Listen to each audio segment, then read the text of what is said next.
Sri Lanka in second place. Singapore minus 41 points, Uzbekistan minus 43 points. Both the teams searching for that first win of the second leg. Interesting stats on their screen there.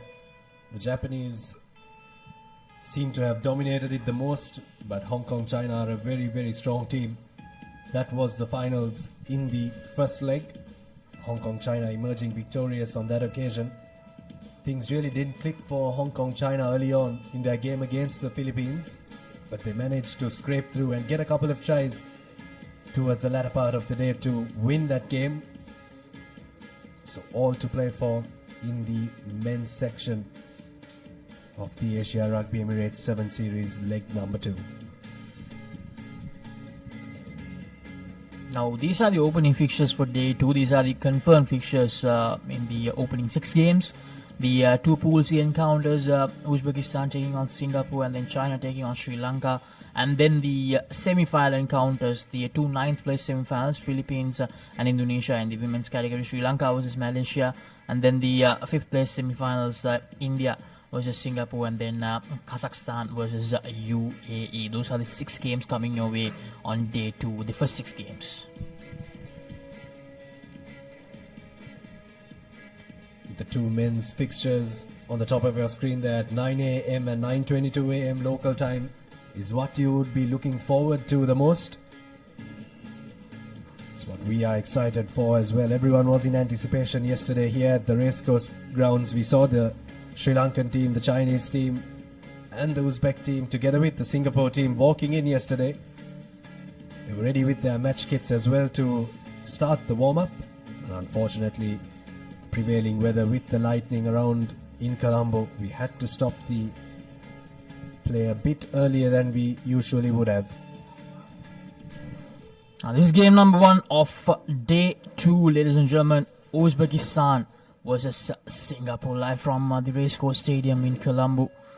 As I mentioned earlier as well, this game was supposed to take place last night, but because of the weather conditions, the games were shifted to today morning. Now these are the starting lineups for Uzbekistan. Nijabdek, Mahmoud, Sobijon, Temur, Sunat, Aziz Khan, Ilya, Sergey, Olimjon, Azabdek, Jakongir, Sanjarbek and Abdul Aziz for Uzbekistan. And then Singapore, Jonathan, Jay Heikel, Bao, Farhan, Daryl, Hidayat, Chong, Mara Ishraf, Samuel, Nicholas, Julian, Morris and Braden.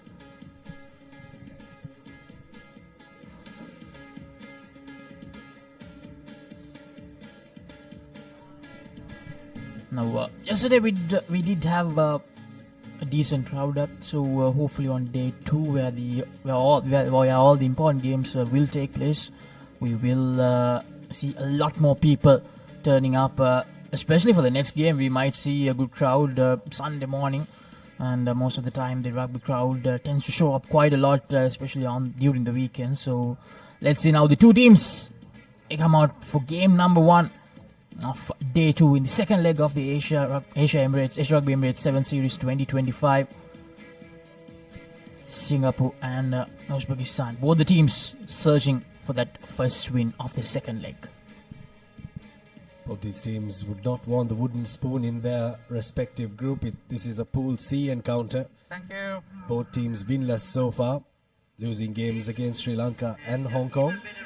Referee for this game is Top Dekdani, experienced referee.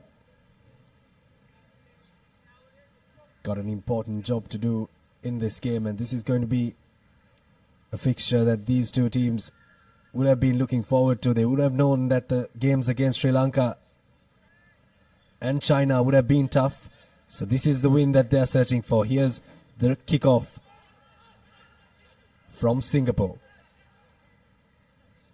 Uzbekistan looking to spread the ball early on, pumping their legs and trying to get up to the 10-meter mark there.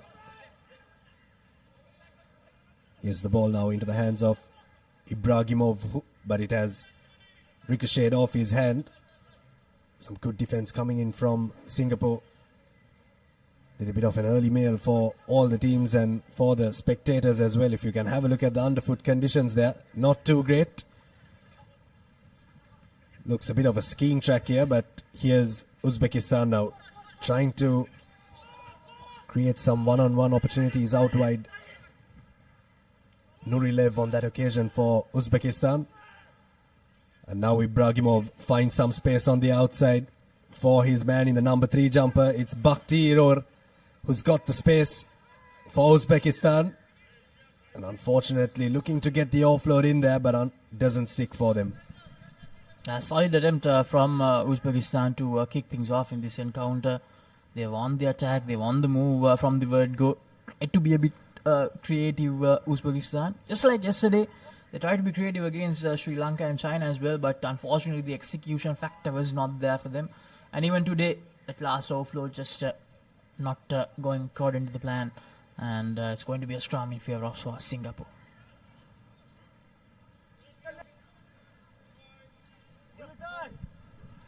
Set. Scrum feed for Daryl Liao.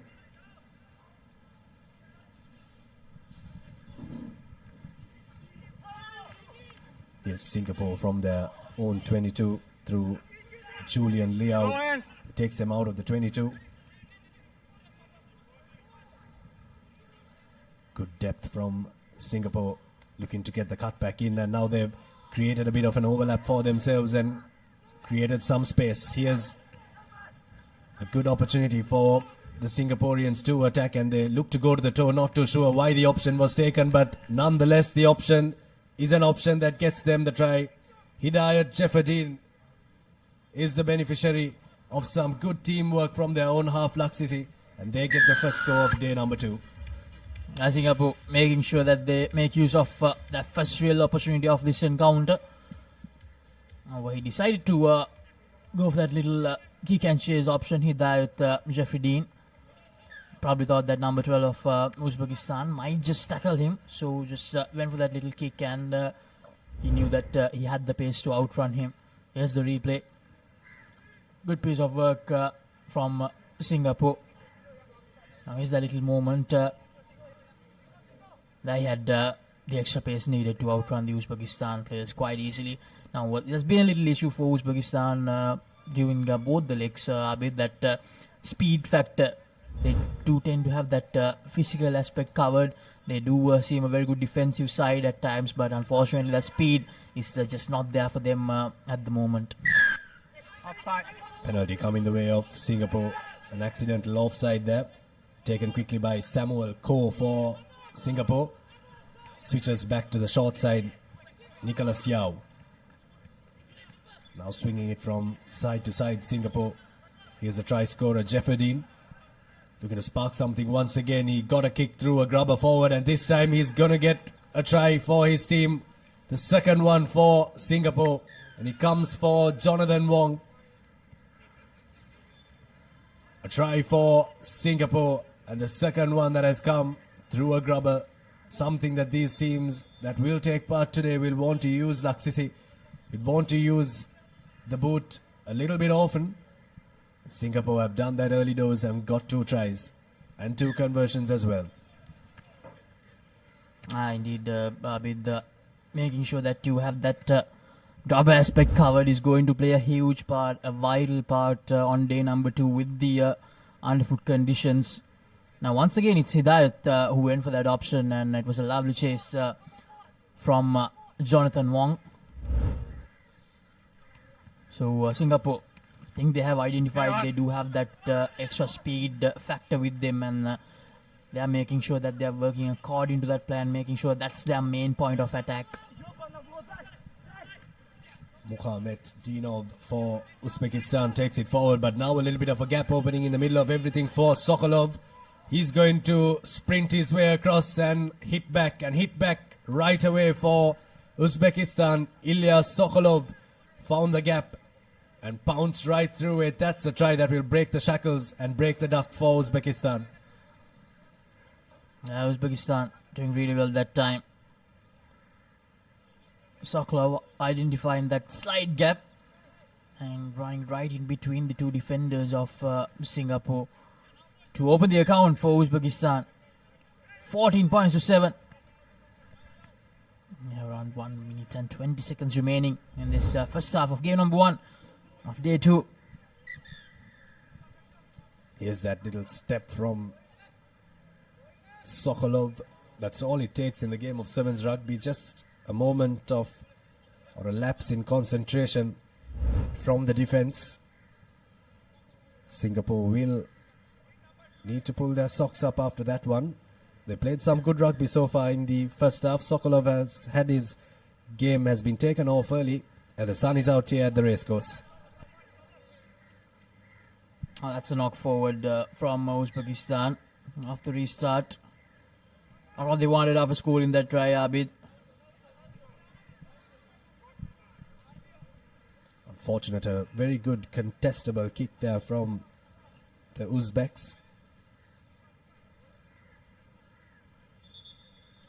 Coaches watching on, barking instructions from the sidelines.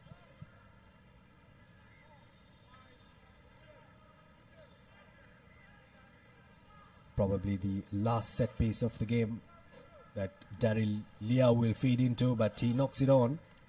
He's knocked it back, in fact, and now he's knocked it on. Here's the ball for Uzbekistan, and somehow it comes out for them, even though the passes don't stick.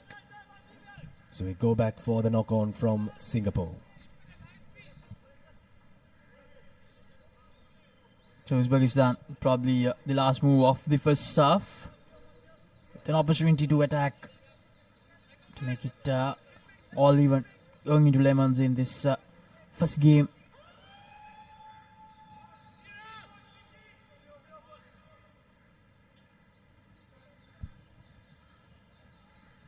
Feels the ball in. Oh, here's Uzbekistan on the move. Lovely time pass there to the number 10 of Uzbekistan.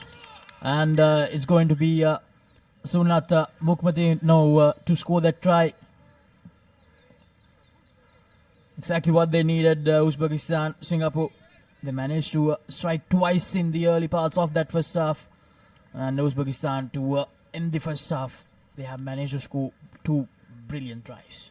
Singapore have just taken the foot off the accelerator after scoring those two tries. They've not had a lot of possession in their hands. And Mukhmadinov scoring the try for Uzbekistan there. And to convert his own try. Unfortunately, hacks it and doesn't get the conversion. So that'll be half-time here in the first game. A game that was scheduled to be played yesterday, but we are playing it early on today.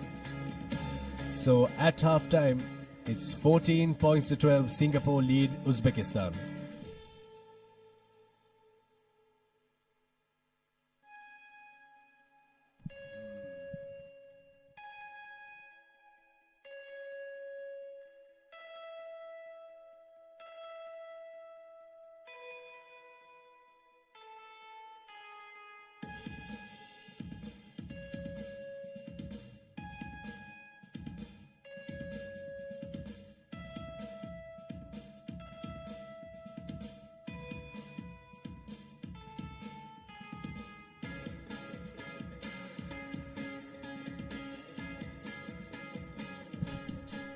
Welcome back to the live action from the racecourse. We'll have a look at the first half highlights of this Pool C encounter.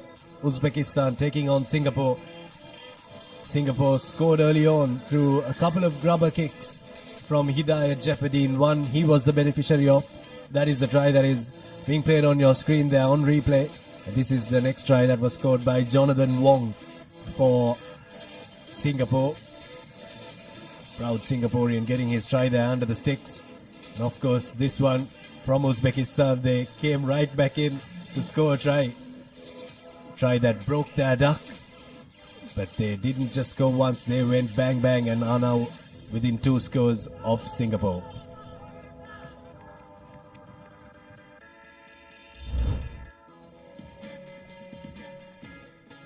So coming up next, the home team, Sri Lanka, taking on China, the third place team and the fourth place team from leg number 1. The all-important clash decide the group winners and possibly the best second place finisher in this second leg. Sri Lanka, of course, getting that spot in the first leg as well. Now they'll want to do one better. Now here's the first kick off the second half. Now Singapore on the move straight away. Here's the dangerous Jeffrey Dean. Jeffrey Dean tries to evade that tackler. Gives the offload out right on time to his number 8. Is the ball now once again for Singapore. They didn't have possession of the ball towards the latter parts of the first half. Wong takes it out of the 50-meter line for them. Good physicality there coming in from Uzbekistan. Yeah. Good line speed as well, but now they need to drift across and try to get their defense in.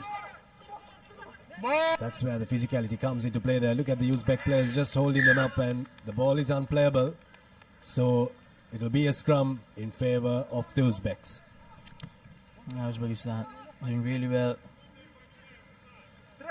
It's very important that as they are trailing by 2 points, that they get the first try here of the second half. Because if they do let Singapore maybe get at least a try, even without the conversion, that means they'll have to get a converted try to be on even terms with Singapore. So it's important that Uzbekistan they get that first try of the second half. Something that we were worried about was if the underfoot conditions would hold after the big torrential downpour yesterday. Seems like it's still a slippery turf out there, but the sun is out, so that is some good news. Illegal scrummaging there from Singapore, so Uzbekistan have the penalty.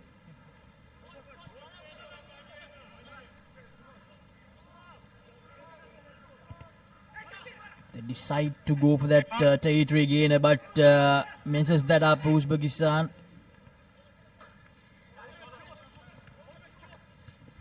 Goes for a kick, the Singapore player, and Jonathan Wong, I believe, knocked the ball forward. Fortunate not to find touch there for Uzbekistan. No good connection, but nonetheless, Number 1, wide. Singapore have knocked the ball on, so they'll have a put into the scrum around 20 meters back from where they initially would have had a line out. Here's one of the main men for the Uzbeks. Already scored a try there. Muka Meddinov. Changes coming in for the Uzbeks as well.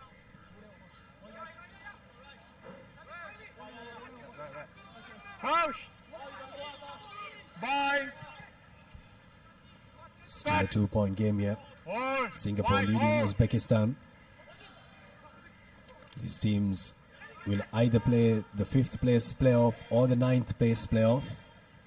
That is what they're fighting for. The loser of this game will be on the bottom of Pool C, but here's Uzbekistan trying their best not to be the bottom place team in Pool C.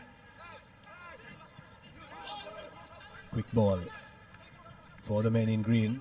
Now looking to run this Singaporean defense. The big man looks to get the offload in, but doesn't stick there. Falls into the hands of Maurice Wong. Now Singapore have come away with it. Uzbekistan just couldn't close out that move there. Ducking past the tackle was Samuel Koh No. from Singapore.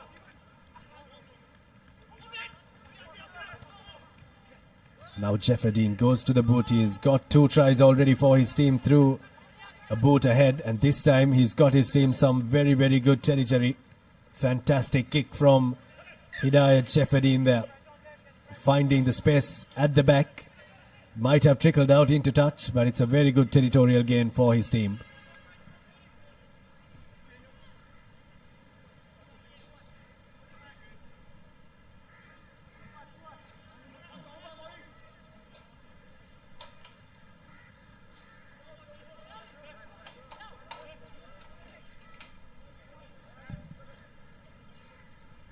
Uzbekistan secure the line out. Be interesting to see what their exit strategy would be, and their exit strategy seems to be to run it out of their own 22. Here's pressure coming in from Singapore at ruck time. Looking to use the physical advantage on that occasion. Bakhtiyorov for Uzbekistan. But it's a knock forward from the men in green, so it'll be a scrum for Singapore, and now a really good attacking opportunity. Here's the one for Singapore. It's been a quiet first half. Couple of errors creeping in from both teams, lapses in concentration. But what that has done, it has really set up a really close final 2 minutes, just 2 points separating the two teams. With the scrum to Singapore, 22 meters away from their line. Here's the opportunity to try and get ahead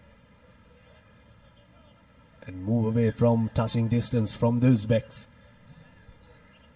Roche. He's played a good game there, Samuelko. Bye. Being Set. called to the bench. Substitutions coming in for Singapore. Now options on either side. They take the option on the right side of the pitch. Taking it forward is Nicholas Yao. 5 meters away from the line now, Singapore. Got an extra man on the outside, Jonathan Wong. Takes it up to the line and gives it to Hidayat Jefferdine, who puts in a bit of razzle-dazzle and gets his team a score. That'll get them 19 points to 12 ahead. And that score is a score that Singapore really, really needed.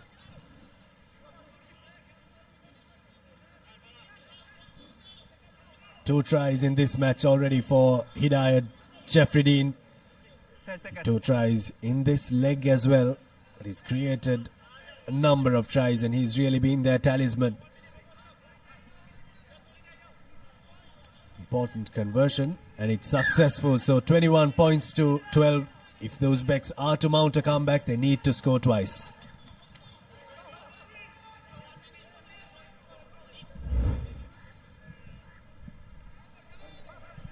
Here's a replay of that try once again. Have a look at the razzle-dazzle, the little step from Hidayat Jefferdine. First fake that he was going on the outside. And then a huge step off his left boot. Singapore have their first go of this half.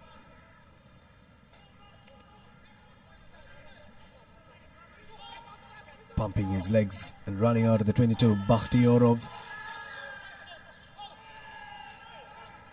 Player not supporting body weight. And whoopsie daisy, it's a knock on from Uzbekistan. Now Singapore with that 9-point buffer, they'll feel comfortable with, and they know that they have pulled off the first win already. Uzbekistan, even a converted try, will make them still short of 2 points of Singapore's tally of 21.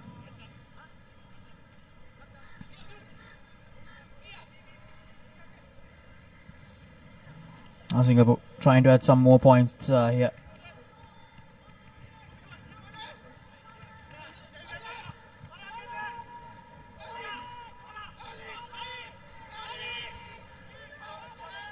Offside. Now Singapore targeting that left flank, and Jonathan Wong just has to step away from that Uzbekistan defender. He will go down to his second try of this encounter, Jonathan Wong. And with that try, Singapore, they have sealed the deal. 26 points to 12 with a straightforward conversion coming up. Now it'll be a bit of a waiting game for Singapore to see if they can get in for the 5th place playoff. Uzbekistan, of course, will be hopeful that they can get in for that 9th place semi-final playoff. But a victory for the Singaporeans. Started off very strong, Singapore, but Uzbekistan mounted a comeback towards the latter parts of the first half. But Singapore just had too much class in that second half. Played territorial and won this game 28 points to 12 against a very physical Uzbek team. Here are the highlights of that game. Hidayat Jefferdine on your screen there has really been the live wire for the Singaporean outfit. And also that man in the number 1 jumper, Jonathan Wong, scoring 2 tries in this game. Really hot stepping here from the Singaporeans.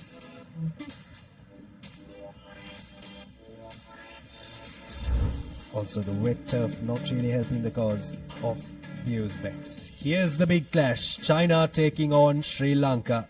A clash that we anticipated to play yesterday, but we'll be able to witness today as both teams come out into the middle. The home team on your left in their traditional white strip, and the Chinese in their traditional strip. Important fixture for both these teams. The third placed team and the fourth placed team in the first leg played in China. Sri Lanka will be looking to try and get a big win here, or even if they lose this game, worst case scenario, they'd not want to lose it and lose it within 34 points. Ibuki Tetsuka from Japan will be our referee for this game. A huge moment, a huge game in the second leg of the Asia Rugby Emirates 7 Series 2025. Can Sri Lanka get their win back against China, or will China make it 2-0 against Sri Lanka in the second series for the year 2025? Here's the kickoff. Targets the ill part of the field. Chandra Soiza unable to gather it cleanly, and Sri Lanka with the penalty advantage, taking their time. Takes the tap. Jansen gives it to Jantu Dilshan. Here's Dinar Lekanayaka searching for gaps here. Here's Srinath Suryaband, Akash Madhushankar. Back to Jansen. Chatura Soisa. Skipper Kavindu Pereira goes straight into contact, gives a lovely offload out to Chatura Soisa. Kavindu Pereira. Sri Lanka still inside their 122. Here's Jantu Dilshan, gives it to Dinar Lekanayaka with a lovely step. Needs to give the offload out. Here's Srinath Suryabandara. Srinath Suryabandara, will he have enough pace to go all the way? Yes, he will. His fourth try of the series. Srinath Suryabandara begins day number 2 with a bang for the home team. Very patient stuff from Sri Lanka in the early stages, really stretching the Chinese defense. Good work, I thought, from Dinar Lekanayaka on this right-hand side flank to step past the tackle and also get the offload in. Srinath Suryabandara gets the first try of the day for the Sri Lankans. And he had to outpace Ma Chong. The Sri Lankan Sevens Maestro does it early on for Sri Lanka. Conversion not successful, but it's 5 points today. We'll have a look at a replay of that try there. Johnny the Dilshan was right in the middle of everything in that try. Dinar Lekanayaka stepping through Bao Wong's tackle. And then it was a sprint from Srinath Suryabandara to outpace Ma Chong to score Sri Lanka's first try in this important fixture. A lovely assist from Dinar Lekanayaka to create that try for Sri Lanka. Here's the restart, an important moment. Sri Lanka have not been that good when it comes to the restarts. Very well collected. Now China with an opportunity to attack. Chandra Soisa, the lovely tackle. China on the move. Going from right to left, spots the gap. Jantu Dilshan, Akash Madhushankar. Good piece of defending so far from Sri Lanka. Ishan Jansen, Kavindu Pereira, the skipper. Not that easy to get that big man down. Kavindu Pereira unable to roll away. Akash Madhushankar, Srinath Suryabandara. Good work from Sri Lanka so far, but China, they are keeping the consistency up as well. Spots a little gap. Srinath Suryabandara. Brilliant tackle.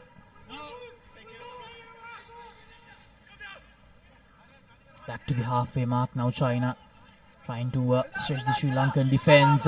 Loose pass there. Brilliant, absolutely brilliant. Once again, I believe that's Srinath Suryabandara again. Tackled into touch. Fantastic defensive effort there from Sri Lanka, really shutting out all the options for China. Ma Chong was trying to create some stuff for them. Have a look at this. Another big tackle coming in. Huge tackle on Yi Ji Wen. It was bundled into touch. So first set piece of this game, already 4 minutes gone. Sri Lanka secure it off the line out. Jansen, Kavindu Pereira almost fumbles it. Needs support here. Oh, Ishan Jansen manages to clear things up for Sri Lanka. Very well collected, but Chatura Sois unfortunately just at the last moment fumbles it. It's going to be a scrum. Holding on, penalty there as well. Scrum first. Scrum advantage first, but then China got the penalty and they've gone back to opt for a scrum here. Centre field, so they have options on both sides. Do the Chinese. Just need to get ball in hand and get possession here, China.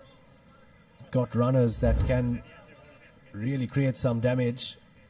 Here's the ball from Jansen. Two Chatura Sois are there. Fortunately couldn't hold on to that ball and the Chinese defender was right there. Interesting setup in attack from the Chinese. Here's Ma Chong giving it out to Yi Jiwen. Here's space on the outside for the Chinese. Offload comes in, but Sri Lankan defense is up to the task. Madhushanka over the ball, but over the ball illegally. Had to release that ball here. Need to take it from the mark there, China. Hu Jinye. Come on, Sri Lanka! No mistake, Sri Lanka! Anxious Chinese officials watching on.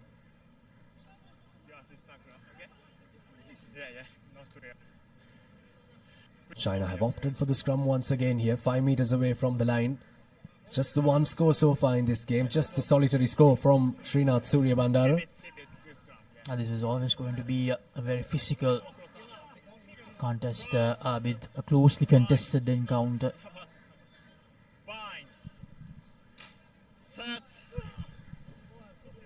With the feeding, China, an opportunity for them. Almost thought about using the shorter side. And spots the gap perfectly. The number 17 for China. Shi Wenyi scoring that opening try for China.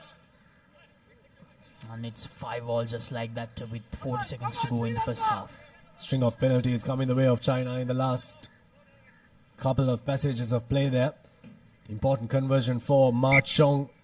Gets it through, so try for Yi Jiwen for China, and they get a 2-point lead just before half-time against Sri Lanka. Sri Lanka made to defend a lot in the latter part of that passage of play.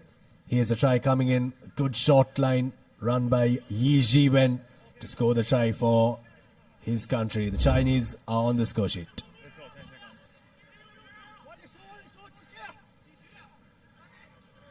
That will be the last play most probably in this first half. He decides to go a bit long that time. Chatura Soisa gathers it cleanly. Goes straight into contact. Ekanayaka, Jayantu Dilshan, not quite sure that was the right option. Dinale Ekanayaka. Sri Lanka being pushed back here. Here's Akash Madhushanka, Kavindu Pereira.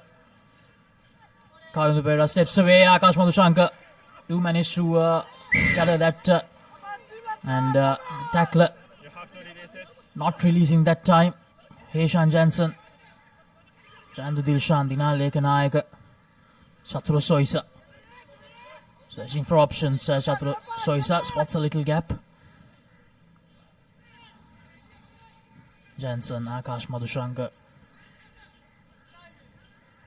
And Akash Madhushanka that time not the best of offloads. Wonder how vital that error is going to be.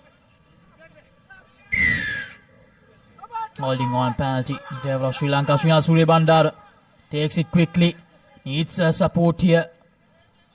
The support arrives in the form of Dinale Ekanayaka. Heshan Jansen looking for options. Lovely stepping from Heshan Jansen here. Gives it to Chatura Soisa. Now Ekanayaka again. Jayantu Dilshan spots a little gap, and Jayantu Dilshan, he will sprint all the way towards that try line. Absolutely phenomenal. A much needed try for Sri Lanka just before Lemon Zabi.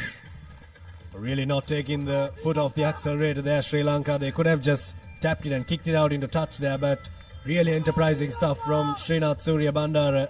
And Johnny the Dilshan has been on absolute fire in this second leg. And in the entire 7 series, conversion for Srinath Surya Bandara to take Sri Lanka with a 5-point advantage into the half-time huddle. Good performance from Sri Lanka in patches in that first half. China as well had a couple of good phases of play in patches. Some good rugby dished out all round from both these teams, and really what we anticipated this game to be. At half-time, Sri Lanka lead the Chinese 12 points to 7.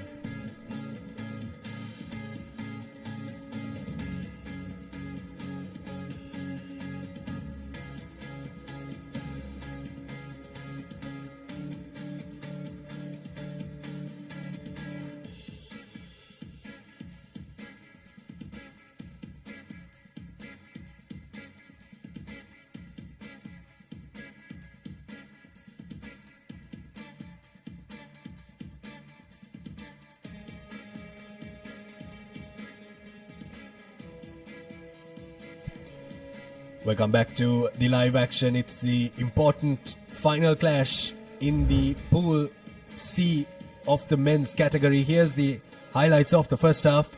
Dina Lekanayaka busting a couple of tackles and stepping past the Chinese defense.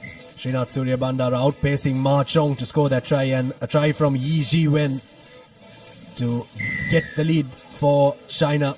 But that was only momentarily before Sri Lanka created a try through a quick tap taken by Srinath Surya Bandara. And here's Johnny the Dilshan, who really can go from 0 to 100 in absolutely no time. 12 points to 7. It stands at halftime. The home crowd will be very happy with that. And coming up next, we have the women's 9th place semi-final, number 1, Philippines taking on Indonesia. The two teams who ended up taking the 11th and the 12th places during leg 1. And both the teams with an opportunity to one better, to be honest, if they can win that semi-final clash. Chatura Soisa has had a good game for Sri Lanka so far. Sri Lanka Tennakon, he's out there. Gan Pereira is out there as well. So Sri Lanka making some changes. Sri Lanka, and that's a good line of attack from Sri Lanka off that first kick of the second half. Dilok Shadangi out there as well, so Sri Lanka making a lot of changes. A good tackle once again, Chatura Soisa. Now China pushed back and he spots the gap. Ishan Jansen there to cover up. Ninal Lekanayaka gives him the support. And slowly getting out of their own 22 here. Akash Madhushankar. Dan Pereira. Akash Madhushankar captures the number 12 of China, who came straight into contact. China slowly making some yardage here. Sri Lanka need to be careful. The defensive line, one error can give the opportunity to this dashing Chinese line to go all the way. Now that decoy runner creating some pressure there for the Sri Lankan line. Still at the halfway mark, but they have been consistent, and a slight slip up there. The Lukshadange up to the task. And he loses it forward. Good tackle, good teaming up from Gan Pereira and Suranga Tennakon. Lukshadange unfortunately gives a forward pass. But I believe the referee will come back for the scrum. I thought when Jia Bao was gone for all money on that left-hand side corner, but good defense coming in from Sri Lanka. Really putting a huge shift in defense. They know that they have to dig deep if they are to win this game, and they really are digging deep here in defense. Look a bit more fluent today, Sri Lanka. Took a little bit of time to click yesterday. Generally a very fluent 7-side. Generally known as the Asian Fijians. They really do play like the Asian Fijians when they get into sync. Here's a scrum for the Sri Lankans with options on both sides of the park. Tennakon with the feed in. It's Hishan Jensen. Hishan Jensen goes for the kick and chase option. Yes, Dinal Lekanayaka coming in. But China, they do really well. And that's holding on. Brilliant. Dinal Lekanayaka inserting a lot of pressure. And Dinal Lekanayaka straight away taking that quick tap. Hishan Jensen. Akash Madhushankar gives a long cutout pass to Gayan Pereira. And Gayan Pereira will dive over for the third try for Sri Lanka in this fixture. And they take a 10-point lead, the home team. Well, that try was manufactured by Dinal Ekanayaka in defense and in attack. The ability to know where and when to take the quick tap. Setting up one ruck, and the cutout pass from Akash Madhushankar was picture perfect. Suranga Tennakon. Good connection, but there's a bit too much of hang time on that kick. 17 points to 7 already. Sri Lanka have taken a 10-point lead. Here's that cutout ball from Akash Madhushankar to the youngster Gayan Pereira. That's 20 years of age and already donning the Sri Lanka jersey. Really big prospect in the game of 7s rugby and 15s rugby for Sri Lanka. 3.5 minutes remaining on our clock. What have China got to dish out to the Sri Lankan team? Only time will tell us. Some space opening up for China, but Chatro Soisa once again there to do the job for Sri Lanka. Suranga Tennakon joins with Hishan Jensen, and brilliant. Suranga Tennakon gets the penalty for Sri Lanka. He takes it quickly, decides to go for the kick and chase option. Suranga Tennakon, and that will be a penalty try most probably.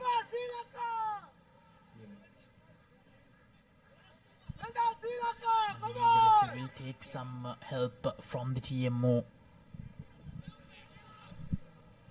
Have a listen to what the conversation is from the AR. Red 12, tackles the ball.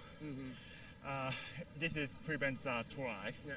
Yeah, with a display, probably try.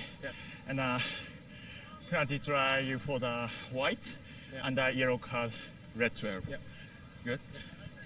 I think that's the correct decision. The referee will show a yellow card to one of the Chinese players for taking the man out there, Suranga Tennakon, putting the kick ahead, and it's Ma Chong that is shown the yellow card from China, and the referee will go under the sticks.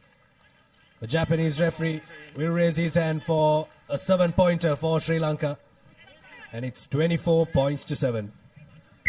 Now Sri Lanka a lot more calm, a lot more composed to begin day 2. This is what they missed out. Suranga Tennakon going for that little grubber.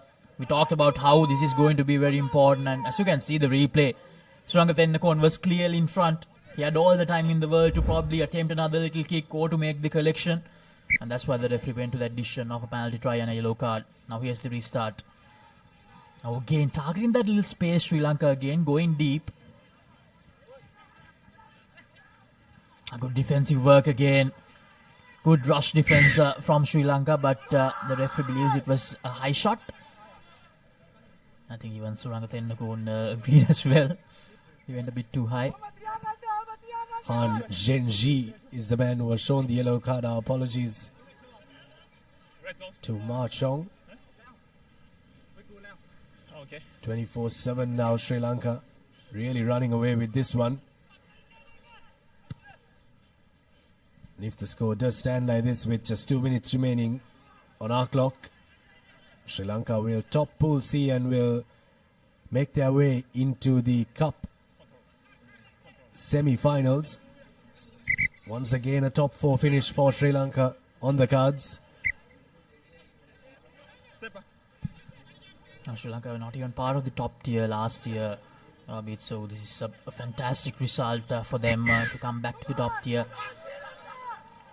Not supporting body weights as the referee. Yes, Diluk Shadange, lovely step.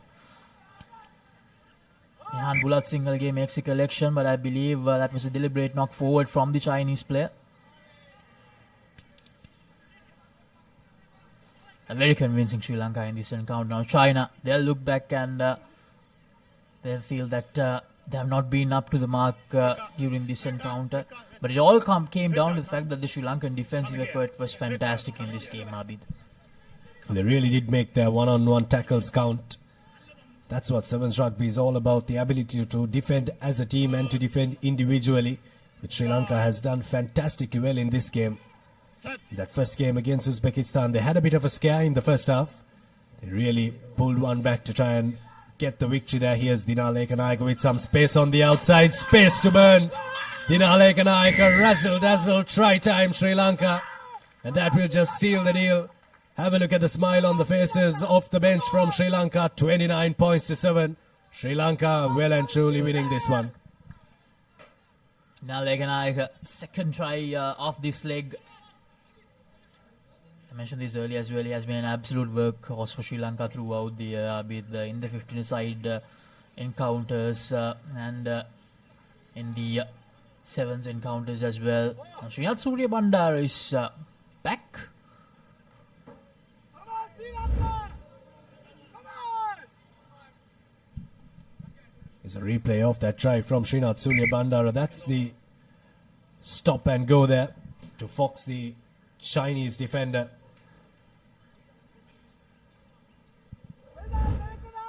Dinal Ekanayake scoring that try, outpacing Zhen Huan Ying from China.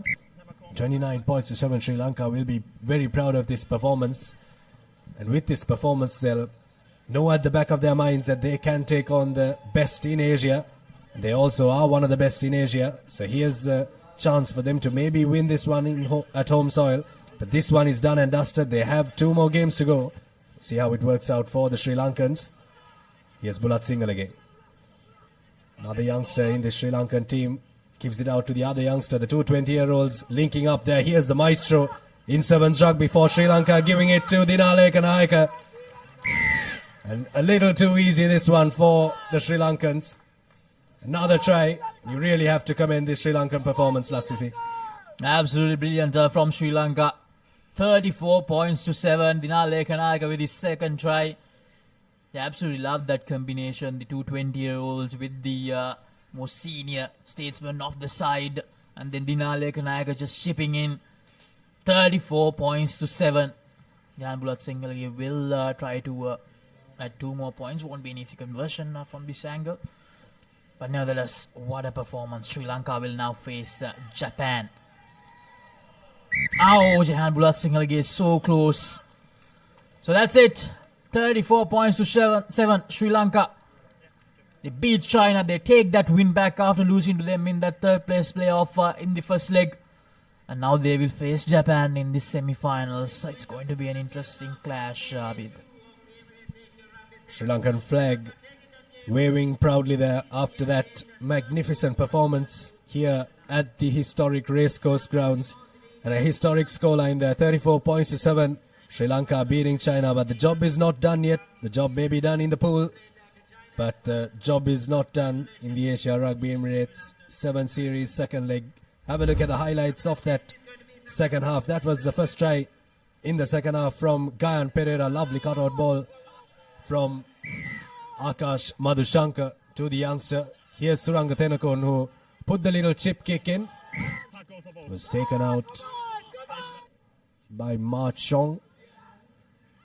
Here's Dinal Ekanayake taking on Zheng Huan Ying in the number 5 jumper for China. This is good work from the youngsters to get a score for Dinal Ekanayake. Good continuity of play, getting Sri Lanka a big win in the second game of day 2.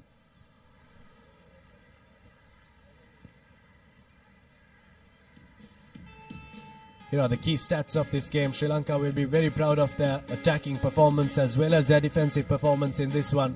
Only allowing the Chinese to cross their line once, and China allowing a team to cross their team for the first time in this game, and they allowed Sri Lanka to cross their line 6 times for 6 tries, 2 conversions from the Sri Lankans.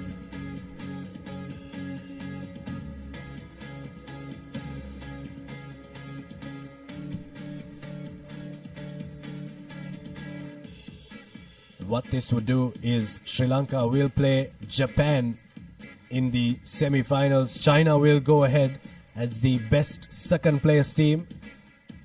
The Philippines would have hoped that Sri Lanka would have lost this game with a 34-point margin if they were to make it. But Sri Lanka putting on 34 points against China, which means that the Philippines have been knocked out of contention for the top 4 spots. So the top 4 teams in the men's category will be Hong Kong, Japan, Sri Lanka and China.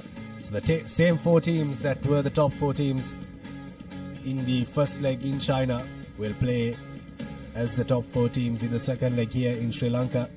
Now the women's teams, Indonesia, warming up for their next match. They're playing for the 9th place playoff in the women's section. In the women's category, there's the Philippines on your screen, both teams finishing 11th and 12th in the first leg. Here's a chance for them to maybe become 9th and 10th. Sri Lankan officials watching on.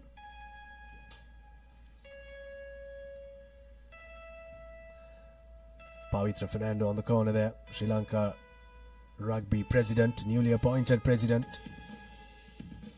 Huge task on his hands to steer the Sri Lankan ship forward when it comes to rugby. Really do have some of the most passionate rugby fans in Sri Lanka. We also have the infrastructure here at the Papare to bring you these live broadcasting and this live action. It's really the full package here in Sri Lanka. But we had an action-packed day 1 and we'll have a look at the highlights of that first day. The officials there, Dilroy Fernando, part of the Asia Rugby referees teams walking in earlier on. That was our first game, India taking on the UAE. India have really impressed when it comes to the sevens format. The women's have really taken on the baton and run with it. For India, they've invested a lot in their rugby program. They'll be proud that they're able to get some victories there. Former Sri Lanka captain Namal Rajapaksa also coming in to watch the rugby action. It's some fantastic rugby on display yesterday. On the field, off the field. There's a lot of entertainment happening here around the racecourse grounds. Got the cafes right around you. In the heart of Colombo. We are in Colombo 7 here. So once you've got the matches going, you also can go to a couple of cafes, grab a coffee, watch the rugby that is on display. Got the spectators having a blast here. The rugby is not happening. Got the spectators having their fun. Japanese team who will feature in the cup segment on your screen there, getting multiple scores. This was the home team for the first time yesterday. Bit of a scare in the first half, but getting ahead and winning that one against Uzbekistan.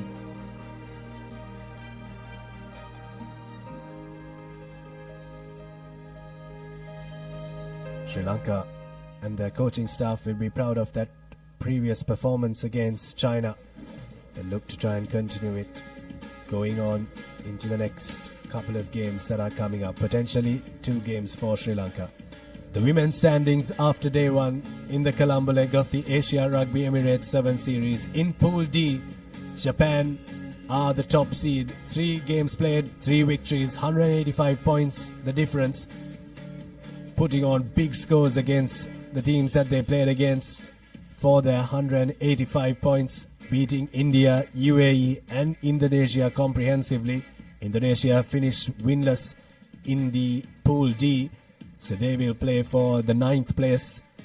UAE just getting the 1 win, and India will be very proud of their performance.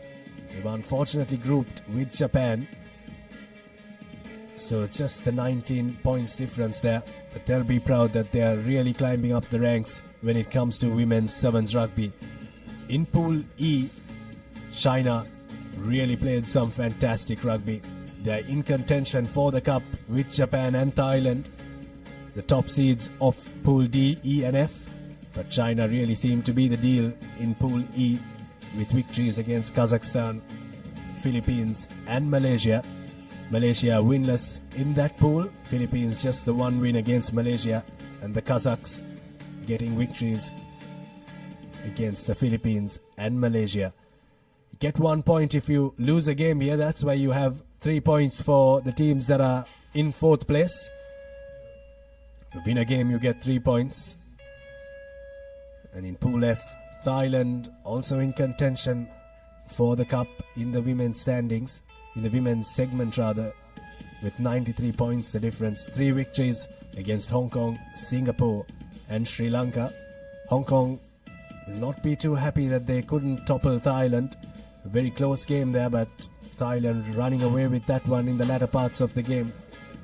Towards the end of the day yesterday, Singapore the victory against Sri Lanka, and the home team, Sri Lanka, finished winless. So they'll have to play in the 9th place playoff. So all to play for in the women's section, and the women's category rather, of the Asia Rugby Emirates 7 series. It's a lovely morning here at the racecourse grounds in Colombo, the historic racecourse grounds where we played rugby for over 100 years. Sri Lanka, proud rugby playing nation. We're really honored to open our arms to all of our international rugby playing friends in the Asia Rugby region to play some rugby with us and to play some rugby on our soil. Fixtures that are coming your way: the 9th place semi-final playoffs. Philippines taking on Indonesia. Both teams finished right at the bottom in the standings in the first leg. Philippines and Indonesia finishing 11th and 12th, so they'll play against each other at 10 a.m. That's the next match that you would want to look forward to. Sri Lanka taking on Malaysia at 10:22 a.m. Another 9th place semi-final. That's the second one of them. Sri Lanka yet searching for a victory in this leg and in their home leg of the Asia Rugby 7 Series 2025. The 5th place semi-final, number 1. The mighty impressive India take on Singapore, who have also dished out some really electric rugby in attack and in defense. So they'll play at 10:44. And Kazakhstan will take on the United Arab Emirates at 11:05 a.m. for the 5th place semi-final number 2. So you've got plenty of rugby action coming your way, and it's only going to get better here. Slowly getting into the business end of the competition. We'll finish with the 9th place semi-finals. We'll have the 5th place semi-finals. Then we'll have the cup semi-finals. So it's a lot to look forward to in terms of rugby action. Couldn't finish the men's category yesterday because we couldn't finish 2 games in Pool C. But now we have the final men's standings after the first round in the Colombo leg of the Asia Rugby 7 Series. Hong Kong, the champions of the first leg, comprehensively winning their pool. That's Pool A. Victories against the Philippines, Malaysia and Korea. Very good victories for Hong Kong. They'll be not too proud of the points difference because they are a really better team than that.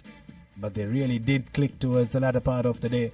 So they'll look to take that forward. That game against Korea was just one-way traffic here in Colombo. So Hong Kong will only look to go from strength to strength as they will play China in that semi-finals. In Pool B, it was Japan who really dominated proceedings. The Japanese 148 points against no points when it comes to points given. Thailand just losing that game against Japan. The UAE losing to Thailand and Japan. Chinese Taipei finishing winless. Couple of years back, Chinese Taipei were really the team to look out for, and a team that Sri Lanka dreaded playing against or loved playing against because it was always a close tussle. Chinese Taipei just dropping to 4th position in that pool, and they will also have to play for the 9th place in the Colombo leg. In Pool C, Sri Lanka topping that pool. They'll be very proud of their performance there. 3 games played, 3 victories. The first 2 or the first win wasn't the most convincing. The next win, they really improved on their performances and they really peaked when it came to that Chinese game with an all-round performance in both defense and in attack. China just losing the game against Sri Lanka, and Uzbekistan and Singapore finishing off that table.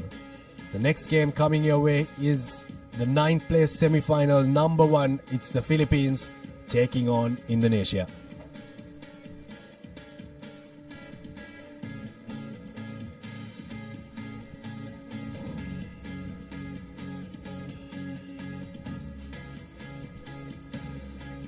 Here are the team cards from the Philippines. Kelly, Sturm, Mateo, Sales, Legaspi, Linden, Tudok, Puig, Mandon, Estacio, Nazareno, Torrio, and Cifuentes for the Philippines. And for Indonesia, you have Indira in the number 2 jumper, Nadia, Audiska, Sheila, Dinda, Wardana, Nurul, Judith, Monique, Sabrina, Rahma, and Shalza.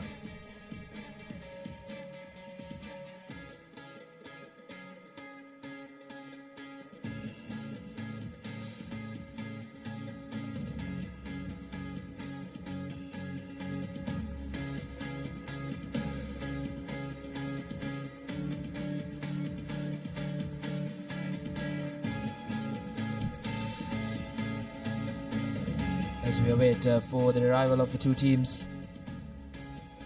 Philippines taking on Indonesia. Both teams want to make amends after disappointing day 1 here at the Racecourse Stadium. Well and surely an action-packed day awaits us. It was Sri Lanka who comfortably won against China early on in the day. It's a very good start for a very interesting day of sevens rugby here at the heart of Colombo.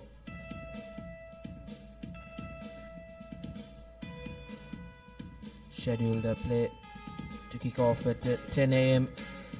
The Philippines and the Indonesian games. Both teams haven't had the best of outings on day number 1. As I did mention, they'll really want to make amends. It is all important day 2 and finish on a high and come on top in the campaign. Philippines, Indonesia did go down to Japan in that opening game of the campaign, 73 points to nil, and then they lost to India 50 points to nil, and UAE as well 31 points to nil. So Indonesia still yet to get off the mark in this tournament, and then they'll really need to play well against this Philippines outfit, who has had quite a similar run of form into this encounter. They did lose to China 46 points to nil, and then they lost to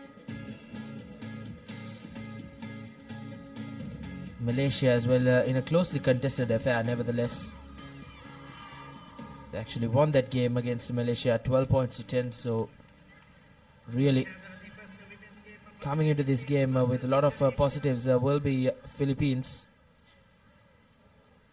and the referee to officiate things in this 9th place semi-final 1 will be referee Shankar Bekun from Sri Lanka.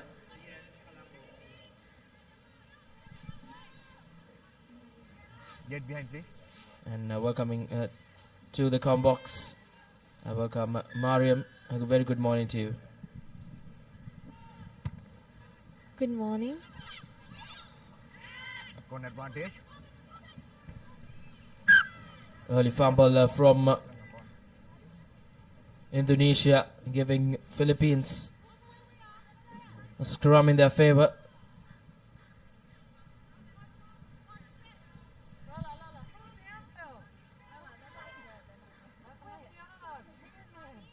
Crouch. 5. Set. good feed in from the Philippines coming into this game as favourites. Will really want to make justify to that tagline, but early fumble from Indonesia. Two early couple of fumbles have really put them in the back foot.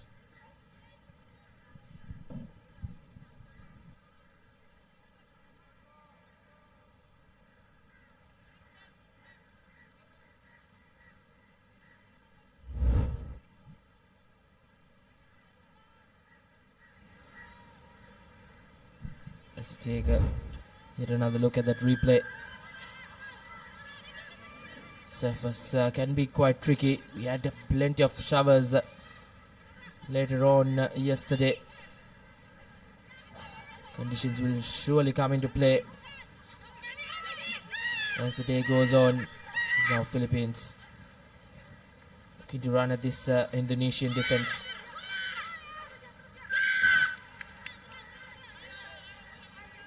But infringement will go against Philippines, as Indonesia have an opportunity to just try to get out of jail, keep hold of position. They spread that ball out wide. Not much of numbers on the short side. Indonesia fumbles it once again. That's been the name of the game for them. Plenty of fumbles in this opening few minutes, as Philippines now meters away from the whitewash have won themselves, rather conceded a penalty, and just not helping the cause for the Philippines, as Indonesia have an opportunity to once again to get out of the red zone. Tackle roll away.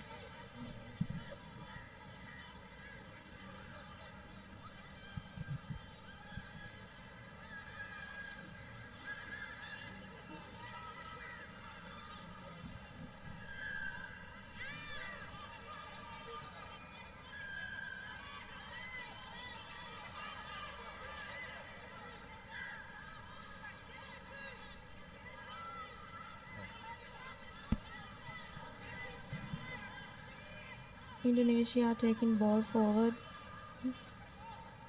The Philippines defense seems to be really good. It's spreading out wide, and we see Indonesia trying to make that run from the corners. They're just not able to make the connection. No. Back. There's no play, there's no support play. Back. Get back. Use it.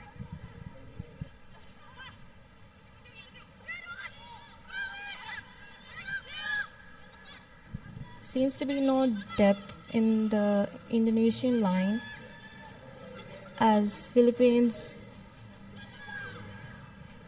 try to defend.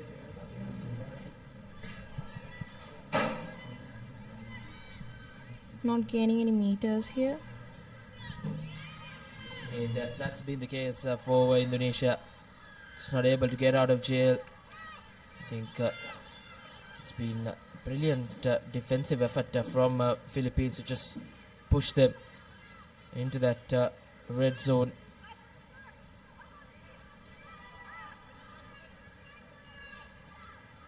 And now Indonesia looking to run from their own half.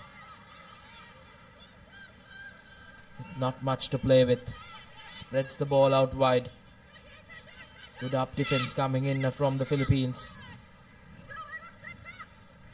Now Indonesia once again just held up. That will be a penalty coming Philippines' way.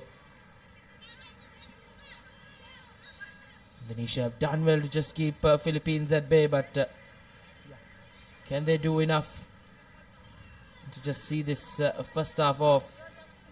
Indonesia just haven't been able to really play more rugby in the opposition half. They've had position in their own red zone, which can really come back to bite them. Fine. Nevertheless, Philippines with the feed in.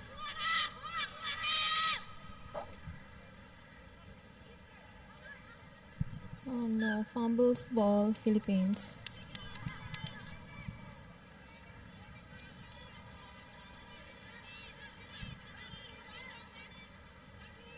Surely those conditions will come to play. It will be quite slippery, the ball, because of those heavy showers we had later on yesterday. And some early changes in this first half. Around a minute left on our clock, as Philippines just looking to shuffle the pack, possibly trying to change their fortunes heading into that halftime break. By 9. Indonesia with an important feed in to try and get out of jail. A good counter ruck coming in from Philippines, but a bit too much, says referee Shankar Bekon, as the penalty coming Philippines' way. Once again, a fumble. That's been the talking factor in this ninth place semi-final. Both teams have found themselves guilty in dropping that ball cold. That will be a major talking point from the two coaching staffs. Try and keep hold of position and really run at the opposition defense.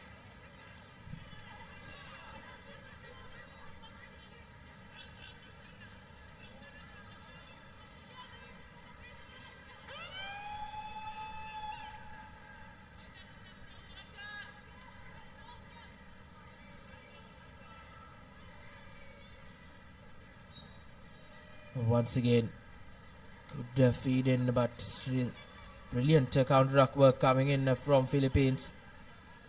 As now they are just pushed right back to the wall. But Indonesia says enough is enough, as they will put that ball into touch, and that will be half-time. Still scoreless at the break. There's an important second half coming up. Philippines will just be the more disappointed side going into that break with not being able to go over the whitewash. They played a major part of that first half in the red zone of the Indonesian outfit, but haven't managed to go over the whitewash. A scoreless first half here, as both teams are yet to get off the mark.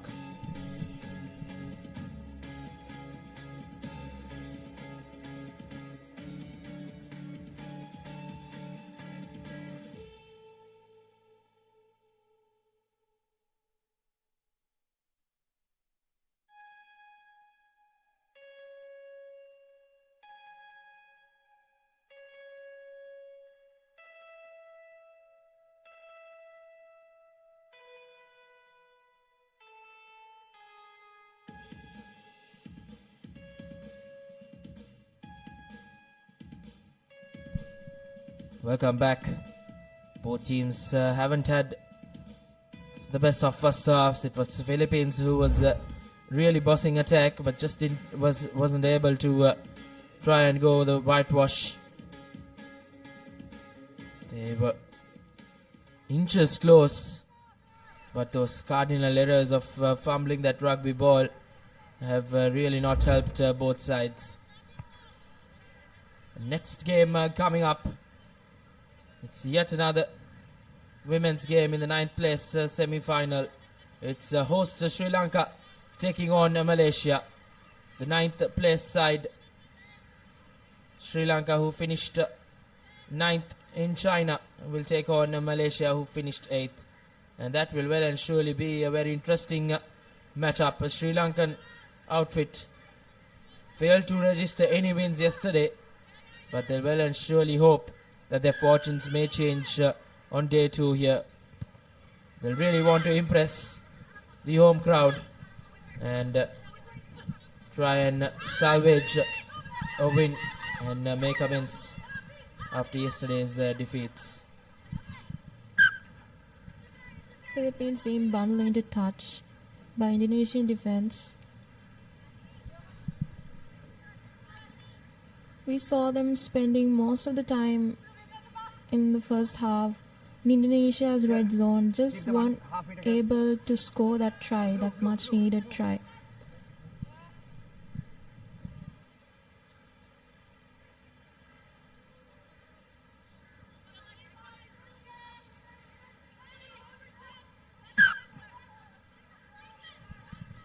Fumbles line out.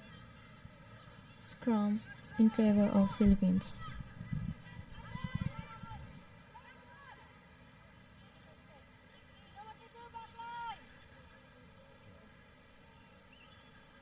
Crouch. 5. Set. Taking the short side, we see Philippines running around. Release. Advantage.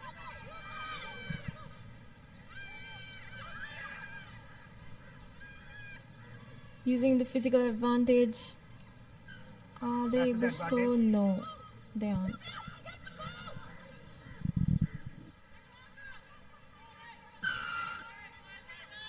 Stay on the line. Stay on the line. Quick tap taken.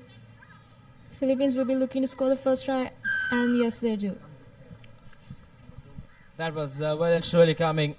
They were really knocking on the door in that first half. And this time around, early on in the second half, they have gone over and registered a score. A much needed try for the Philippines.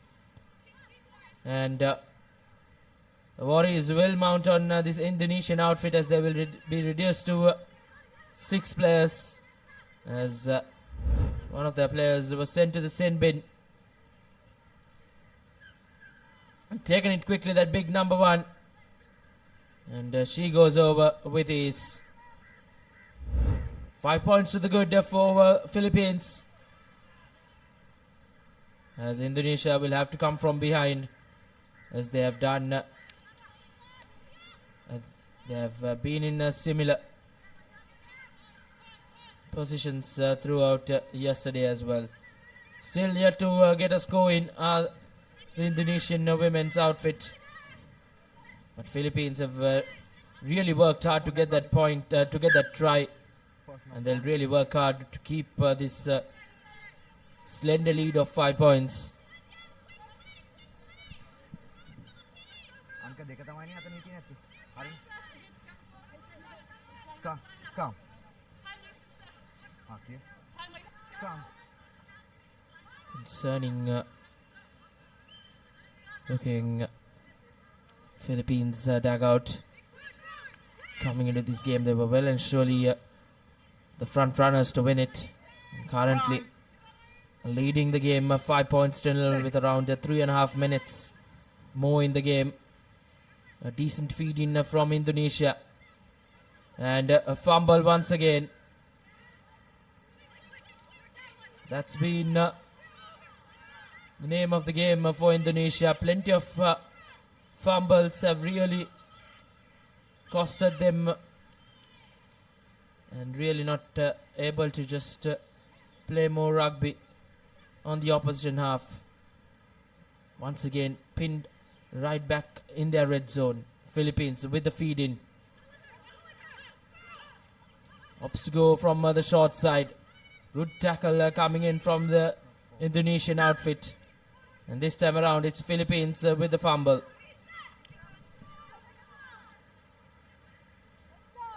Mark here.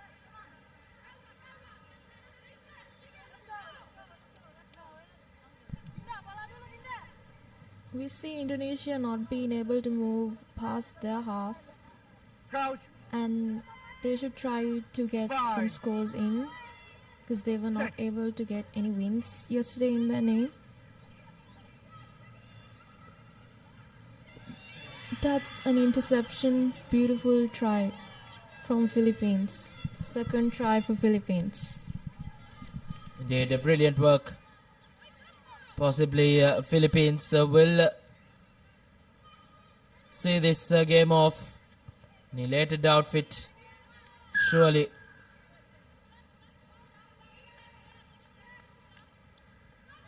$10 points to the good. As you take a look at the replay, once again a brilliant interception. And she managed to hold on to it and go over. It's 10 points to nil.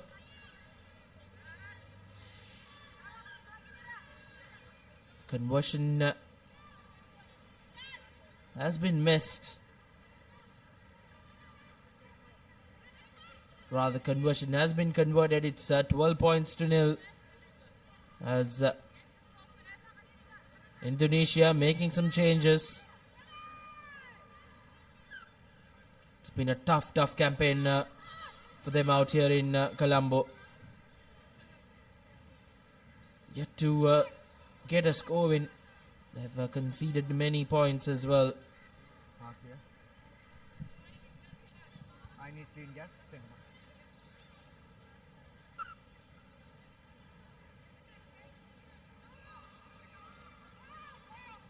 White number 2, blue number 1. Off.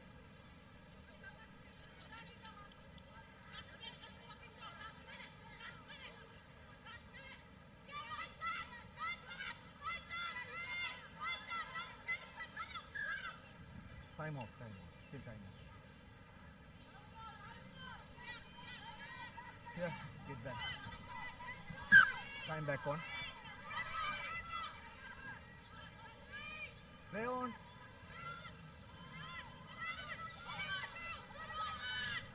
Once again, Philippines. Time off.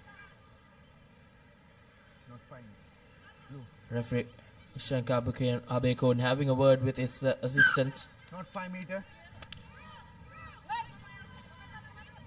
Back. A short arm penalty Mark here. for the Philippines. At the brink of full time. Can the Philippines go in for yet another score? Fends off one. Gives out the offload well.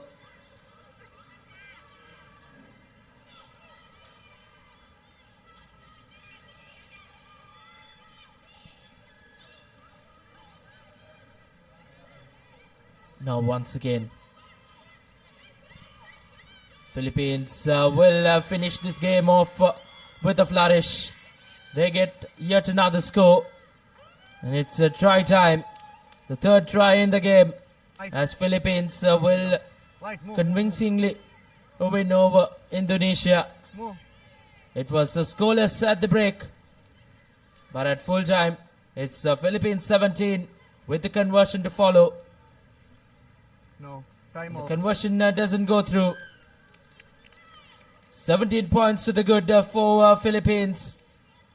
As Indonesian worries will come to an end.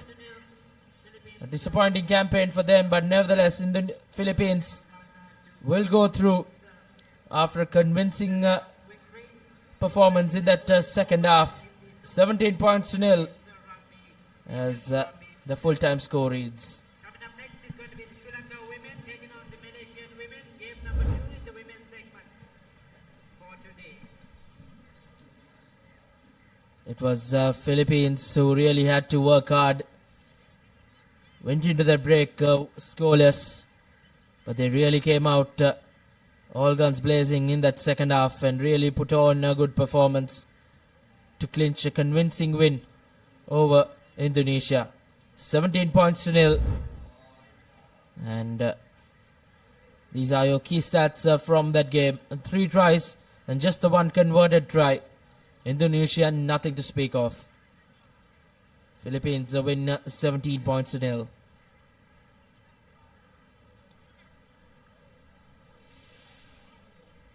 Pleasant morning out here in Colombo. The weather gods will have to be kind to us. We did see plenty of showers last evening. As we take a look at the next game on our card, it's Sri Lanka hosts taking on Malaysia in the 9th place semi-final 2. And the home side will be captained by Randika Sanjeevani, Jayanti, Shanika, Kanchana, Dilki, Charni Lienege, Kanchana Dilini, Sarni Nanakar, Heshani, NM Jayasingh, 2 Jayasingh sisters. To put on a good performance here in front of the home crowd. And this Sri Lanka women's outfit will be quite motivated to turn things around on day number 2. They did finish in the losing side in all 3 games they played out yesterday. There's an important day coming at an important game as well for the Sri Lankan women as they take on Malaysia. Sri Lanka trying to get that really important win today. We see the players huddled up and kickoff will commence.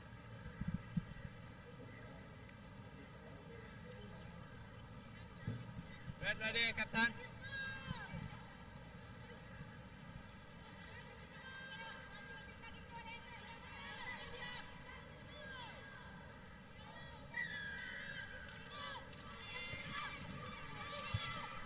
Sri Lanka with the kickoff, a high-hanging one, taken well by this Malaysian outfit who spread that ball out wide.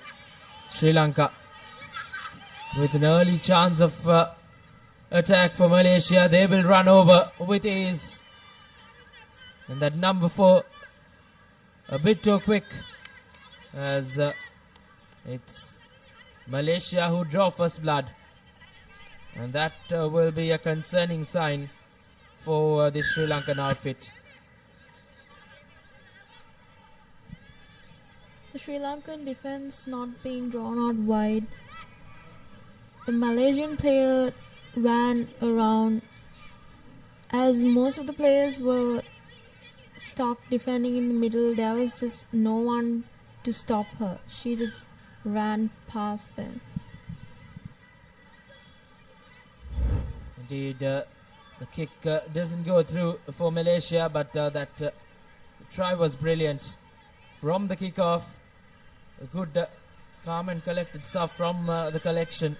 And they spread that ball out wide to their speedster in that number 4 jersey, who goes over the whitewash right under the post to give them the first points in the game, as Sri Lanka now will look to bounce back. Sri Lanka looking to spread that ball out wide. Good running line, and this time around it's Sri Lanka who have slipped through the defense of Malaysia, and it's Sri Lanka's turn to go right under the post. A brilliant response and a much needed one from the home side. Coach Asela Deshapriya will be a happy man as Dilki Satsarani gets her first try in the leg and in the game as well. Sri Lanka with an opportunity to add the 2 points and go into the lead for the first time. Okay, 10. And makes no mistake from the add-ons as Sri Lanka in the lead, 7 points to 5. That well-timed offload, it just created this gap, and Satsarani, she just saw through it and she ran and scored.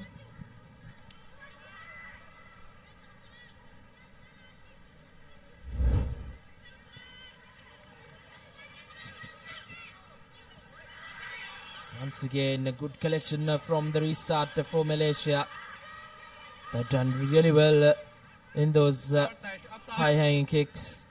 And now good up defense, some pressure from the Sri Lankan outfit, but Malaysia managed to once again to spread that ball out wide and give it to their speedsters. And it's Malaysia who will go over for their second try in the game, and they'll snatch that lead once again and make this a 3-point game. 10 points to 7 in favor of Malaysia.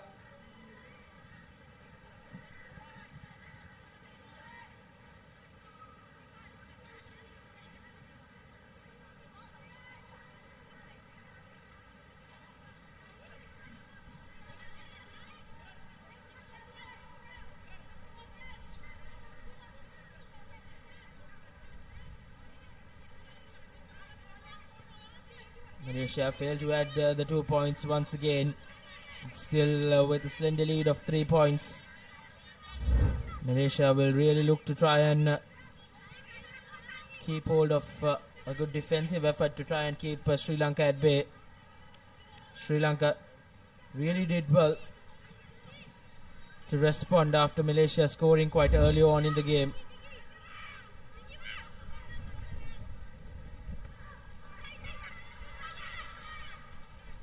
Fumbles the ball forward. Just not what the Sri Lankans wanted. But this time around, a brilliant tackle as Malaysia dropped that ball. It will be a scrum in favour of Sri Lanka coming up, and they'll really look to run at this Malaysian outfit once again to try and go over. It will be important for Sri Lanka to try and get yet another score.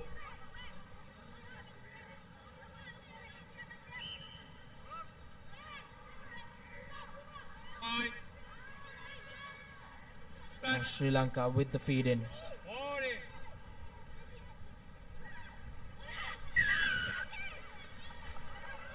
Sideways, says the referee, as now Sri Lanka taking it quickly with numbers on their side. Opts to go out. Sri Lanka fends off one, but eventually she's brought down as now Sri Lanka wins back a penalty, taking it quickly once again from meters out. Hand out for Sri Lanka. The referee will go into the pockets as the Malaysian try scorer, the first try scorer in the game, will spend a couple of minutes in the sin bin, and that will be a major setback for Malaysia, as Sri Lanka will really look to pounce on this opportunity to try and go over, but looks like it's not the number 4 who will go into the sin bin. Nevertheless, Malaysia down to 6 players. Sri Lanka with the advantage, with an opportunity to try and get back the lead. Feeds in the scrum, gives it out wide, but into no player's land, as now once again Sri Lanka have really been put into the test in attack. Good defensive effort coming in from Malaysia with just 6 players on the field, and a big tackle, and it's Sri Lanka who fumbles it from meters out. Malaysia inside their own red zone have a scrum in their favour.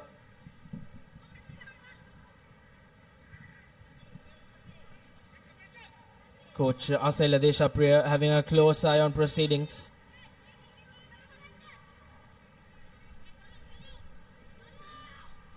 With less than 30 seconds to go, Sri Lanka should really try to score because they have the numbers advantage. This can be the chance. This can be the chance to score as Malaysia knocks it on forward. Sri Lanka trying to run around.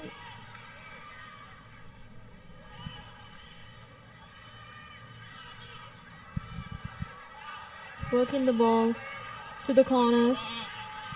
And yes, do we see Hemakumari scoring? Yes, we do. Sri Lanka for their second try.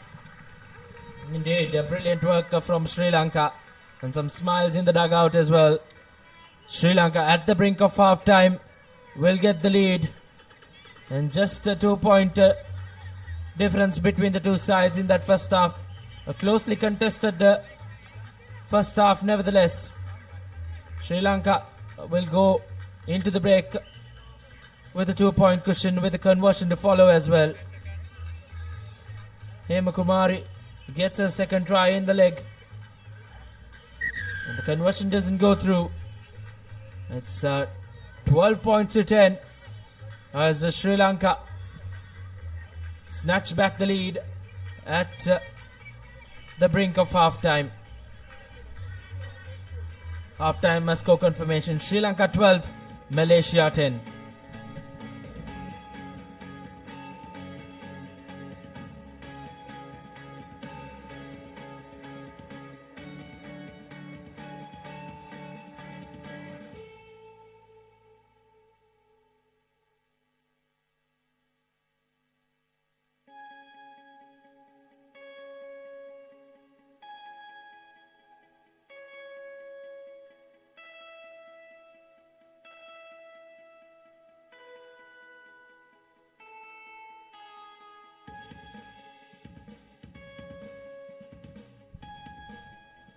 back live as Sri Lanka have really put on a good performance, a decent performance in that first half. A 2-point cushion going into the break. Will really look to pounce on the opportunities they get. It was Malaysia who nevertheless drew first blood after a well-worked try. And it was Sri Lanka who bounced back well. Sri Lanka had to come from behind twice in that first half. So they'll know how important it is to try and keep this Malaysian outfit at bay.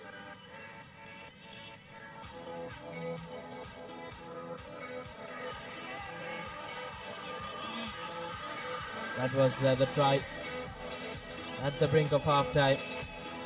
The try that really mattered for Sri Lanka to get that lead. Malaysia with the second half kickoff and a good collection from skipper. As now Sri Lanka will look to keep hold of this 2-point lead.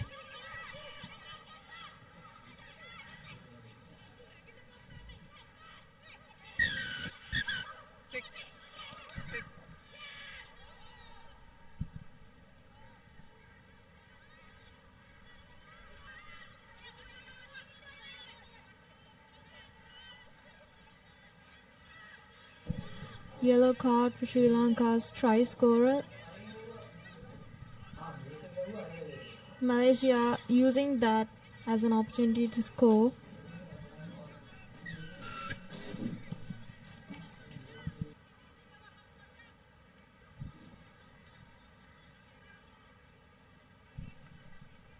Malaysia starting off the second half in the correct way. Same fashion they did in that first half. It was 12 points all at the break. And now Malaysia with the lead once again, 17 points to 12 with the conversion to follow. And the conversion goes through. An important 2 points added for Malaysia. 19 points to 12. Reads the scoreline. And once again a well-worked try for Malaysia. Apologies for the misinformation we had. Sri Lanka didn't go into the break with the lead. They managed to equal things and go into the break. But now, once again, in the back foot are Sri Lanka.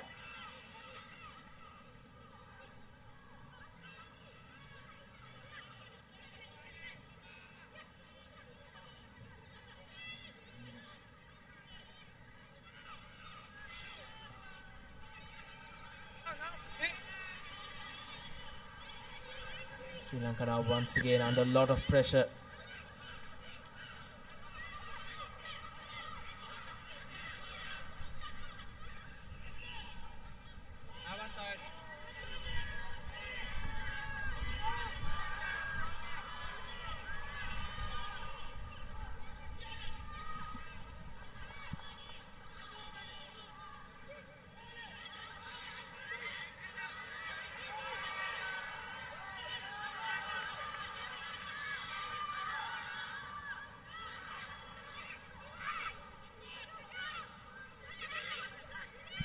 Just really messy play. There's no support at the breakdown. We see them trying to make a connection. There's space.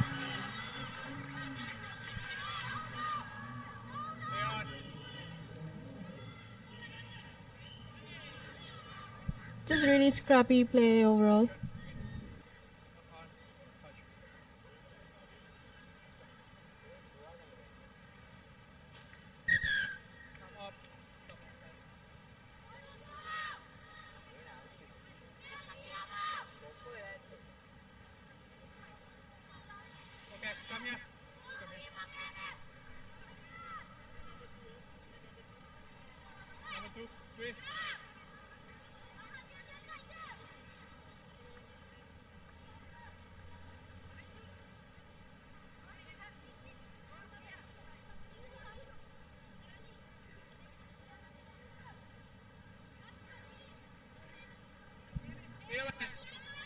Scrum in favor of Sri Lanka coming up. Will be important for Sri Lanka to get things right from this scrum. They'll have to score and convert to once again just to equalize to Malaysia's 19 points.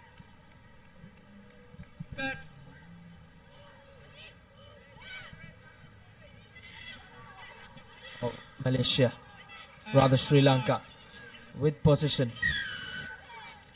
Much not to work with because brilliant defense coming in from this Malaysian outfit. Taking it quickly for Sri Lanka. She goes through the defense and goes over to make it a 2-point game with the conversion to follow. A tough conversion coming up for Sri Lanka, but nevertheless, well and surely in the game now.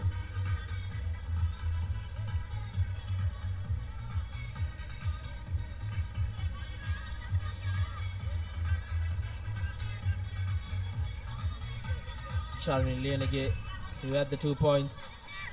She makes no mistake. It's 19 points all. As once again Sri Lanka have managed to come from behind and equalize proceedings. And a brilliantly worked try. Individual brilliance from Sri Lanka's number 4. All to play for in this final 2 minutes. Sri Lanka 19, Malaysia 19. Charini Renegade with the restart. Doesn't travel the 10 meters, as it will be a short-term penalty for Malaysia to follow.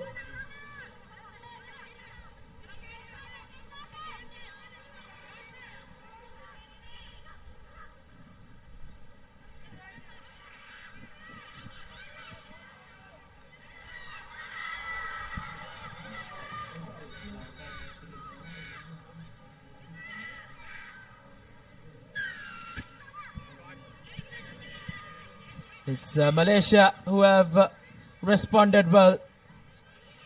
Sri Lanka just got napping in defense. Have really helped Malaysia to go over. Second try for her in the game, and possibly will be the match-defining try as well. Once again, an important 2 points for Malaysia. Doesn't go through, as the score will read at 24 points to 19, as Sri Lanka in a lot of pressure. Once again, a brilliantly worked try. It was important for Malaysia to go over that whitewash. Heading into the final minute of this game, Malaysia with the lead will look to run that clock down. A good restart kick, a good collection as well. As now Sri Lanka want to spread that ball out wide, but knock back, says the referee. As Sri Lanka now looking to respond, and if Sri Lanka manage to go on and score and convert, they might finish on the winning side now. But Sri Lanka have really been pushed back by this Malaysian defense.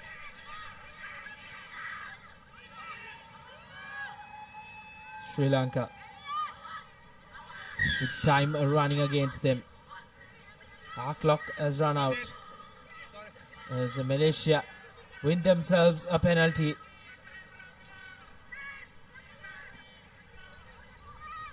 And Malaysia taking it quickly and putting that ball into touch as they end on the winning side. As Sri Lanka once again suffer defeat, as a brilliantly contested game between these two sides, Sri Lanka and Malaysia. Sri Lanka's disappointment will continue as the full-time score reads Malaysia 24, Sri Lanka 19. It was an action-packed second half where Malaysia got the better of Sri Lanka. They did go over for the first time, then Sri Lanka responded in quick time. Converted that try as well to get back proceeding to 19 points to all, but then this try was well and surely the decisive try in the game. And she managed to make it 24 points to 19. Sri Lanka once again go down as they suffer their fourth defeat in the campaign. Next game coming up, it's India taking on Singapore, as we'll have a change of voices in the comm box.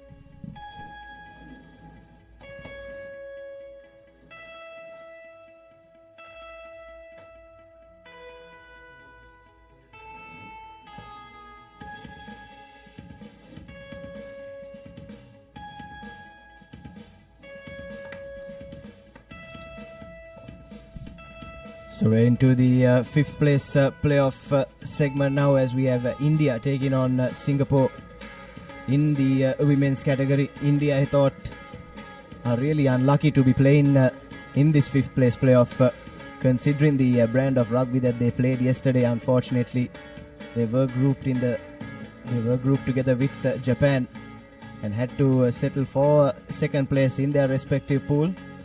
And take a look at the team cards up on your screen, as well as I welcome Denan Ranavira into the commentary box. Very good morning. Good morning, Nathan. Yes, that team India played really well yesterday. As you did mention, suffered defeats in the hands of Japan.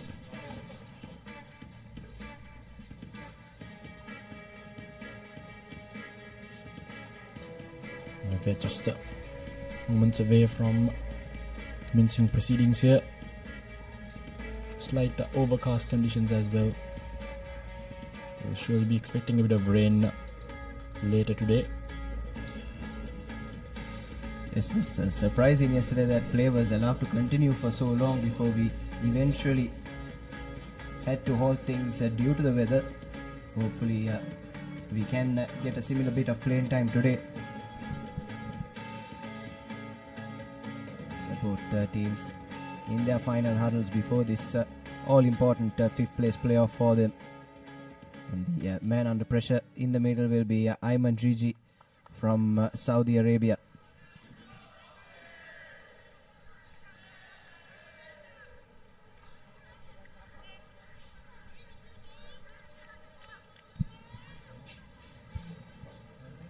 So India to kick things off then in the first half.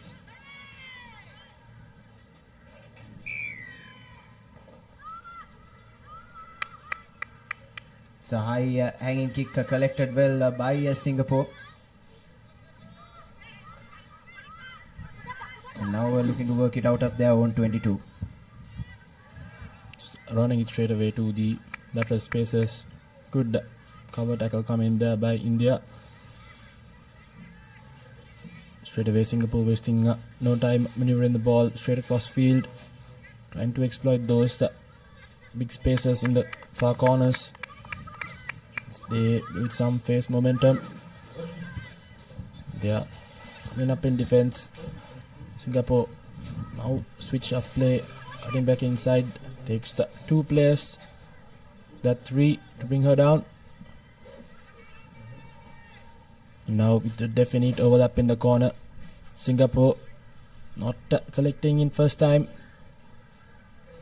Nevertheless, will use the short side advantage. Couldn't sneak past the final defender. So India doing pretty well in defensive. Singapore forced to boot the ball, but not the ideal kick. So it's India now with an opportunity straight inside the opponent's half. Dummy pass goes straight through the defense, and it'll be India going over for the first try of this game. Yes, that's a deserved try for India, you have to say. Did really well despite not having much of the ball in the first 1.5 minutes. Pinned Singapore back inside their own 22. And Shika Yadav goes over for her third try of the tournament. But like I was saying, pinned Singapore back, forced them to go with the kicking option. And eventually had someone sweep in to collect that and go through uncontested. And the conversion is through as well. So an early advantage to India. Waited for the opportunity and capitalized the maximum can see Singapore forced to kick the ball to boot. Just a slight dummy of play and straight through the Singaporean defense with ease. Backward. There's Yadav going underneath the post. And, Singapore has Offside gathered the advantage. restart. Bad pass coming in there, Offside but here. nevertheless, it's an offside advantage for them.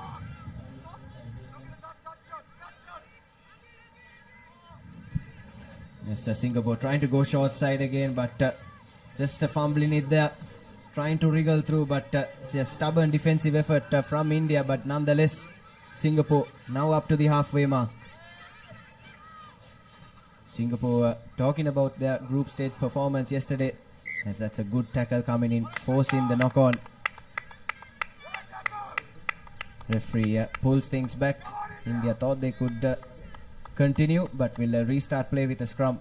And coming back to Singapore yesterday, missed out in their first two group games, but got a close win over Sri Lanka last night, 22 points to 10, and hence they find themselves vying for that fifth position.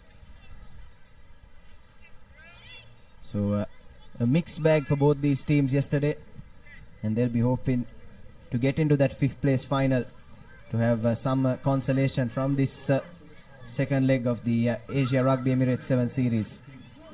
As India straight from the back of the scrum create that overlap on the right hand side. Drift defense on that occasion is decent though from Singapore, but that leaves the inside channels open. And wayward pass pushes them back a couple of meters, but that's picked up by the number 13 for India. No one sweeping in defense for Singapore, and that'll be the second under the post try for the Indians. Kalyani Patel goes over to put her side 14 points to the good.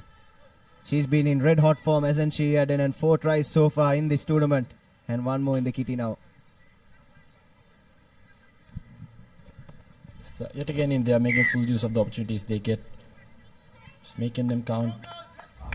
Their defensive efforts have been quite commendable. As you can see, just knows exactly what to do with the opportunity they get,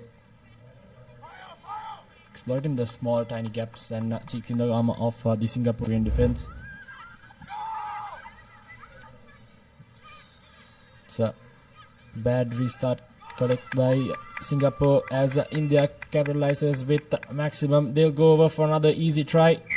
It's the number 4 Kumari who will go over. Right.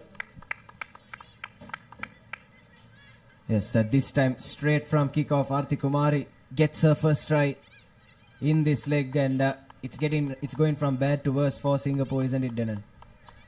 It's indeed not the restart they would have hoped for. If they were to keep this game alive for themselves, they'll need to at least get the next one right and continue from there onwards. But for Team India, conversion attempt not the best, but nevertheless it's a 19-point buffer between them and their opponents. Let's have a look at the replay. It's the pressure brought in by the defense which has ultimately won them that goal.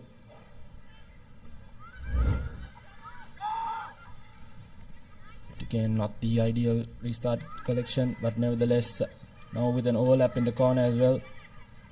Trying to cut back inside. Stays on her feet. Good defensive shape by India. Indian tackle coming in. Wayward pass. Singapore now in the back foot just outside their 5 meter. Still not settled as India defense come in, but a bit of lateral space in the corner. Tries to burn past the defense. Good cover defense coming in.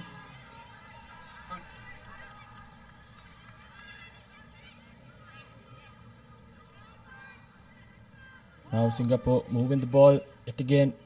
Finds the overlap. Bad pass, but nevertheless still has position. Good rip in that instance by the Indian defense as the number 11 tries to cut through. Gives the offload away to number 6 of Team India who'll go over. It's Sanderai who'll go over for the try right before halftime. Yes, a try for Team India right on the hooter. And yet again, it's a fourth try that has that they've scored in this first half, and the fourth try that they've got as a result of their mounds of defensive pressure that they've applied on Singapore. Singapore in this entire first 7 minutes have really failed to come out of their own 22. Conversion is good as well. So it's 26 unanswered points to Team India in this first half.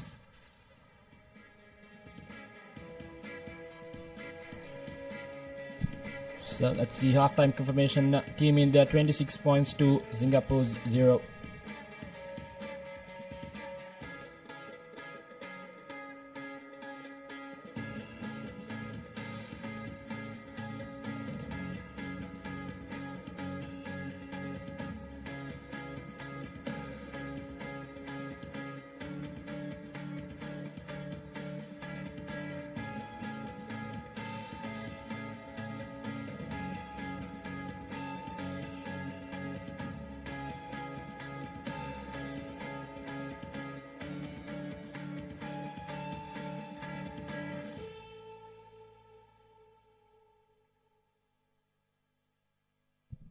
Yes, so welcome back for the second half of this first semi-final in the fifth place playoff for the women's segment. Taking a look at the highlights just before the break, we are talking about how good India were defensively.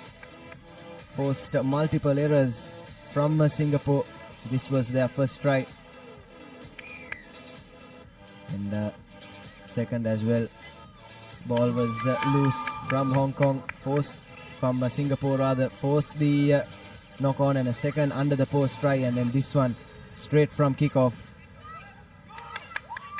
No one back in defense for Singapore, and India went over for their third in the corner, and then this one right on the hooter, ripped the ball at the breakdown. That's a brilliant individual effort from the number 11, and a good supporting line as well that ensured India take a 26 points to nil advantage into the break. Now Singapore to restart proceedings in this second half. Not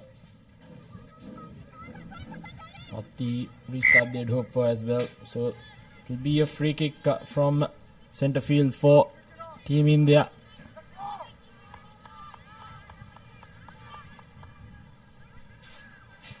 So if Singapore were to keep this game alive, they'd need a score, and sooner the better for them. So Team India tend to tap and go for it. Switching directions. They have a small overlap in the corner. Cutting back inside is that number 13, the try scorer. Singapore trying to apply some pressure. They're trying to use the linear channels. This time overlap in the corner as Team India runs artillery. Here we go. Number 6, final defender to beat. Good cover tackle coming in. It's a knock forward. So Singapore can see they're pumped up with that defensive effort. Hopefully now, with a bit of momentum in their hands, they'll get a score in. It's a tall mountain to climb for Singapore, isn't it? Just 5.5 minutes or so left on the clock, but finally managing to pull their socks up in defense. And winning a scrum as well, and there you have the Singapore men's team cheering on their counterparts. Point. Set. Hold. Slowly but surely filling up the race course here in Colombo on day 2 of this Asia Rugby Emirates 7 series. And now here comes Singapore creating that overlap in the corner. But again, good drift defense from India. Defending has been on point for them so far in this game. This time though, half space opening up, but just managed to get that ankle tap in. And Singapore now with the ball on the right hand side. One man to beat. Opts for the inside pass. And now up to halfway. This is much better from Singapore attacking. And now goes straight down the middle. Does the number 2, but again, good cover tackle coming in from India. Making Singapore go through the phases. Advantage for offside coming their way as well. Have an extra man out wide on the left. Does she have the gas? Yes, she does. She'll run right round. Will Jane Chanjinyi Full touchdown for Singapore's first try in this clash. Singapore did quite well there. Had the continuity of play, kept the offloads going, didn't let the Indian defense settle. The scramble Indian defense just couldn't find themselves the right positions, couldn't recover on time. And for the first time, Singapore has crept past their defense. So it's 5 points with a conversion to come for Singapore. All started with that good defensive effort, as I mentioned earlier. Go, please.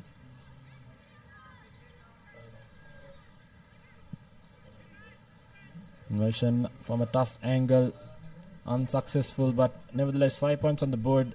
Little over 3.5 minutes left on the clock as well. It's vital that they get a good restart from now and regather the position if they were to threaten this Indian scoreline. As you can see, just 1/3 defense from the outside. Could have gone a bit more closer and made the conversion easier, but nevertheless, deep restart straight away. Very well gathered by Team India. Here we go. Trying to create that overlap. Does so with ease. Cutting back inside. Good defense. Straight away, spotting the gap, the number 4. Trying to go past, but it closed as she moved closer. Nevertheless, again, Team India now. The good face movement. Trying to change directions and use the short side. Singapore holding on in defense. Ball squirts out, but very well regathered by Team India. The number 2 breaking through the defense. Has the try line at her distance. Will accelerate and go underneath the post. So yet another try coming in for Team India.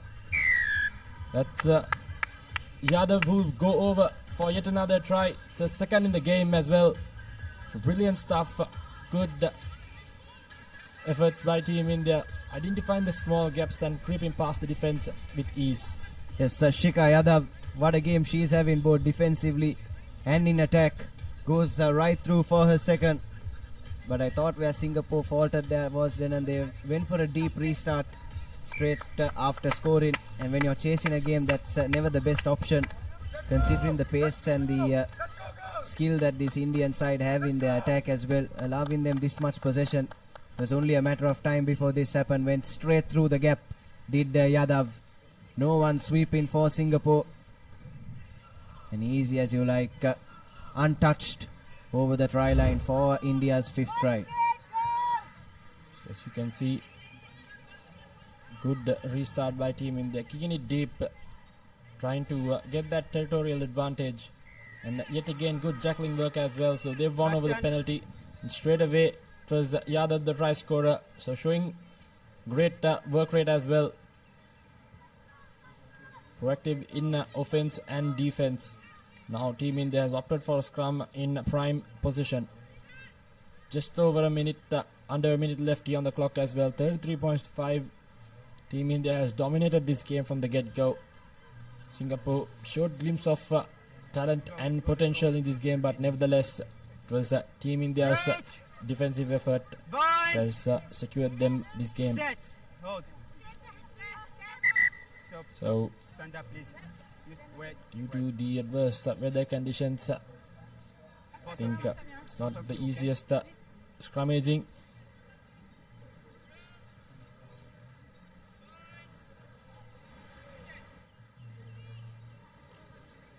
Yes, wouldn't India love to top this one off with a score? Goes on the blind side, creates that overlap on the left. Chooses to cut back in, needs support now. The number 10 for India. Support arrives quickly. And now swinging it through. India, but that's good Jacqueline work from Singapore. Managed to win the penalty and spare the blushes for their team. Take that one quickly. Now trying to get back up the field. Cuts back inside, gives the ball. Singapore trying to find some spaces in the Indian defense. They're now settled in, coming up in defense. Singapore trying to create an overlap in the corner, cutting back inside. Back. So it's a penalty. You are down. You need to One be up. Again line there off the feet, says the referee. And seems like it will be the final phase of the game. She taps and kicks it out of play. So it's a full-time Team India winning 33 points to 5. Good dominating performance by them. It's a comprehensive performance from these Indian ladies, and you didn't expect anything less. They've played some good rugby in this tournament so far. More of the same today on day 2. It's a comprehensive 33 points to 5 victory over Singapore. There you have your full-time confirmation. Singapore are now eliminated and will have to go back to the drawing board, but India on the other hand will have a chance to secure that 5th position. So you have a look at the second half highlights. Started on a good note for Singapore. Was sniffing a comeback, but in this try really killed off the game from Shikha Yadav for India. She went through for her brace untouched, and she had a good game in attack and in defense as well, and has ensured her side are still in contention for that 5th position at the Asia Rugby Emirates 7 series. So coming up next, we'll have the United Arab Emirates taking on Kazakhstan in that second semi-final, and they'll be playing for the opportunity to play India in that 5th place final to try and go through. As we have a look at the 2 team cards for both these sides, United Arab Emirates and Kazakhstan. Kazakhstan as well got 2 pretty good victories yesterday over Malaysia and the Philippines, but unfortunately missed out against China, and hence have to play in this 5th place playoff. As for the United Arab Emirates, missed out against India and Japan, and their solitary victory coming over Indonesia in yesterday's 3 games.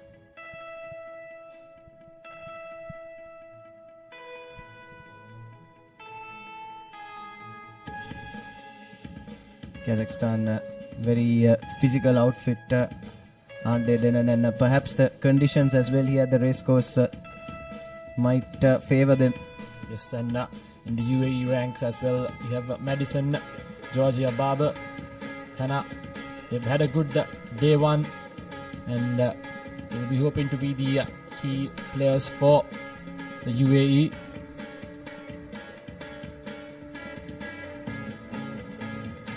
As for the UAE, you'll have Abigail, Amanda, Fatma, Madison, Alexandria, Georgia, and Tara.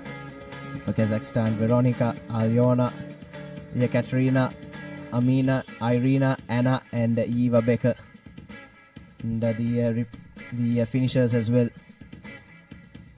Hannah, Jessica, Sophie, Jade, Kira, and Catherine will be the finishers for UAE.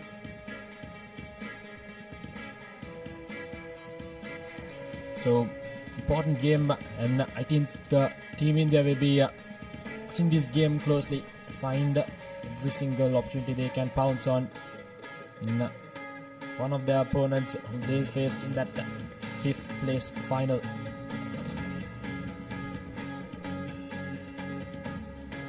So there you have the UAE ladies.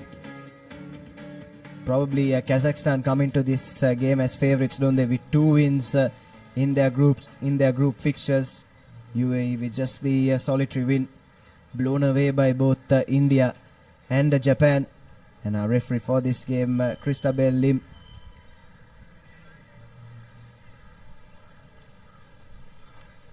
He'll be assisted by referee Tarindu and Aruna Shanta.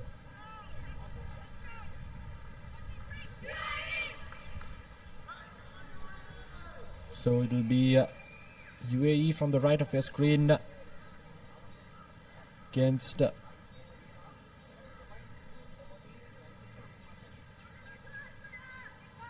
Kazakhstan from the right. So it's kick off here. The second semi-final for the 5th place in the women's pool. Good collection at Pass not going into the hands, so it will be a scrum down straight away for the UAE. Kazakhstan in the back foot.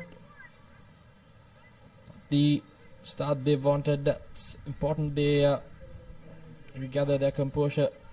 But UAE straight in the way of the 22-meter. Good scrum. They'll be hoping to get some points early on. Straight away runs through, cutting back inside.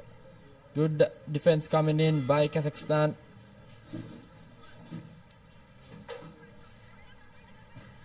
Again, moving through the linear gaps is the team UAE. Now maneuvering the ball to the far corners. Good Russian defense coming in by Kazakhstan. Keeps the team at bay.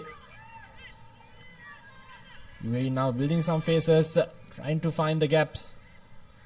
Again, good defense. Tries to keep the game alive, but good defense coming in by Kazakhstan. And good ruck time as well. Gives the pass away. Good cover defense yet again. And it's been battled into touch, so Kazakhstan holds on in their defense. Recovered very well after that fumble early on. So it will be their opportunity to throw in and move away from their yellow zone.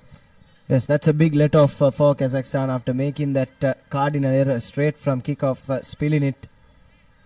Good cover defense from them, drifting to the touchline, bundling their man out, and now have the line out, but it's overthrown by Kazakhstan, and now UAE with another opportunity.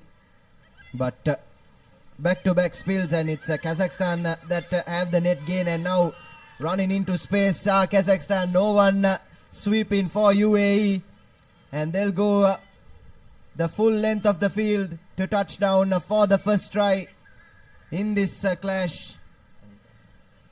Number 5, Irina Taichina for Kazakhstan, puts her side ahead and right under the post as well. But the conversion unfortunately has gone wide, but it's still a 5-0 advantage early for Kazakhstan. The spill coming in straight away. Good tackle there and a brilliant fend off and good finish by the number 5. Saw it all the way through. Brilliant stuff by Kazakhstan, adapting from defense to offense ever so easily. Good presence of mind and very well regathered restart. Trying to use the short side, trying to find the player. Good defense coming yet again by Kazakhstan, trying to use that touchline as a extra defensive player. Nevertheless, UAE now stuck in there 22, and Kazakhstan has won a penalty taken quickly. Now moving is the number 11, offload to the number 7 now, right inside the 5 meter. Spills off the ruck, but nevertheless all up in the corner as well. It will be surely a try for the number 2 of Kazakhstan. Brilliant stuff using the width of the field. It's Fatma who'll go over for the try. Brilliant stuff straight away from kickoff. Applied the pressure, did everything right, and reaped the rewards. As Iona Drobovskaya goes over for Kazakhstan. That's their second try. And like you were saying, Darren, it's been pretty intelligent stuff from them so far, using the entire width of the field, especially in defense, and capitalizing on 2 occasions. And it's UAE under some early pressure. 2.5 minutes left in the first half, 2 scores behind, and straight away a deep restart as well, looking to apply the pressure.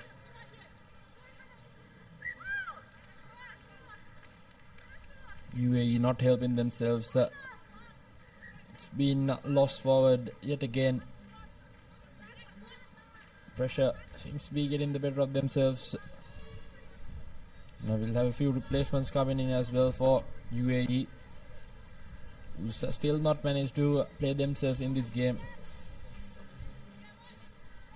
Yes, had a couple of opportunities in attack, but Kazakhstan did well to turn things over. But now scrum inside the 22 meter, and the number 2 goes straight from base, and this will be her second try. Aliona. UAE defense just simply didn't read that one. And the scrum off with another excellent try for Kazakhstan, and that's their third one in this first half. Sniping through the defense. Second try this game and in this leg as well. In quite a brilliant game, Aliona sniped her way through, finding the gap. UAE's defense not linking. Has spotted the gap straight away, sees it and snipes through. Brilliant stuff and good individual performance there. UAE opting for boot, kicks it out straight away. Not the kick she'd hoped for, but nevertheless, it's yet again now Kazakhstan with another opportunity. UAE needs to get possession of the ball if they were to at least get a score in before half time. Yes, you can tell the pressure has gotten to the UAE though, can't you, Darren? Especially when chasing a game, I don't think going to boot was the right option. You would want to keep ball at hand, and goes short from the line out this time. Does the double try scorer Aliona. And now trying to create that overlap, but unfortunately just got stuck in the turf there. Conditions as well playing their part. Good counter-rucking by UAE. Kazakhstan barely holding on to the position. Luck in her favor in that instance for the number 11 of Kazakhstan. Everything going right their way at the moment. It's Oksana who will go over for another try. Brilliant stuff. And things are going your way. They just seem to fit right in place, isn't it, Nathan? Yes, sir, certainly, Darren. But the idea was right. There was no one sweeping back, and Oksana Shadrina had all the rights to go for that grubber. And the conversion is good as well. 24 points to nothing as the referee blows for halftime. Take a look at that. Idea was right. Execution not the best, but luckily for her, she had the rub of the green in her favor. Fell nicely back into her breadbasket. And she went over under the post for the fourth try in this first half for Kazakhstan.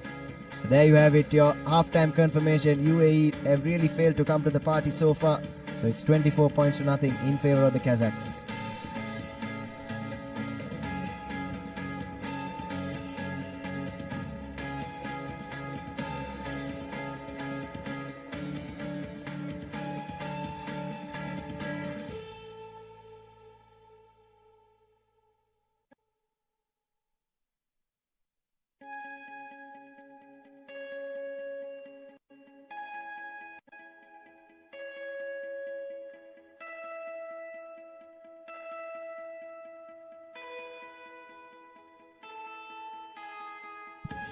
So welcome back to the race course, moments away from the second half here of this second fifth place semi-final between the UAE and Kazakhstan.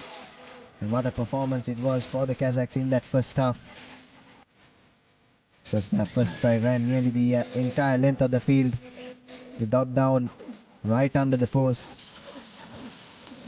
And then here again, the ball was loose from UAE. And the Kazakh players were there to pounce and use the width of the field to their advantage. And then this moment of individual brilliance from their scrum half. Spotted no one covering that 10 channel for UAE. She went through, and there was another try. That is a lucky kick falling into the hands that ensured the Kazakhs took a 24-0 advantage into the break. It's a good restart it again by Kazakhstan. UAE managing to hold on to position. It's the ball bounce. You can see straight away the defense is right up there. UAE trying to find the direction they want to opt for. Uses the fire and to get good defense coming in by Kazakhstan, not letting. And here we go, overlap in the corner, beats the first man, has to sweep at a beat, trying to step past the defense and does so brilliantly. The number 4 for UAE straight away. Will go over for yet another try for them. The first one in this game. It's Madison Melish who will go over for the try. Brilliant stuff there. It's brilliant stuff from UAE. This is exactly the start they would have wanted. Within 1 minute after the restart, Madison Melish goes over for her fourth try in this leg. She's been in red hot try scoring form as well. And the conversion is good, so UAE managed to pull one back and pull one back early in this second half. Just have a look at the replay there. Found the space in the corner. Did brilliantly to step past the final defense. So good acceleration and finished by the UAE player. They've just kept back in this game. So it's important that they move on with this momentum they've just gathered. Now Kazakhstan trying to get the reply in. Tries to show and go. Just brilliantly gives to offload. Overlap in the corner. Brilliant stuff. Good reply by Kazakhstan. Sweeper trying to get the defense in, but nevertheless it will be another try for the number 4 for Kazakhstan. It's Amina who will go over for the try. What a reply straight away after conceding a try, Nathan. Yes, that's exactly what you want to do after conceding one. Amina Tulajinova goes over for her first try in this second leg to restore that 4-score cushion between the two sides. And the conversion is a brilliant one as well from a tough angle. So Kazakhstan, after conceding, have walked back with all 7. Tatiana with the conversion as we take a look at the replay of that try. Desperate effort from the lady sweeping for the UAE. But Amina had the pace on her to go through. Now UAE have to play from far behind yet again. Away from the restart. Good defense coming in by Kazakhstan. Here we go. Trying to find the spaces. Switching in play. Finds a gap straight away through the middle. Looking for options. Steps past the defense. Gives it to the try scorer. Melish now trying to get another one in. Good cover defense coming in by Kazakhstan. Some desperate defense and good contest at ruck, but nevertheless now UAE with the prime position. Kazakhstan trying to regather their defensive efforts. Desperately hanging on. Sen offside penalty advantage now. UAE with heaps of momentum behind them. Kazakhstan now in the back foot. Switch in momentum as UAE now moves into the 22 meter of Kazakhstan. Switching in direction yet again. Fends out the first one. Finds the gap, the number 2. She tries to beat it, but good defense. Some desperate defense coming in by Kazakhstan. Sniping through the linear fringes. UAE now looking for yet another try. Trying to keep the game alive for themselves. Just less than a minute left. 2 minutes left on the clock. Offload just not going into hand, so an unforced error has costed UAE another sure try, but nevertheless Kazakhstan desperately hanging on in defense. It's a golden opportunity for the UAE. They went begging. Unfortunately, that last offload just going a bit forward, and Kazakhstan managed to hang on. Few good tackles as well in that last sequence of play. And now they'll have to exit their own 5-meter area. Will Kazakhstan. Here we go. Trying to run from their own 5-meter line. Melish with the good defense coming in. Kazakhstan now in the back foot. Balls backs against the wall. Good defense yet again. Brilliant stuff by the UAE defense. They'll win 5-meter scrum right outside.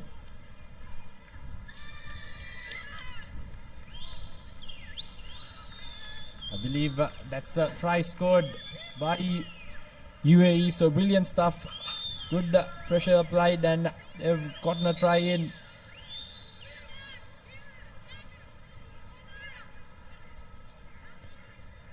Conversion not successful, but nevertheless it's 12 points to 31.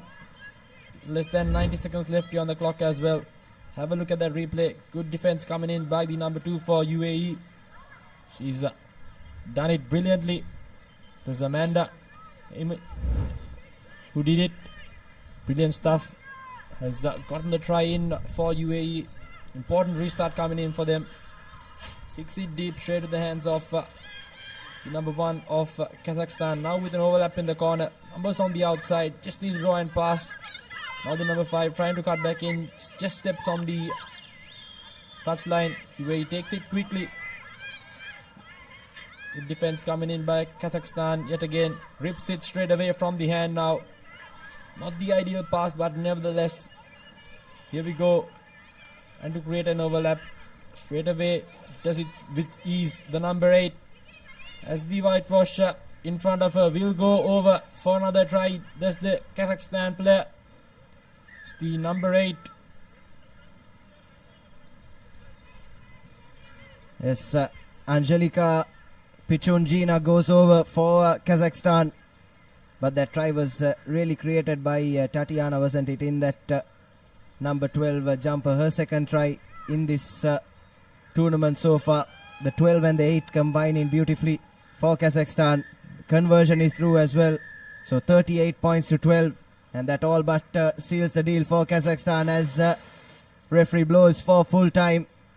So it will be Kazakhstan that take on India in that playoff for the 5th place position here at the Asia Emirates Rugby 7 series. Your full-time confirmation then 38 points to 12. A comprehensive victory in favor of Kazakhstan.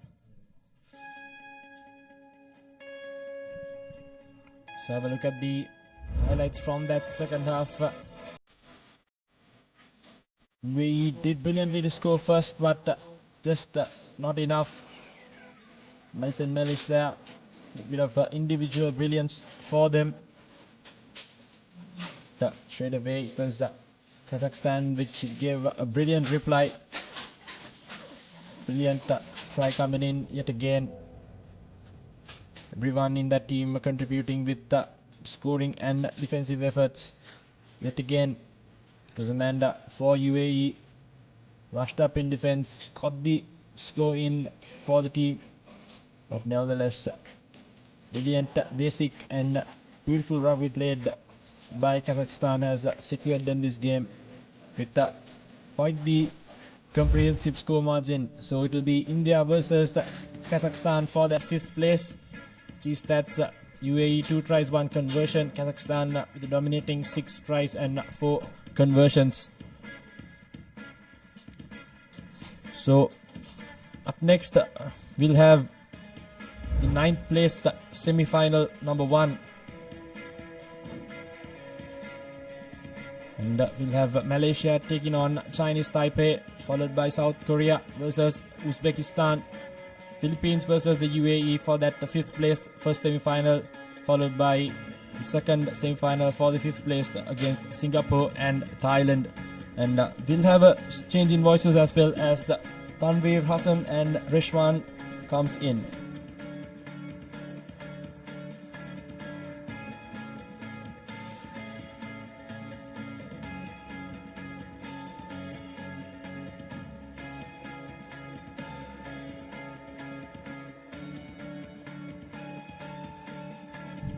Thank you, Dylan. The next game on our cards, Malaysia taking on Chinese Taipei here at the Asia Rugby Emirates 7 Series 2025. The Sri Lankan leg live from the Racecourse Stadium here in Colombo.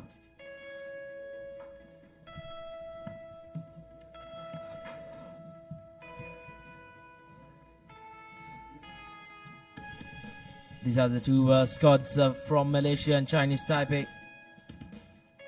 Malaysia have really found themselves in tough situation. Malaysia did win against South Korea 19 points to 7. They lost to Hong Kong, China 38 points to 10. And then they have went on to lose to the Philippines at 26 points to 14. So likes of Ammar and Adin Iman will really play a pivotal role for this Malaysian outfit. as long as Chinese Taipei are concerned. They have found themselves in tough conditions. They went down to UAE 33 points to 14. They lost to Japan, a massive defeat, 68 points to 0. And then they did go down to Thailand as well, 26 points to 12. Plenty to play for both sides. As I welcome Tanveer Hassan to the combox. A very good morning to you, Tanveer. Good morning to you, Rashwan, as well. And as we can see, the weather here in Sri Lanka, in Colombo, at the Race Course grounds is quite gloomy. It's quite humid as well. Not very hot at the moment. It was drizzling a little while ago, as you saw in this live stream. And as we see both teams making their way forward into the ground. Chinese Taipei versus Malaysia. We're hoping for a good game of rugby from both these teams.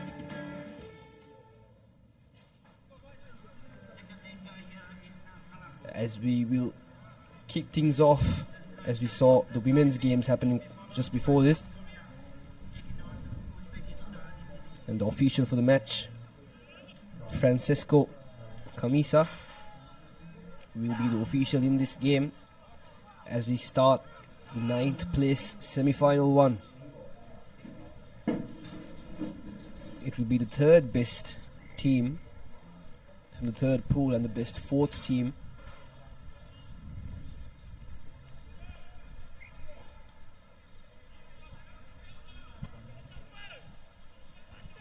Chinese Taipei will be the team to kick things off here in Colombo as we start the proceedings.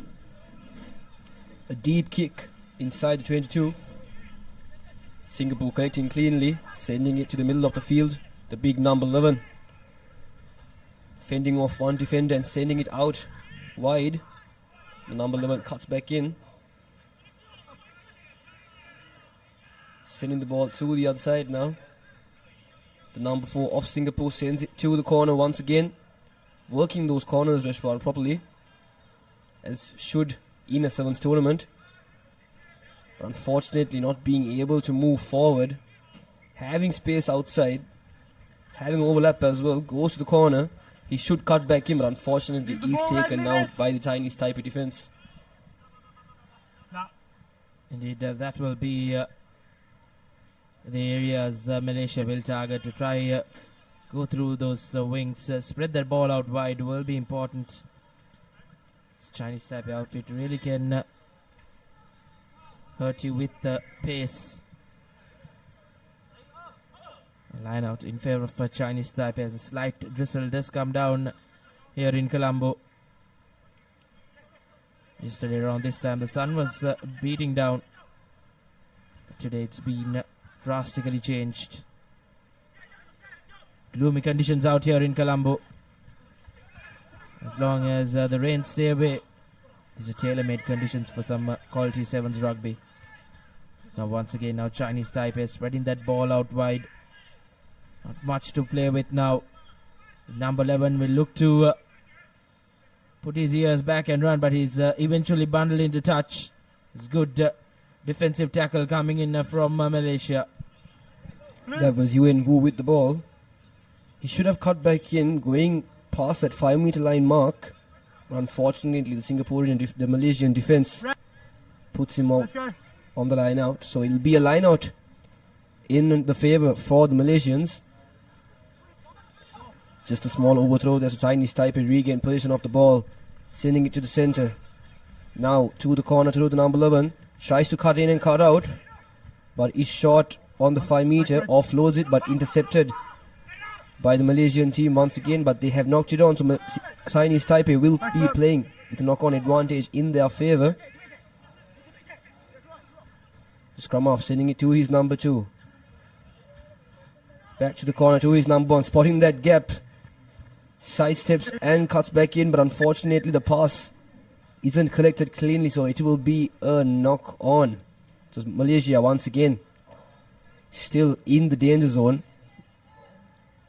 but this time they will have a scrum in their favor. And as we see the Malaysian coach Looking to see what he can do from the bench. Crouch!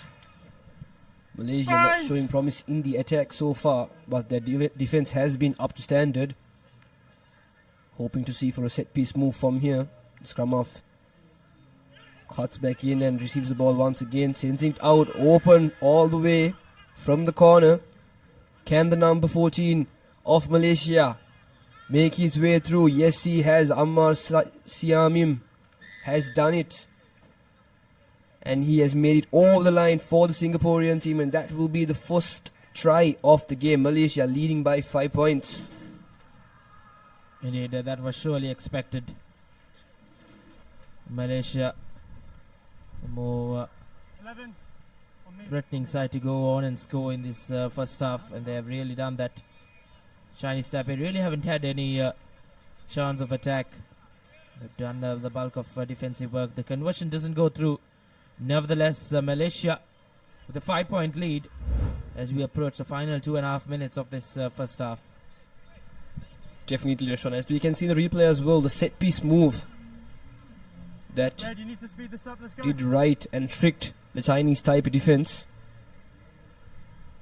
As we saw Malaysia in the first time in this game playing in the red zone, making their way into the red zone of the Chinese Taipei team, and does well to do so as well. So Malaysia once again will kick things off. Goes for a contestable kick, a high hanging kick. Can the number 3 unfortunately not collect the ball, but had a decent tackle to put the player down. So Chinese Taipei now attacking from their own danger zone, sending the ball from side to side, but he's taken down in the middle. Switches direction, not the best of passes. Now over the try line. They will want to make a bit of a distance from here, as the pressure is applied from the Malaysian defense. Will that be a penalty? Referee says release, and he does so. So Chinese Taipei once again in the attack, trying to send the ball to the corner, having space and having extra man there, but unfortunately does not pass the ball. And will that be a penalty for the Malaysian team? Yes, it is. Taking the quick tap, the number 4 has numbers on the outside, should have sent it out the first time, but unfortunately does not do so. Spotting that gap in the center, the number 10. Can he make it all the way? Yes, he does. Once again, Ammar from Malaysia scores the second try for his country. Indeed, brilliant from Malaysia. They look to run away with it now. 10 points to 0. Ammar gets his second try in the leg and his first in the game. With the conversion to follow, Malaysia have an opportunity to add the 2 points, and quite a regulation 2-pointer as well. Makes no mistake, as Malaysia heading into that half-time break. Around 30 seconds left on our clock. Will be with a 12-point cushion. Goes right under the post to make the kicker's life a lot more easy as well. Definitely, Rashwan, as the vision from that number 10, spotting that big gap there and going right through it just to make his way right under the post. Ammar doing well there with his sight. So it'll be Malaysia once again with the kickoff. This time changing direction from the kickoff. Not collected cleanly from the Chinese Taipei team. Referee says it has been knocked back, so position will be with Chinese Taipei, still attacking from their red zone now. Trying to run around the Malaysian defense.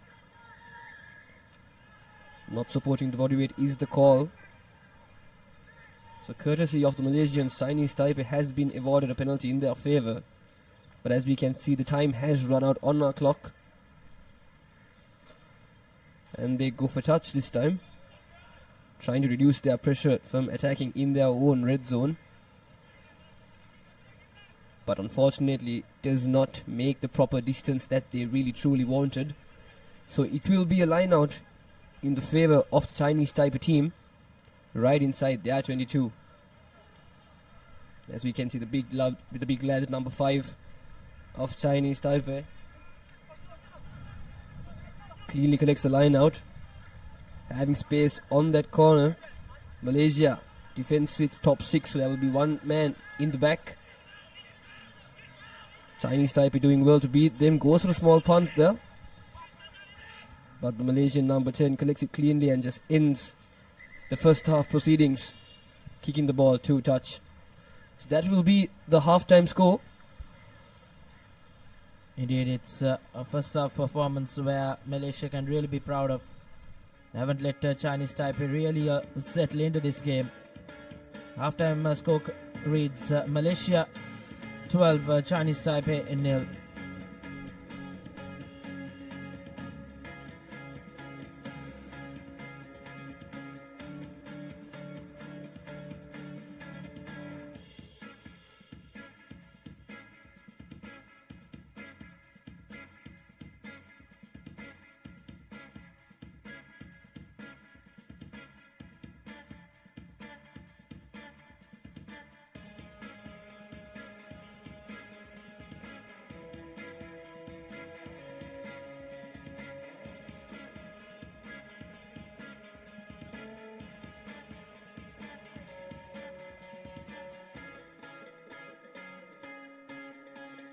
And we're back live here in Colombo. Once again, this will be the first semi-final for the 9th place position. The highlight of the first half. This was the first try scored by the Malaysian team, an 80-meter sprint. Ammar scores the first try, and then once again the other Ammar spotting that gap and making his way right onto the post to score the second try for the Malaysian team. So the points will stand 12 points to 0. And coming up next will be the 9th place semi-final 2, where South Korea will be facing against Uzbekistan. An interesting game of rugby we'll be looking forward to.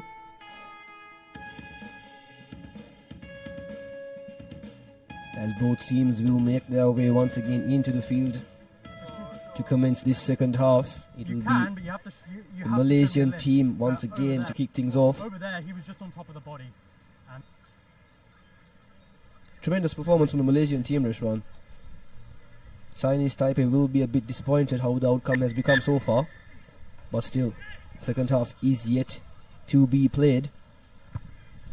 Indeed, Chinese Taipei, they really have to do well to try and get back into this game. They have 7 minutes to play with. And Malaysia will really look to see this 12-point cushion off of Chinese Taipei. They have to run a full length now if they are to go and score. Malaysia have really done well to turn over. And it's Malaysia now just picking up from where they left off in that first half. They go over and they get their first goal in the second half and the third in the game. Wonderful performance there, and the vision in that corner almost touched that line, but he does well to keep the ball in play. So Malaysia now will be leading 17 points to 0, and as the try scorer Muhammad does well, the big lad Muhammad does well to add the next try and has the conversion. Yes, he's done it as well, so it's 19 points to 0 here in Colombo at the Racecourse grounds. And as we see the sidestep that helped him pull it off, and the acceleration speed from this big player. Impressive run from him to keep it in as well, and to make his way as close to the post as possible to make it easy for his kicker to concede the conversion. So Malaysia once again with the kickoff, having a comfortable lead, just 5 minutes more remaining in this game as well. A wonderful high-hanging contestable kick. Malaysia can pick it up once again, and yes, they do so, but unfortunately it goes out to the touch. So this time Chinese Taipei once again will have a line out in the 40-meter mark. Sorry, it was a knock-on into touch then. You have an option. What do you... Scrum? Okay. Knock-on into touch. Scrum. Red ball. The referee says it had been knocked on first by the Chinese Taipei team. So it'll be a scrum in the favour of the Here Malaysians you go, now. boys. Here's your mark. Crouch! Chinese Taipei will not be very happy with that outcome. Bind! Sit! He could have collected the ball cleanly from the line out, but a well contestable defensive play by the Malaysians have awarded them the scrum. Going for a set piece move that does well to do so. The combination from the 14-7 and the number 11. Cuts back out, cuts back in, beats two defenders. Having space on the outside now, should send it out wide. Just one man to beat, but very well read defense from the number 3 of the Chinese Taipei team. Let him run. But they have considered a penalty, so Malaysia once again with the quick tap. Should have worked the ball to the wide. Having an extra lad in the corner, optimizing from the space. He tries to cut back in, but unfortunately his assistant player did not read that very well. So Malaysia once again have lost position of the ball, but they will have a line out in their favour as we see the coaching staff making substitutions from both teams. The previous try scorer Ammar from the Malaysia has been bought out. Okay, Blue, here's your mark.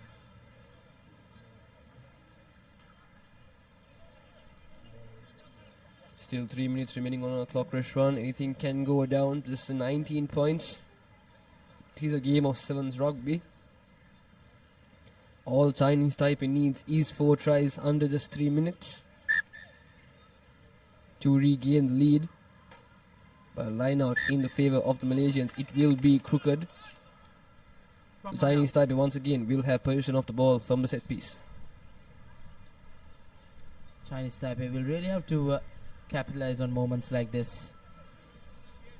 It's not been easy going for this Chinese Taipei outfit. Malaysia have really brought their A game here. It's a matter of just one good move for Chinese Taipei to try and go over the whitewash and just get off the mark in this game. Feeds in that scrum, Chinese Taipei. Works that line well. Good defensive tackle coming in from Malaysia. Now Malaysia once again opting to go on his own. But he's really put in under brilliant defensive effort from Malaysia. Chinese Taipei spread that ball out wide to the far end. Just one man to beat, but once again Malaysia have done well and won themselves a penalty as well in the process. A wonderful turnover by the Malaysian team. Putting his hands in the ruck legally as well, doing very well to do so in that moment. So Malaysia now with the penalty in favour for them. Let's go. It looks like they will be kicking to touch.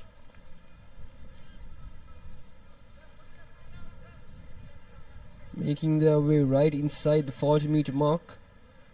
This time playing in the Chinese Taipei side once again. They will want to collect this line out cleanly, as previously we saw there was a crooked throw. 19 points to 0. It is a comfortable lead now with just 1 minute left to spare. Going from the back, taking it from the 6, but unfortunately not being able to make hands. So Chinese Taipei once again in the attack. Looking for support there, not completing the tackle from the Malaysian defense. The numbers 11 of Chinese Taipei doing well to beat 1 and 2 and makes his way under the post to score their first try in this game. Unfortunately, it does seem a little bit too late, but tremendous effort from Yuan Wu to go under the post, and the kick takes it. Adds the 2 points for the Chinese Taipei team. Fends off that defender, beats him in a race of speed, and then beats the second one as well. Let's go, guys. It's last play. And Yuan Wu just makes his way right under the post to make it easy for his kick taker to clear that conversion. So the point score now is Malaysia 19, Chinese Taipei 7. And as the clock has rang out for us,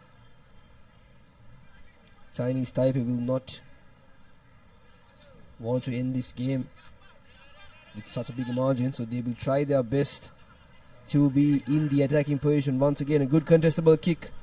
Chinese Taipei doing well in the defense. Malaysia, a wonderful scissor to the big number 5. Still in the attack is Malaysia. They can just end proceedings with kicking the ball outside, but they also do want to score once more. Taken down from the center, sending it out wide, having 4 men in the side. Number 5 doing well to disrupt the defense of the Chinese Taipei team. Offloads the ball, but unfortunately doesn't collect it cleanly. The fumble from the ruck has avoided Chinese Taipei with possession of the ball once again. Yuan Wu trying to overspeed him once again, but goes to the punt. Can he make it to score? Unfortunately does not do so. And that will be the full time. Indeed, it's Malaysia who were tested in a brief period of this game, but they had that game in the bag. Chinese Taipei will have to go back into the drawing books and try and come back better in the last game they play here in Colombo later on. Nevertheless, Malaysia walk out as a victorious team, 19 points to 7.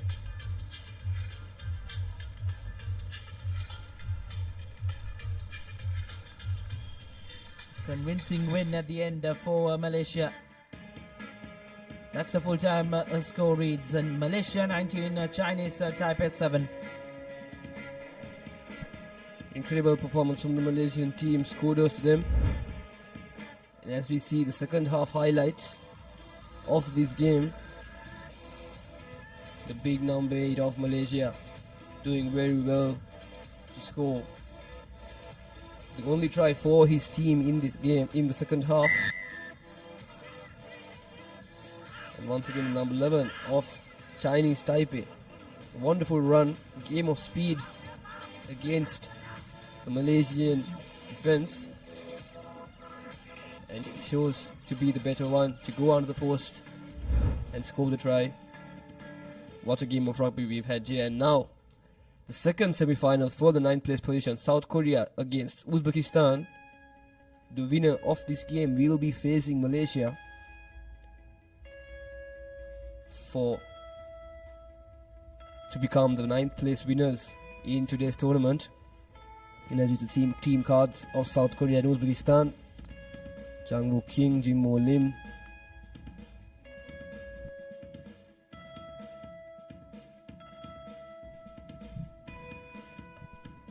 Indeed, South Korea will really have to pick up well if they are to try and make amends from yesterday's disappointing performance. Looks a very good sevens outfit, but things didn't go their way yesterday. But an opportunity for South Korea to do better today. South Korea did go down to Philippines in quite a close encounter, 24 points to 19. And then it was tough going for South Korea throughout the day. They did lose to Malaysia as well, 19 points to 7. And then they met with a massive defeat to Hong Kong China, 50 points to 0. Good restart from South Korea. They pushed Uzbekistan inside their own red zone now. But now it's Uzbekistan who are running at the South Korean defense. Manages to keep the ball alive. A long cutout pass. There's support. The Uzbekistan team now opts to go in that inside line, but fumbles that ball as South Korea now will look to pounce on that mistake by Uzbekistan. South Korea once again in the attacking position. playing on their own half. They will want to come forward, and the big number 18 of their team try to keep possession of the ball, but unfortunately loses it. So Uzbekistan having the opportunity to make something from this. Does not collect it cleanly, and no arms in that tackle is the call from the referee. So it will be a penalty in the favour of the Uzbekistani team. Kicks for touch. Does not make the distance that they must have wanted, but nevertheless right outside the 22 they have a line out in their favour. As we saw the Uzbekistan's women's team beat the UAE team moments earlier, they will want to follow in their footsteps as well. This Uzbekistan team collects it cleanly from the line now, sends it out wide. Just one man to beat for the number 11. A wonderful offload back inside. Can he make it over the line? Yes, he does. The number 5 of the Uzbekistan team as the first points in this game. It's Abdullah Aziz to score the first try for the Uzbekistan team. Drawing first blood. They did play a game early in the morning.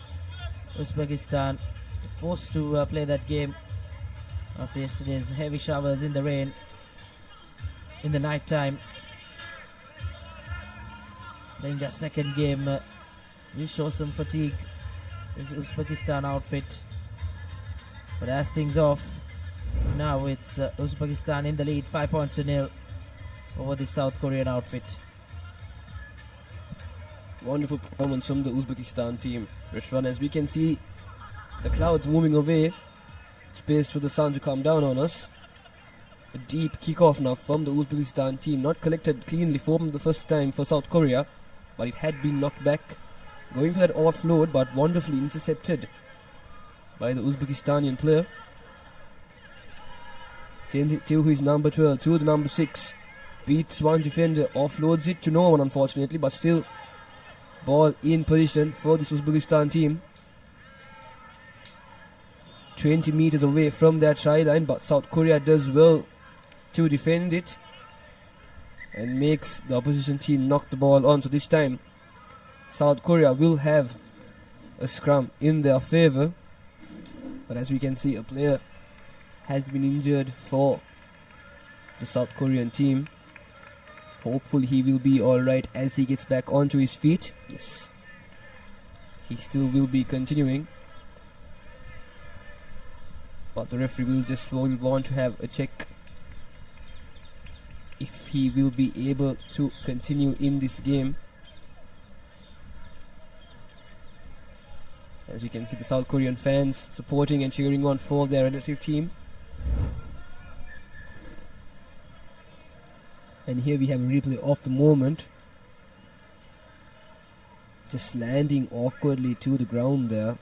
This is what happened. Not exactly sure if it was his head or his shoulder, but nevertheless South Korea once again in the attack, in their red zone, just 5 meters away from their own try line. The number 14 doing really well, spotting that gap and attacking inside it, making their way forward slowly but surely. Wonderful draw and pass to the big lad in the number 18 jersey for the South Koreans. Can he make it all the way?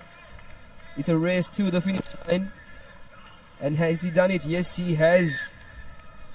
Not the landing he would have wanted there, but a well deserved try from the number 18 of South Korea. Imosi Labati is the lad to score the first try for his team. Indeed, Tanvir, they really had to work hard to go over and score that try to equalize the score here. With the conversion to follow, South Korea with an opportunity to get the lead for the first time in this game.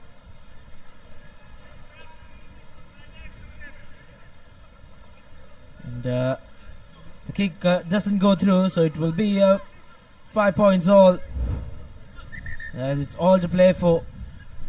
A brilliant pass that just dragged the defender, and then that big man, the big number 18, just fends off one, and he goes over the whitewash.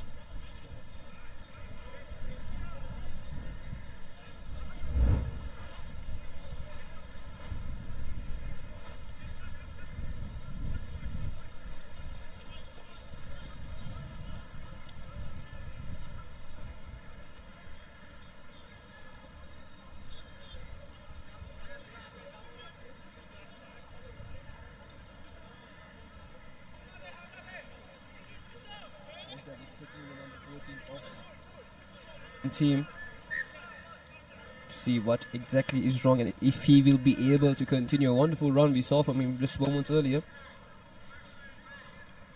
And once again, a kick-off from the South Korean team.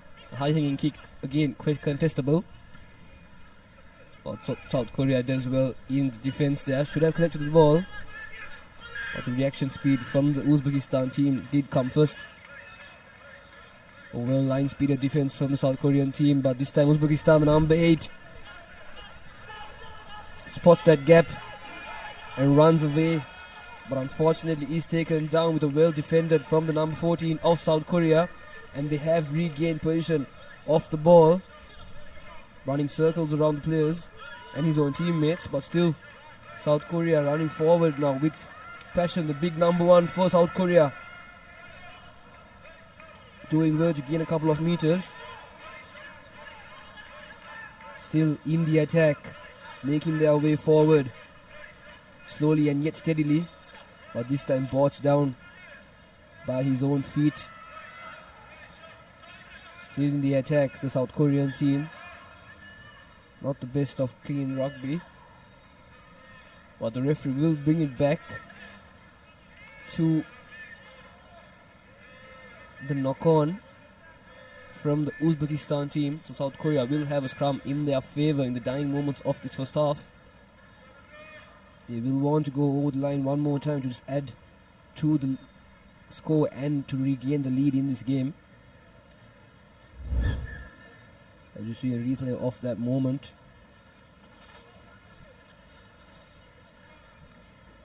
Number 14 just being all over the ground here. The South Korean number 14 doing well to do so. Yoon Teek Hwang. Once again from the corner. South Korea with the scrum, but unfortunately fumbles the ball forward to Uzbekistan. Capitalizing from that mistake. Should have made a better, cleanlier pass to the number 11. Looking for his options there, but sends the ball back once again. But as he can see, his supporting players not aligning backwards with him. So he just runs into contact. They should form a bit more deeper from the Uzbekistan team. Not the best of formations in the attacking position, making it easy for the South Korean team to defend them. Referee says release the ball as the Uzbekistan player has found his knees on the ground. Still in the attack, the Uzbekistan team just offloading it everywhere. Running into the referee's number 14. He has been running around this game tremendously, but has that been a knock-on? Yes, it will be. And that should be the first half of this game. The score is tied. Indeed, Tanvir, I think it's been a half which has been quite closely contested. Nothing to separate the two sides. There's all to play for in that second half. And sun just creeping through the clouds. That's good news from Colombo, as long as the rains stay away. Half-time scorecard reads 5 points all between South Korea and Uzbekistan.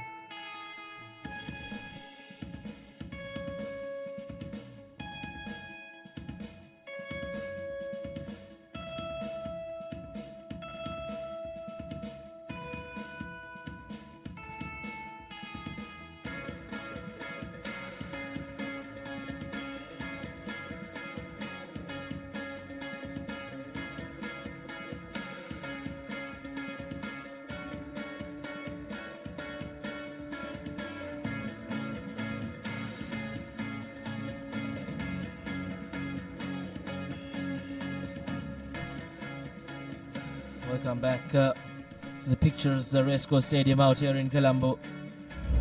The weather has held up really well. As you take a look at some highlights from the first half, Uzbekistan were the team who drew first blood. And then it was South Korea who responded well. 5 points all, and it's all to play for in that second half coming up. And both teams will be eager to try and finish on the winning side, as we have the next game coming up in the men's fifth place semi-final one. It's the Philippines taking on the UAE. 12th place team up in China taking on the 5th place team. Yet another interesting game coming up. Next up.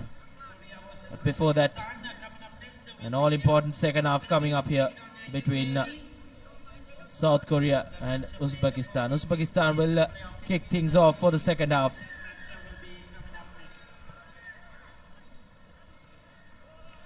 Not the best of restarts for South Korea.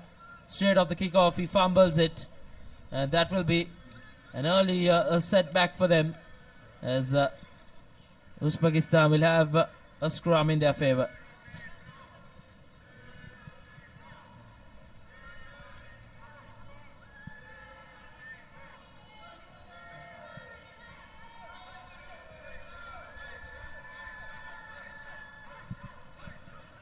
Good work from the scrum. They now work that ball line, just kept it behind. Nevertheless, position still with Uzbekistan. Now once again, South Korea have to do plenty of defensive work. Puts in that kick, a good kick, but South Korea has managed to just put that into touch, and Uzbekistan from meters out will have a line out in their favor.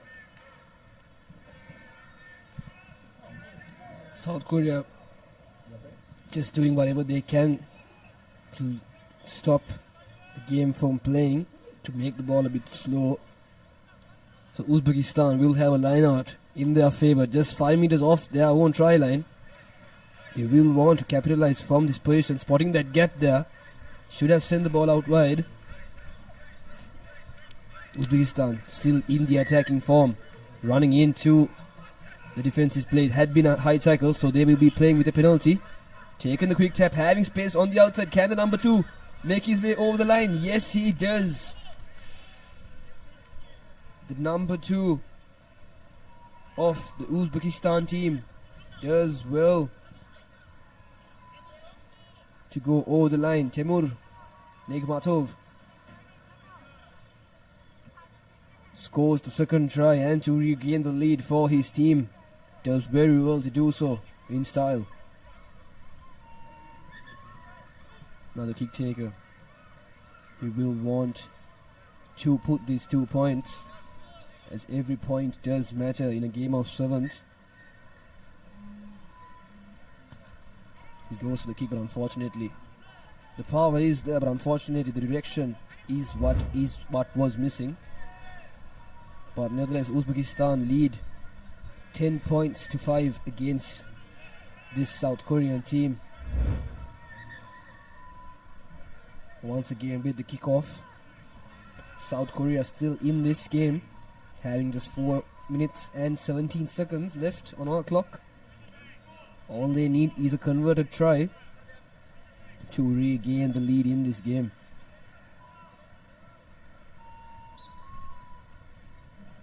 South Korea just making a few substitutions. Referee just awaiting for confirmation of the 7 players. And that is the start of whistle once again. Going for a high hanging kick, making its way right outside the 22 to the hands of the big number 18, our previous try scorer. The only try scorer for the South Korean team so far in this game. Having space on the outside, they should send it wide.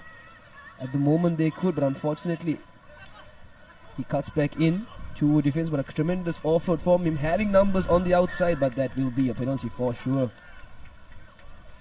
Collecting the ball from the front. Promising attack from the South Korean team. Had space on the outside, just passing the ball through the corner. Could have awarded them the try that they crucially needed at this moment. But a defended display from the Uzbekistan team had regained the ball from the scrum.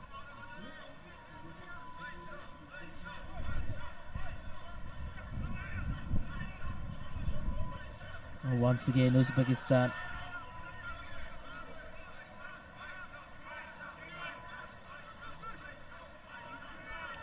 once again, the clock really running down and running against South Korea. Just haven't been able to turn up. Important passage of play for both sides. As Uzbekistan have a player down in injury. Just holding on to his shoulder.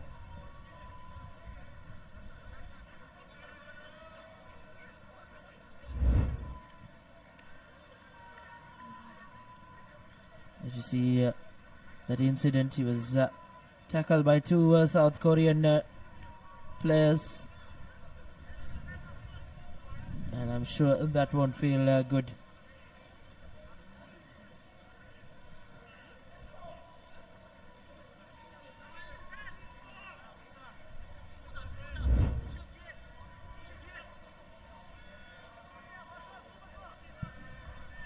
Back on his feet.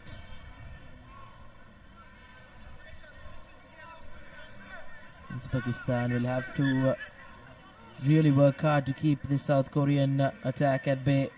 They opt to put that ball into touch.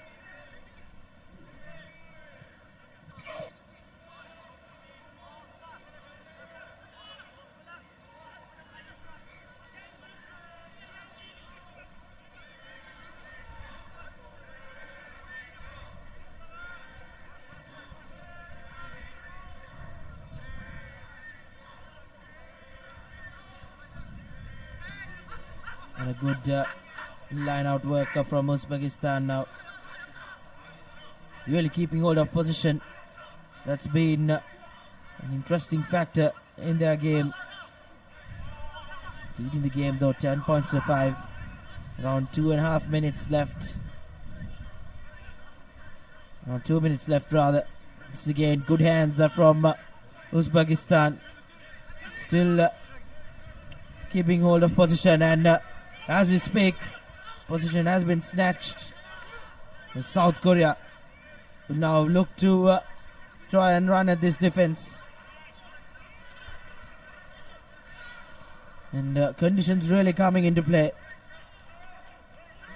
That's for the heavy showers from last night.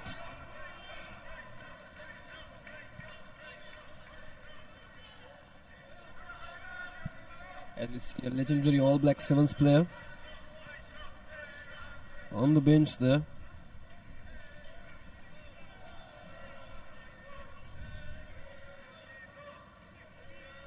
Just 1 minute remaining in this game. South Korea will be disappointed with the score right now, but still anything can happen. 1 minute remaining. Just a 5-point margin. All they need is a converted try to regain the lead in this game. Taken cleanly from the line of Uzbekistan, still at hand, but referee says not letting the player count to the ground, so a penalty has been awarded to the Uzbekistani team, and opted to kick the ball into touch, making their way once again into the half of the South Korean team. Just 20 seconds more. All Uzbekistan need is to keep the ball with them for the next 10 seconds to win this game, but South Korea does well to counter that line out and regain possession of the ball. Can they do it? Sends the ball to the corner. All they need is to keep the ball in play and just keep moving forward. But Uzbekistan does well to defend, but it will be a penalty, a high tackle in favor, courtesy of the Uzbekistani team. South Korea has been awarded a penalty. They will opt to go for the quick tap. Indeed, dying embers in this game. Does South Korea rather, have one in them to try and go over and possibly go over and convert as well.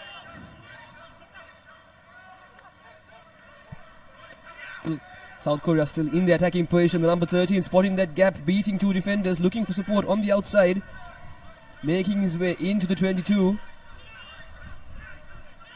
South Korea attacking well with determination, but unfortunately, the number 16 of South Korea knocks the ball on, and that will be the game, Reshwan.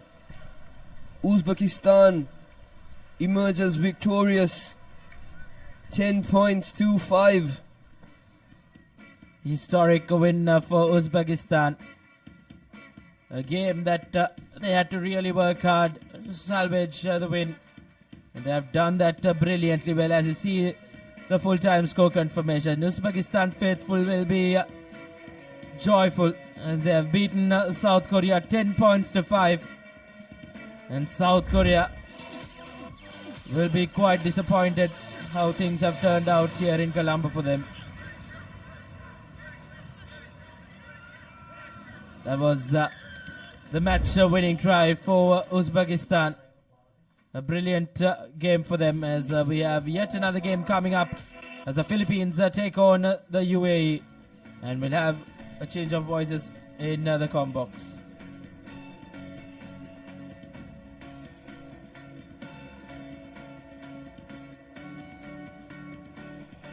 The two team cards of Philippines and United Arab Emirates, as the two teams will battle it out for this all-important fixture, which will decide the 5th place a team that will book their spot in the 5th place playoff. Philippines taking on the UAE. Both teams will be looking to put their best foot forward here. First game for them on day number 2. Joining me in the comm box is Abdullah. Abdullah, very good morning to you. Yes, good morning, Sudarshana. Philippines will probably feel a little bit disappointed by the fact that they didn't make it into that cup segment. They did come close, but fortunately Sri Lanka and China just managed to get ahead of them in that aspect. Sri Lanka, of course, remaining unbeaten, but it was a point difference, isn't it? They came really close against Korea, got off to a good lead, but unfortunately during the latter part of that game, couple of tries by Korea just narrowed that deficit, which they would have needed to have maintained. But I'm sure they'll want to put in a good performance in this segment. But it looks like it's UAE who will be on the go. Breaking a couple of tackles is their skipper. The UAE managed to turn position over, but they have lost it once again. And looks like it's UAE's number 2 who will go over for the first score of the game. Tobias Oakley benefiting from that offload and pouncing on that opportunity. Touches down for UAE for the first score of the game. UAE with 5 points with the conversion to come. Like Abdullah mentioned, Philippines started off fabulously well against Japan as well, but faded away as the game went on. So they will want to make sure that they secure a spot in that 5th place playoff. That's going to be important to them. The conversion hits the upright, so the score will remain at 5 points. Take a look at this. A lovely interception by Philippines, Michael Moses, but it was Tobias Oakley who was there to collect that and run away for that try. Restart from the UAE. Kicking deep, keeping it up. It was there to be collected, but that's going to be a loss forward through the hands of Thomas Affley. Yes, Darshan, UAE on their part will also be probably be disappointed the way they have gone in this Asian Sevens tournament.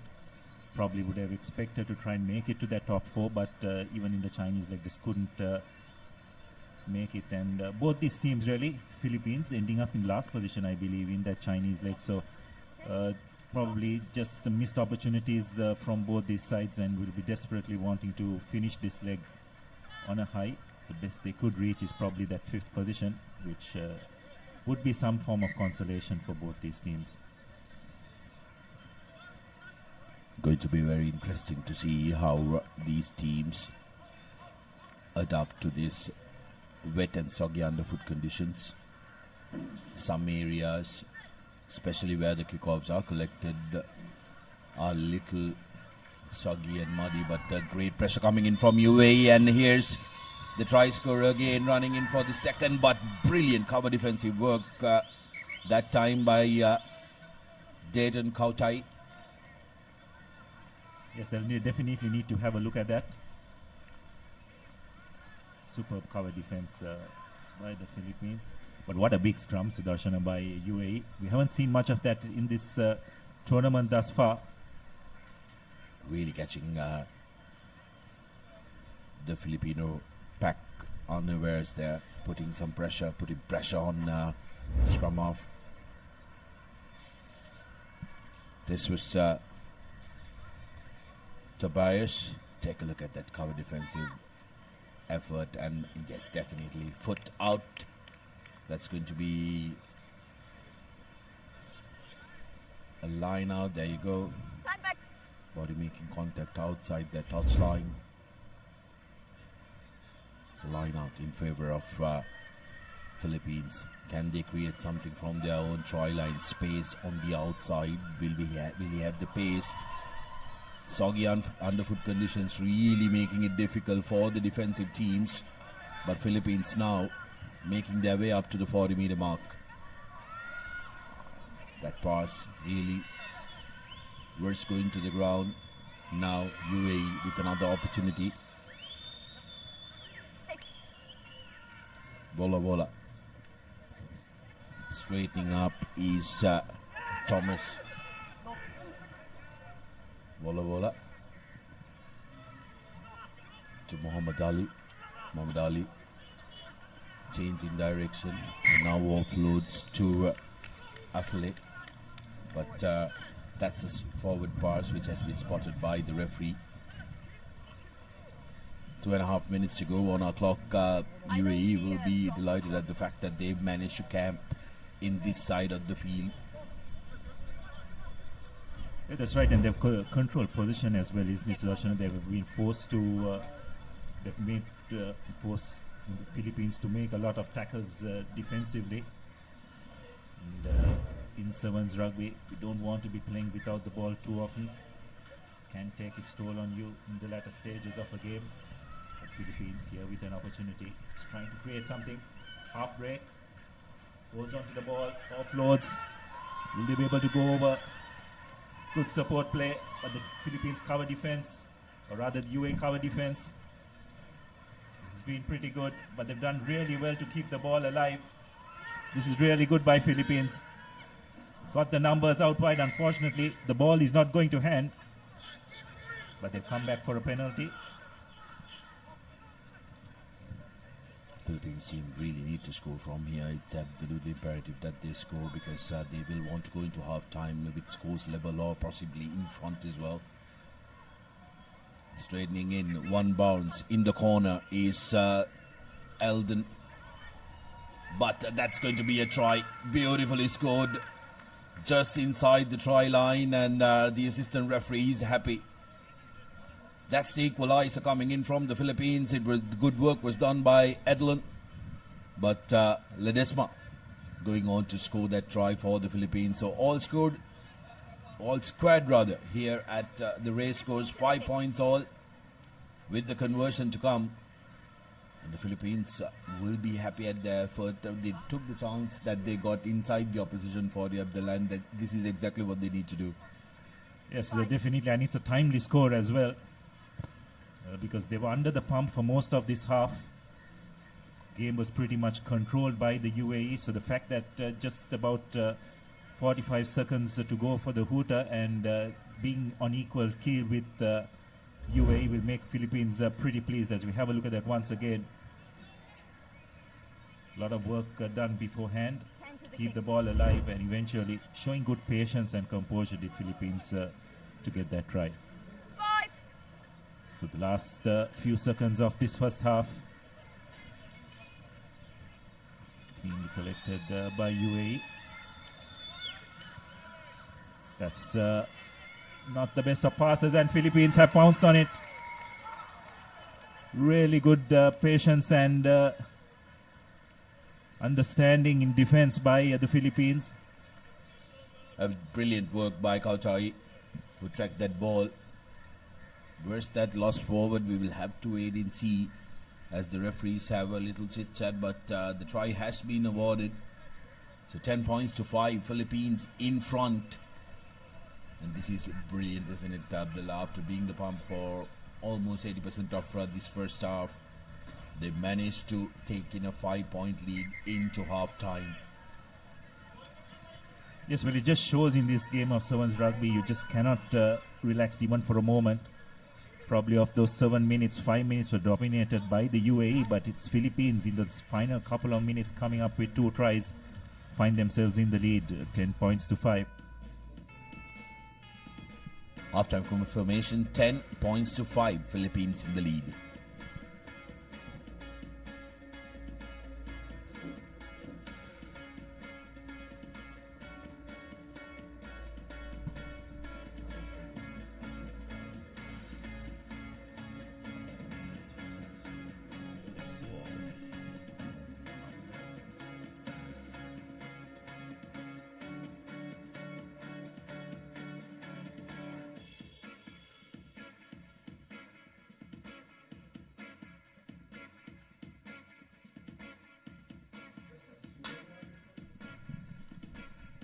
Welcome back to the live action brought to you from Racecourse Asia Emirates Rugby Sevens here in the island shores again after 8 years. And this is what happened in the first half, which was largely dominated by UAE, who managed to get a poacher strike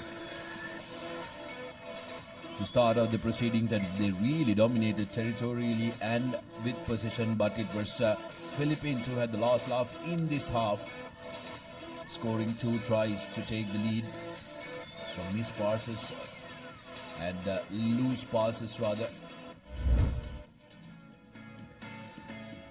paving way for Philippines to creep through. Singapore takes on Thailand in the next men's 5th place semi-final and will meet the victor of this game to battle it out for that 5th place finish in this second leg of Asia Emirates Rugby Sevens. Wola Wola with the restart kick, kicking it deep, collected inside the 10 meters by Henry. UAE defensively lapsed in the last couple of minutes, and they will want to quickly fix that interception. That's going to be penalized. Will that be a yellow card? But no. Today, they're a little lenient on the interceptions. Lost forward, says the referee, because she did see both arms coming out to collect that ball. Head coach of the Volcanoes, as the Philippines like to call themselves, will be having a keen eye on this, because what Philippines will want to do is try and clear their lines, looking to run from their own 5 meters. Penalized, didn't release the ball. He had all the rights if he released the ball and collected it up. Wola Wola. Wola Wola going for the try, and he will touch down for UAE's second. I beg your pardon, that's Sakyusa Naisau in the dreadlocked, with the dreadlocked hair, touching down for UAE. Yes, well, the penalty there was for the fact that the Filipino player, once he was tackled, he need to have released the ball before he got back onto his feet. That wasn't the case, so very correctly penalized. And UAE have drawn level. Just sense that this game is going to go right down to this final few minutes, the way the lead has been fluctuating between both teams. It's been a pretty entertaining game, isn't it, Sudarshana, thus far? Both teams just having their moments, then a lapse of concentration. And that's probably the reason why we find both teams at 10 points all. UAE restarts. Sakisa with the restart collected by Henry of Philippines. Here's an opportunity, ball lost forward. Ali has support through Anderson. Now carrying forward is Sofidia. Big strong carry by Tobias. The pressure coming in from the Philippines. That's going to be a penalty. Killing the ball, not supporting the body weight versus the supporting player arriving for the UAE. Philippines looking for the try that will get them the lead. Referee still playing advantage as there no 10 meters was retreated by the UAE, rather Philippines taking it quickly. Space on the outside and opportunity still available for the Filipinos, and that's going to be a penalty. Very good work by the replacement coming in for UAE to try and tackle that ball. Ryan Mitchell isolated in that corner, needed support to come through and clear that one out, Abdullah, but very good work by the UAE defensive effort. Yeah, brilliant. And also he timed it well. Most importantly, he showed a clear release before he went for the ball. So didn't leave any room for ambiguity in terms of referee's interpretation. Great technique at the breakdown. You can have a look at that once again.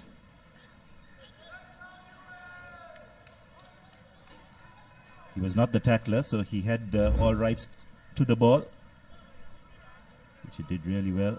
The arriving players, though, from Philippines could have done a little better, isn't it, Abdullah, to try and clear that man who was trying to tackle rather than falling over the ball and trying to get it out. UAE now with an opportunity to run from their 40 in their own half.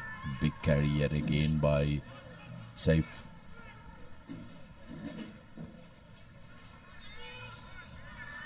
Sakyusa with a long range deep kick, collected, tracked back by Moses rather, Ali. Now UAE on the counter fully to Anderson. Quite a bit of ping pong going on here in this field. Both teams trying everything, but that's going to be a yellow card dished out for the number 5 from Philippines, Dayton Kautai. Very important player for them. This might hurt them. 2 minutes to go, and to play half that with one player down deep in your own half is going to be a little bit of a trouble. Yes, most definitely, and I think the call came for the fact that it was a cynical tackle, isn't it? It was very much in the red zone. Filipino player there in your screen coming from an offside position to make that tackle. So this could prove costly. Straight away, UAE opting for a scrum which will freeze up 3 people, but they drop it cold. Lost forward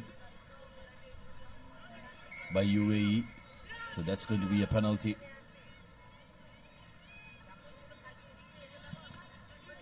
So we decided to take a short tap, interestingly. They managed to get over that first line of defense. Philippines happy. Oh, that's criminal, isn't it? Ref is still playing advantage. Intentional knock-on is the call. Philippines so far doing very well to try and manage with 6 players on the pitch. Now they've scored. Now they've called for a scrum. Interesting tactic, Abdullah, because when it comes to UAE, they're going to have an extra man they can use to defend. Yes, it'll be interesting to see what they're going to do from this scrum. That's the key fact. They'll just have 2 players out in the line. So have a look at that once again.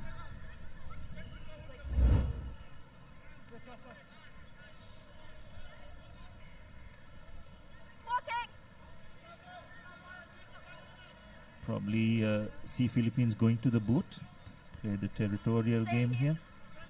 Because with 2 players in the line, it's going to be pretty hard to try and make any inroads to this UAE defense, but they've gone out wide. Yeah, they've decided that they're going to take them on inside their own 22 meters, Philippines. Coming back again where the ball left, an opportunity. That's going to be another penalty. High tackle, quickly taken by the Filipinos. Now space and numbers, 1 2 on 1. They decided to go up. That was a beautiful offload which was left behind, but UAE will put the finishing touches and book their place in that 5th place playoff. Mohammed Ali with a poacher's try, and the UAE women's team are all celebrating, absolutely thrilled for their men's performance. How about that for some dance moves? As UAE celebrate their win, 15 points to 10 with the conversion to come, and could very well be 17 points to 10 with that easy conversion being put through. No problem there. Full time here in this 5th place semi-final. UAE booking their spot in the 5th place playoff. Yes, well, very entertaining game, you'd have to say.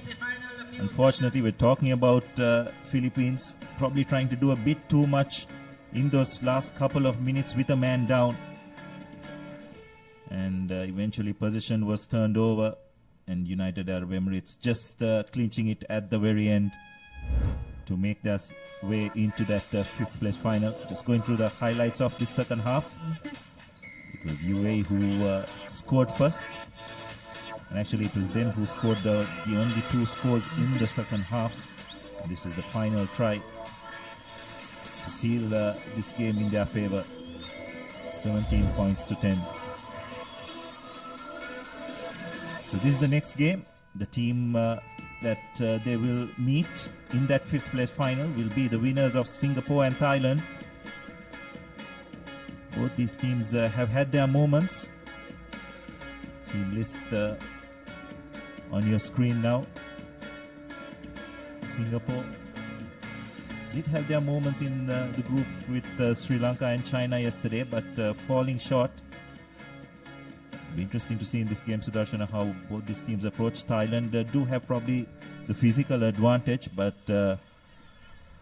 Singapore definitely have some fleet-footed runners in their ranks. Will probably want to play the game in the outside channels as much as possible.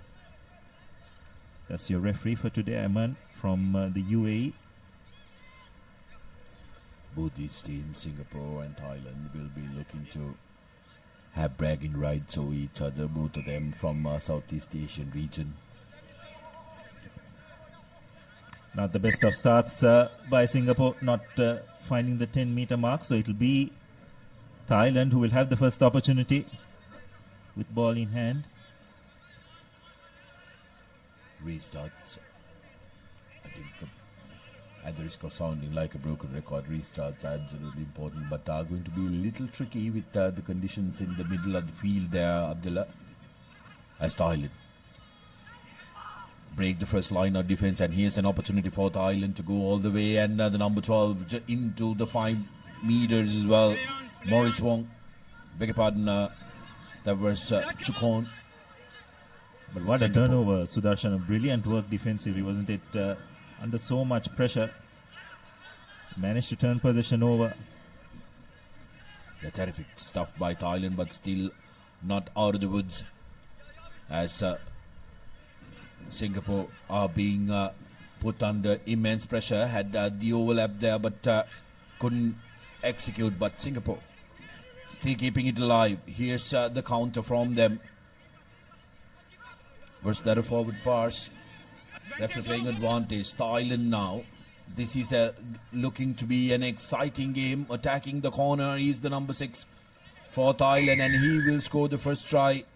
Pordo for Thailand, touching down in the corner. Yes, that's pretty unfortunate for Singapore. You'd probably have to say they've done all the hard work in terms of getting out of the 22 while keeping possession, but again, losing the ball in contact. And Thailand were clinical enough to move the ball hand to hand and go over for their first try.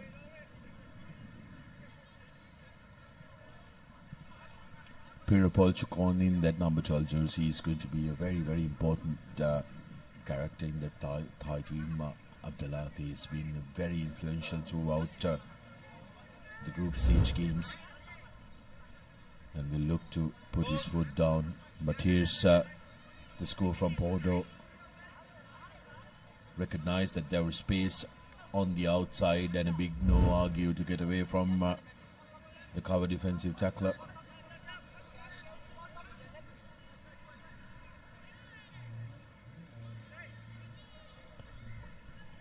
restart this one. A good high-hanging kick. Singapore has to trek back to collect it. Singapore with ball in hand have looked absolutely brilliant, but it's the defensive aspect that has really found them wanting.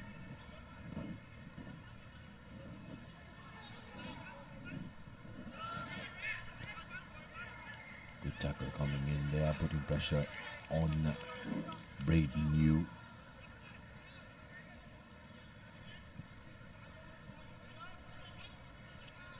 So the Thai camp anxiously looking on.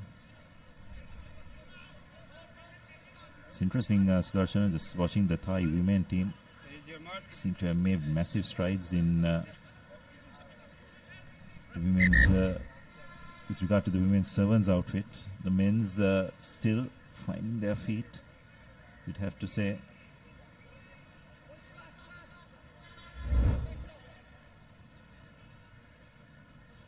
Just sense the rivalry between both these teams, isn't it? Feel that they definitely lifted their performance when compared to yesterday. But regional rivalry, don't want to give anything away. Bragging rights. Yeah, both these teams, both these countries rather, when it comes to football, are massive rivals in the Asian and the Southeast Asian circuit, who take football very, very seriously. But like you mentioned, regional rivalries really putting a little bit more fire into this game. And both teams are playing absolutely brilliantly so far. Good open, fast rugby. How about that? Everything happening here, but Thailand has been the ones who are benefiting from this, running away for the second score. It's jersey number 3, that is Nopasit from Thailand, touching down for the second try for Thailand. 10 points still with the conversion to come, and Thailand are looking very, very dangerous every time they pounce on the ball. They may not have prolonged possession, Abdullah, but they are very good at turning defense into attack. Exactly, Sudarshan. I think both their tries coming from turnover possession, they were very clinical when they do that in terms of the execution, running against an unstructured defense. So conversion is not successful, but Thailand go on to a 10 points to nil lead, which means Singapore will need to score twice within the next couple of minutes if they are to get back into this game, as we have a look at the replay once again. The error was committed just before that replay commenced. Not quite sure what that Singapore player was thinking there. Well, Peripul will touch down for fun there, letting the ball bounce, and the Thailand coach says, you have got in their head now. Let's steer away. Let's enjoy our game. Because that conversion, none of the Singaporeans looked like they wanted to catch that one. Peripul looking to convert his own try.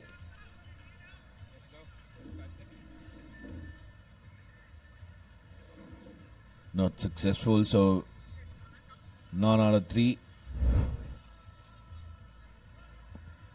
Nobody wanted that, and thank you very much, says Peripul, the same person who took the kickoff.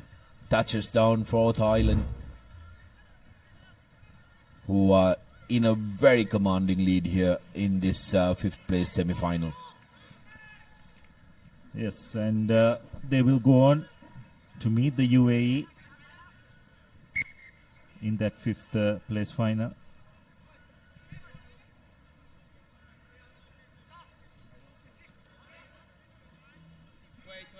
Singapore, though, yet have another half to make it up, but they'll definitely have their work cut out.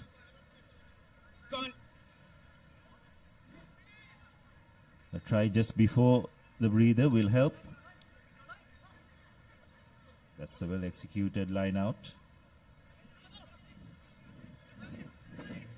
Now Singapore just trying to create something for themselves, but so far the Thai defense has stood strong.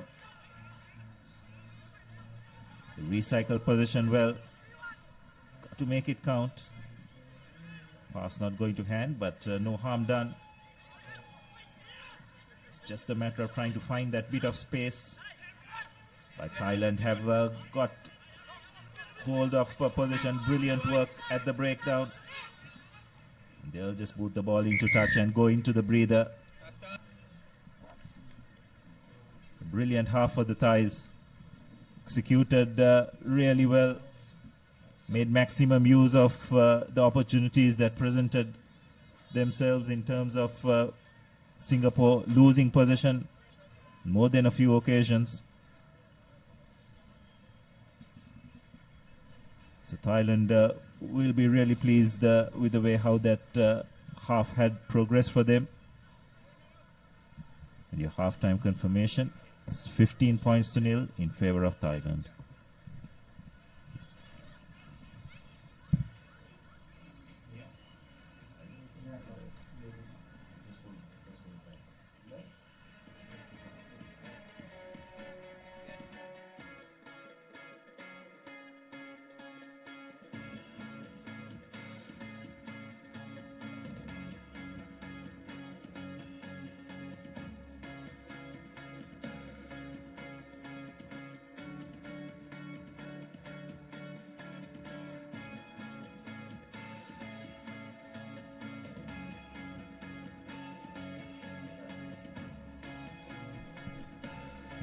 Welcome back to the live action from Racecourse. Fifth place semi-final number 2 taking place here.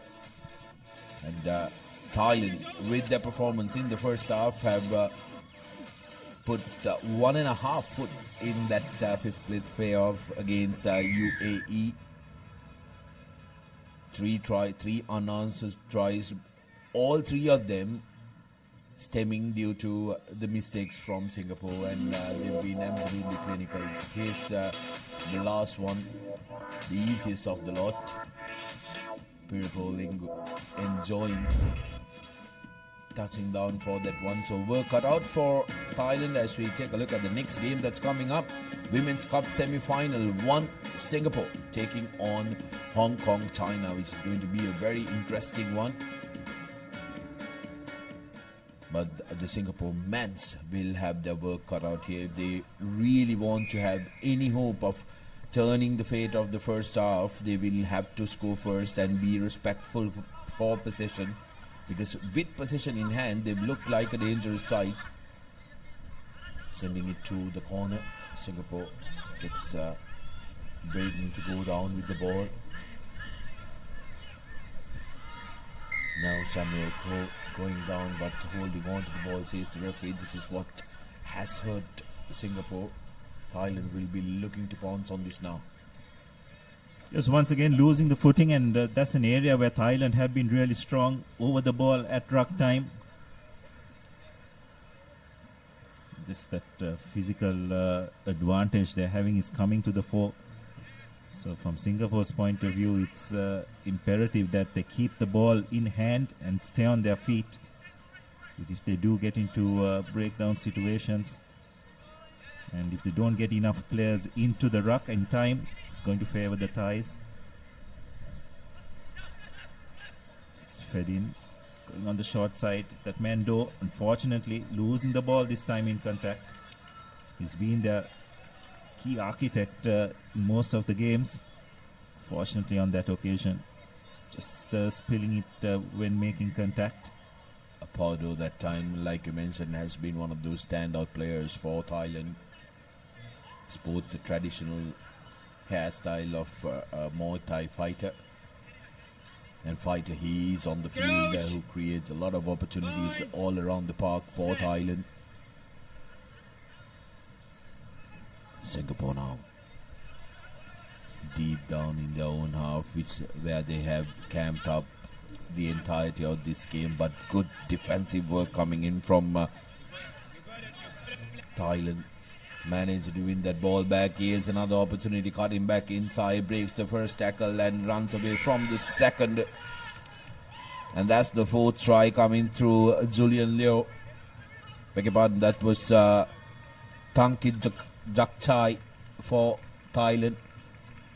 Yes, and they're once again getting into a breakdown situation. Thailand absolutely brilliant right over the ball, turning it over. And again, off turnaround position is where Thailand have thrived in this game. From broken play, they've looked absolutely menacing.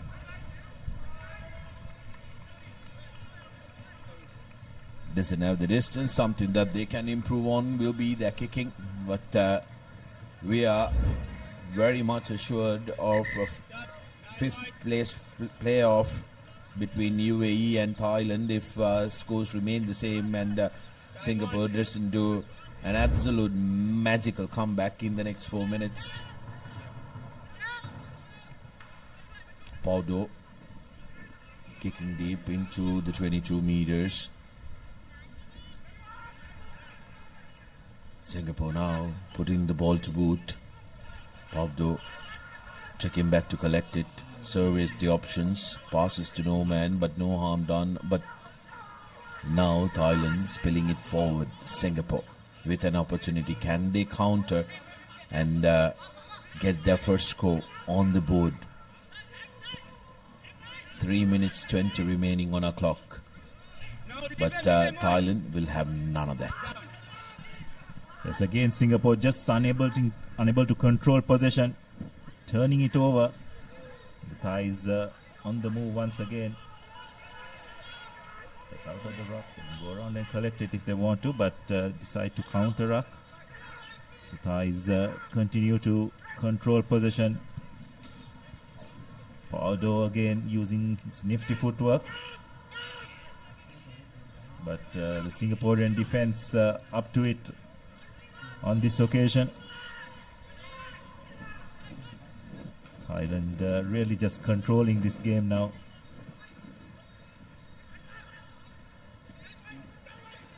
Pass seems slightly forward, but referee says go on, and Thailand evading a couple of tackles is their number 8. Sarjanda that time touching down. That will be the 5th try in favor of the Thais. 25 points to nil with that conversion to come as the Thailand officials are looking to empty their bench. They know they have the game in the bag. They will want to make sure that their ace starters are given the rest that they deserve. Sarjanda touching down for Thailand. Singapore not being able to really take control of the game. They started off really well yesterday against Sri Lanka, put Sri Lanka under pressure as well, but in this game they've really been swept away by this superior Thai outfit who are absolutely clinical in counter attack. Take a look at that pass, and Zonda collecting it. Big no argue, and he says I'll go all the way, get my name on the score sheet, and once he does that, the team decides that he's done enough.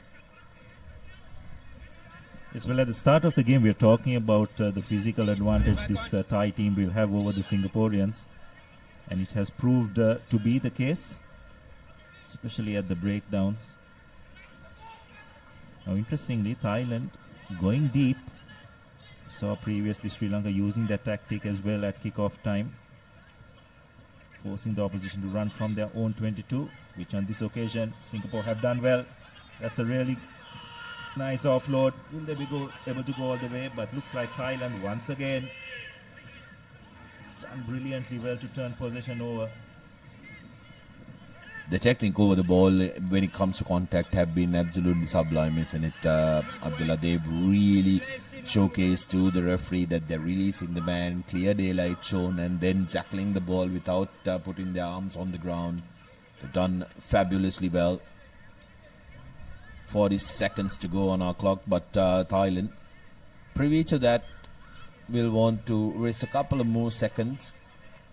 The Singaporeans will be ever so slow to come and arrive at that scrum. Some of these fresh legs who will come onto the field will want to showcase to the coaching staff as well. They are ready when the call comes. They will not want to just bow down despite having a 25-point lead.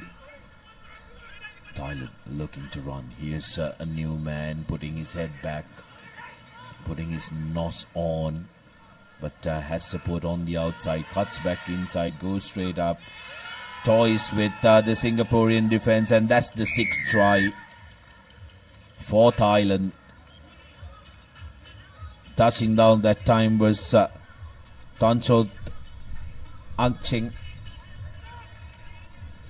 in the number 5 jersey. 30 points to nil, and that is a comprehensive win for Thailand, and securing their place in the 5th place playoff. Yes, well, what a way to finish the game. Thoroughly dominant performance, and finally a conversion going over. So 32 points to nil in favor of the Thais. They will make it to that 5th place final, where they will take on UAE, and that's going to be a really interesting game. Two teams who have got good physical players in their ranks. That's the full-time confirmation for now. Thailand emerging comfortable victors, 32 points to nil over Singapore. So these are the highlights of that second half. It was pretty much one-way traffic in this game. Thailand with a couple of runaway tries. Most of the tries just coming from turnover position, where they were absolutely brilliant at the breakdown. Of course, this is the final try, which pretty much reflected of what went on previously. So we'll now move on to the women's semi-finals, and we'll have a change in commentary.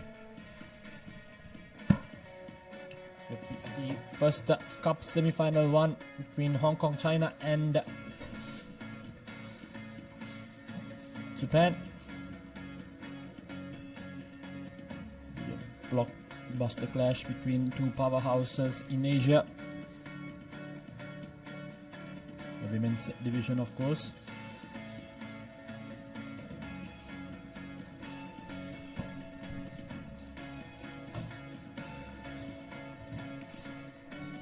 Just to watch out for in Japan ranks, it's all of them play quite brilliantly. Very, very glued and blended team. In Hong Kong, they have Gabriella Rivers, player to watch out for, definitely. And the number 4, Julia Rihanna. Made some big breaks in the first day. Quite the powerful runner. So the two teams will take the field now.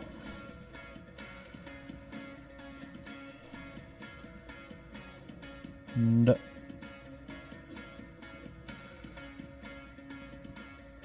here we go. So it will be Hong Kong, China from the right of your screens against Japan in the left. The fans have turned up. A lot of support coming in at the historic racecourse grounds.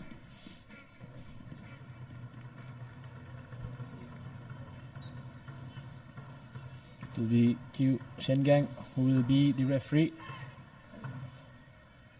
The man in the middle, the official, the first Women's Cup semi-finals.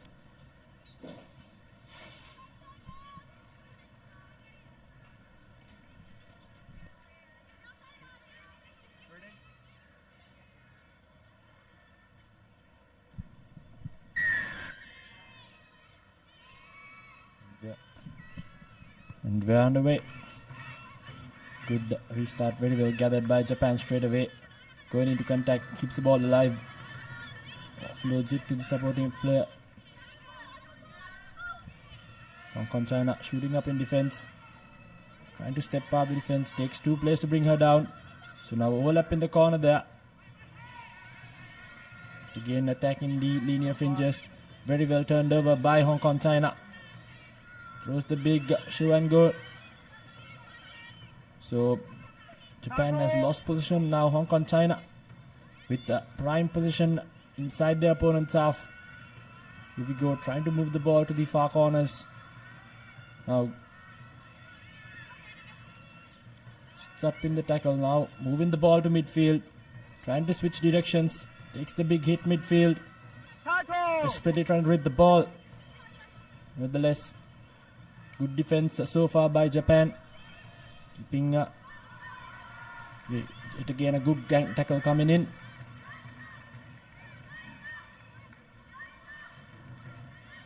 And here we go, still keeping the Hong Kong China attack at bay. Now trying to find some movement, running laterally. Again, turned over brilliantly by Japan. What a contest there. Now she's knocked it on forward, so good tight contest for the ball. Letting go of the pressure. Rising up to the occasion are both sets of players. Quite evenly matched at the moment.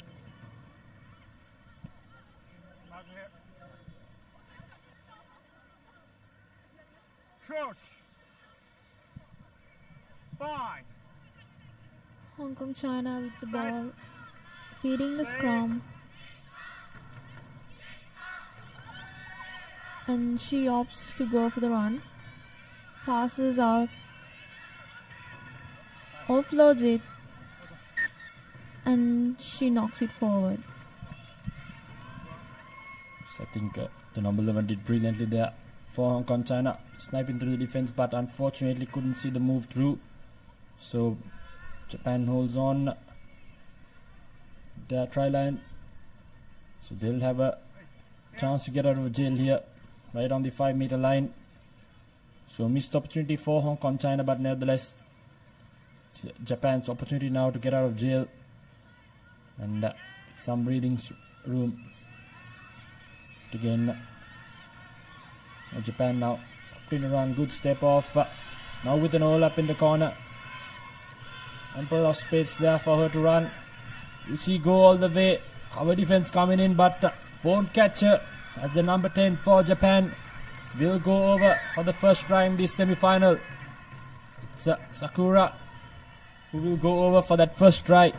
Japan straight away striking back. The first scrum down in their favour, running from coast to coast, scoring a try when it matters the most. Did Sakura. Brilliant stuff straight away, identifying the gap, drawing in the defense and passing it off. Basic rugby, but executed in the highest honor. Take a look at that. Sucked in the defense, stepped off one. Brilliant stuff. Easy does it. All the winger had to do is finish it. Good effort there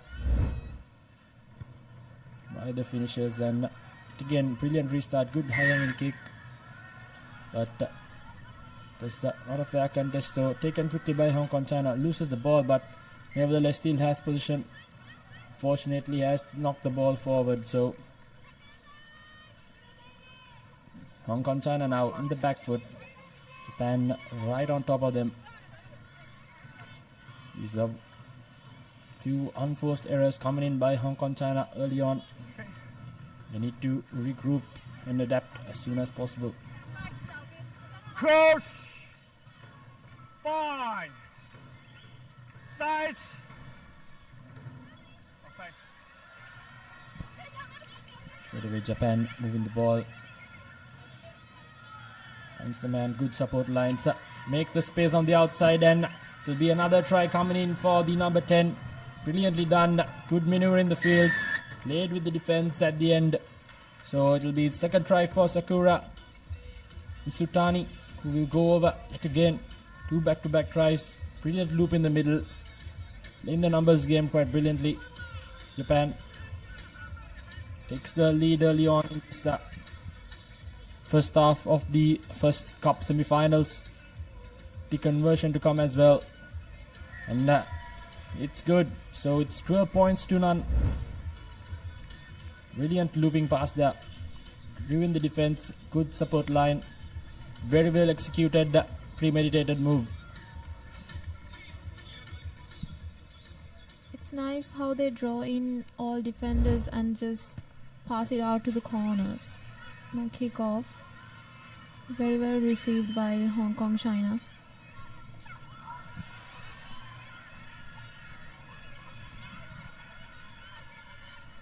Now Hong Kong, China. Just over a minute left here on this first half.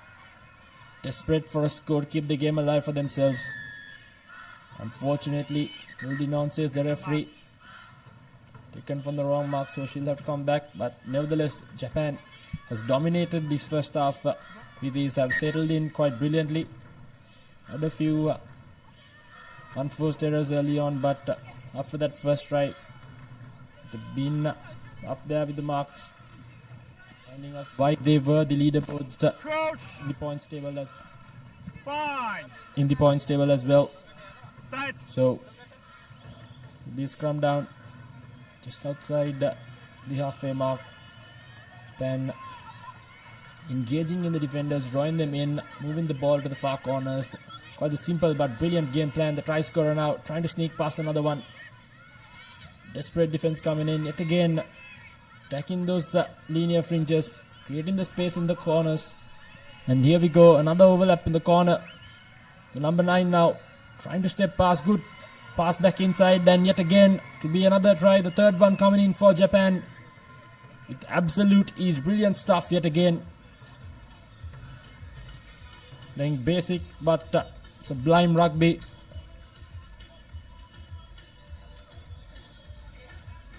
So it will be me, Otani, who will go over first of this game, third in the leg as well for her.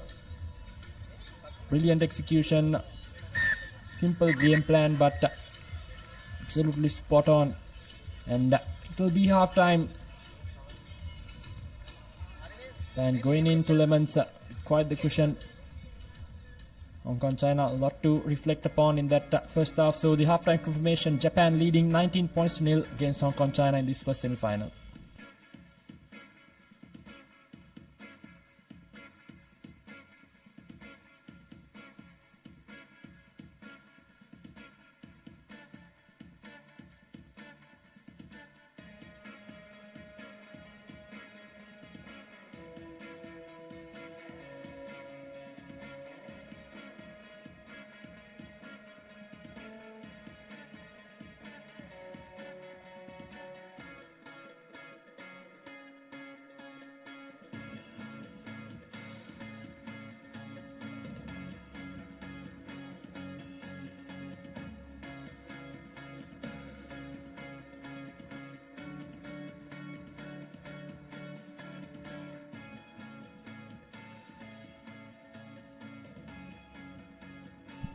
And welcome back to the live action from the historic racecourse grounds.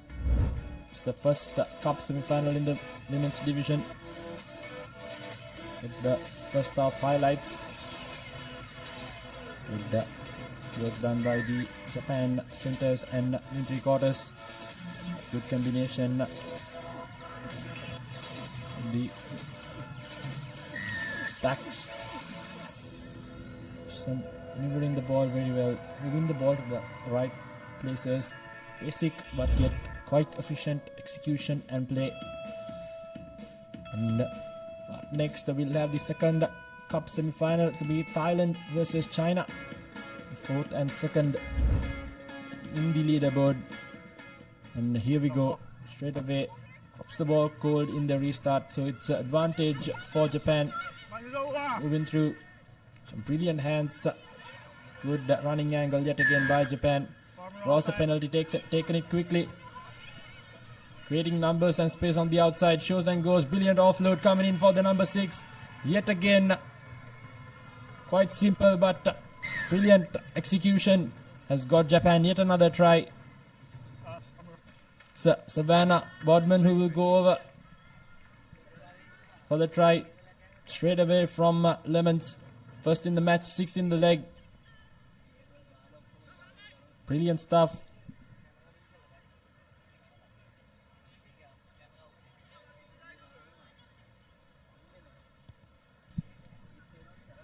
The conversion is through as well, so it'll be 26 points to nil.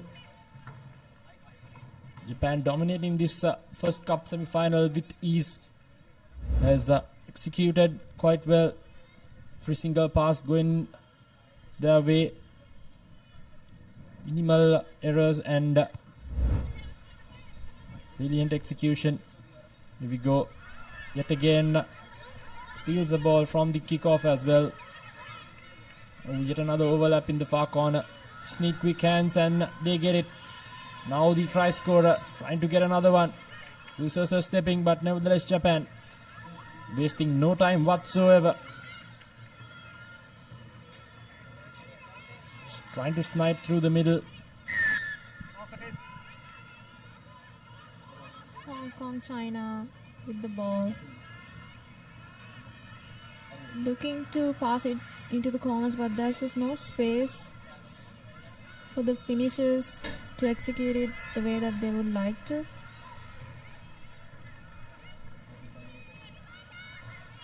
Japan's rush defense is really good. It just forces Hong Kong, China into passing the ball backwards, not thinking of it, not thinking as to where they're passing. And just like that, Japan goes on to score. Number 7, Mei Otani. She's been brilliant so far for Japan. That's her second try this game and fourth in the leg. So rising up to the occasion is Otani. Yet again Japan pouncing on the loose balls, making Hong Kong, China pay for every single mistake they make. Look at the replay. Good defense has won them position off the ball, and they've executed the finish with ease. So Japan running right in this first cup semi-final. The number 1 on the leaderboard, showing them why they're there. Yet again, not the best of restart collections by Hong Kong, China. Won themselves the penalty. Our first time attacking in this half. Trying to find the gaps, trying to snipe through. Defense coming from Japan. Hong Kong, China hoping for some continuity. Goes to the boot. A nothing kick rather. So ball just funnels almost into touch. Kept inside play by Japan. Wayward pass not going into hands. Overlap in the far corner. They'll look to draw and pass as usual. Almost lost their foot in there, but Japan still with position. Keeping the ball alive, trying to snipe through the middle. Gives it back to the number 10. Number 11 rather. Waiting for support to arrive. Good counter-rucking by Hong Kong. China has turned over position now. They will want to use that overlap in the corner. Sniping through is the number 13. Trying to fend off. But Japan number 11 hanging in a good tackle. Japan now scrambling in defense. Hong Kong, China in the front foot. Running laterally. Trying to make that cross kick in. But nevertheless, ball out loose. Has unfortunately lost it forward. Is the Japanese players. But good adaptability shown by Japan there. Pouncing on every single opportunity they get. Hong Kong, China showed a bit of positive signs in this game for the first time. And he has hold of the game for a second there. Placements coming in for Hong Kong, China.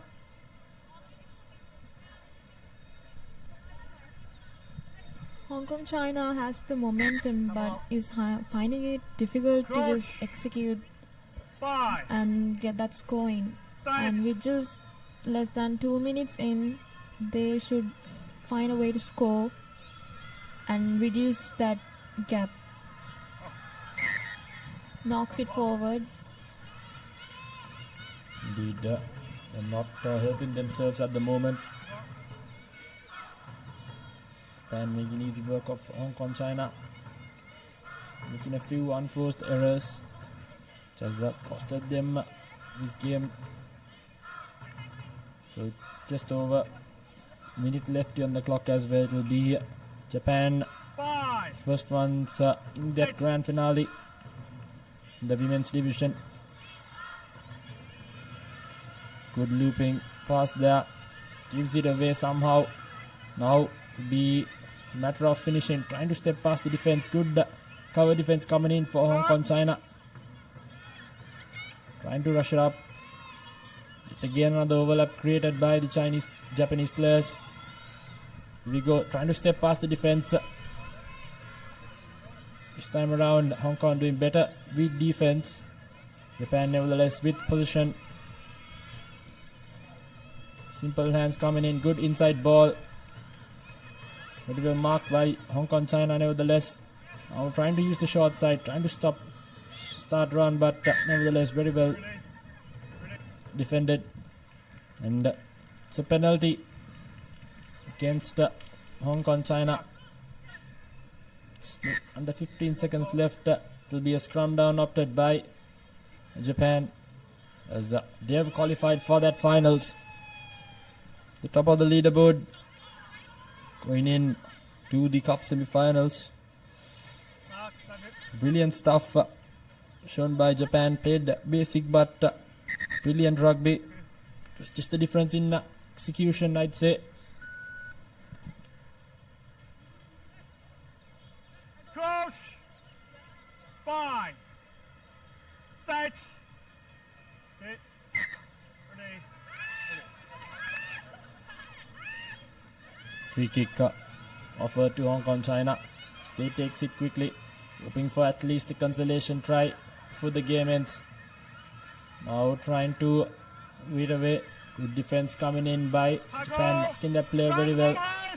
Trying to counteract. Oh, Japan.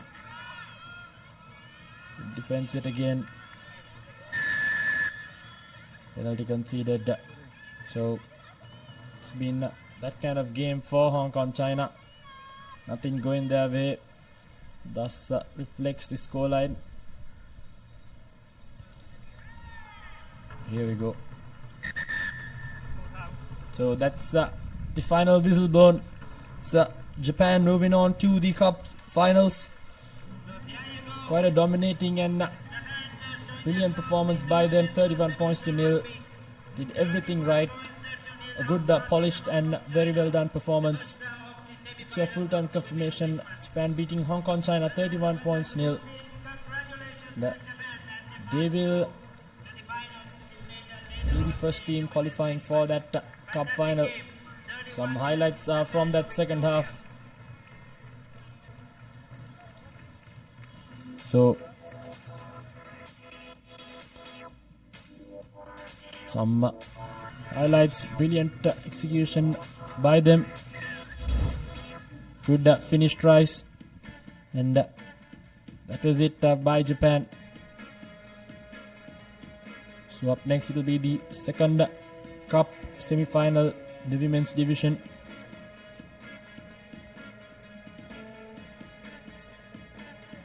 And so it will be Thailand versus China, that second cup semi-final, the women's division. And let's see, Japan will definitely be having a close eye on this game, analyzing mistakes from both teams, trying to prepare for that all-important cup final as well.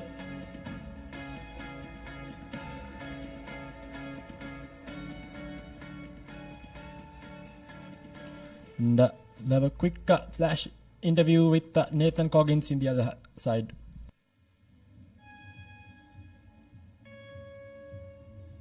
Hello, good afternoon everyone, and we're here with Mr. Hassan Singamansha, the tournament director and the point of contact for Asia Rugby for this 7th series. So sir, can you tell us a bit more about the organizing process of a tournament of this scale with 24 teams from 15 nations in Sri Lanka after a very long lapse? Good afternoon, Papare. Welcome, thank you for giving the opportunity. Actually, Sri Lanka Rugby, after 6 long years, is conducting this huge event. Because 24 teams in 15 nations, men and women. This is after a lapse of 6 years. since 2019. And if you take Sri Lanka Rugby in the last 3 years, we have been under sanction from Ministry of Sports and World Rugby. So we were restricted in participating at international events. But come last year, with the Malaysia Challenge match Sri Lanka won, we have come a far away. Without an elected body, we have raised sponsorship with a team of volunteers who have rallied round to conduct this mega event. So we as Sri Lanka Rugby Fraternity proud to conduct a tournament of this event. And we kindly, today Sri Lanka also is performing well. Now they are coming to the semi-final to meet Japan in the first semi-final in the evening. Last time in the first leg, Sri Lanka was placed 4th. This time we have a good chance to become number 2 or 3. So my team of members with Sports Council Chairman Priyantha Ekanayaka, Rohan Abekon, supported by my volunteer team, Group Captain Nalindi Silva, Imti Marika, Rear Admin Uday Attiarachi, Romari De Silva, Uday Jayasundra, and Ravindi Silva team formed to make this event a mega success. Thank you very much, Papare, for covering this event live. We, as partners with Papare, we have come a long way. Thank you. Thank you so much for your time. Go the second cup semi-final between China and Thailand. Fumbles it forward advantage now for Thailand as they'll go over for the first opening try in this cup semi-final. Number 2. Good execution and finish. Pouncing on that loose ball. Did the Thailand player.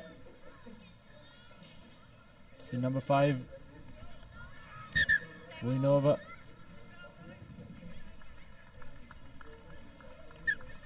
The conversion to come as well. So straight away from kickoff, they've opened the accounts here. Conversion unsuccessful, but nevertheless, 5 points to nothing against China.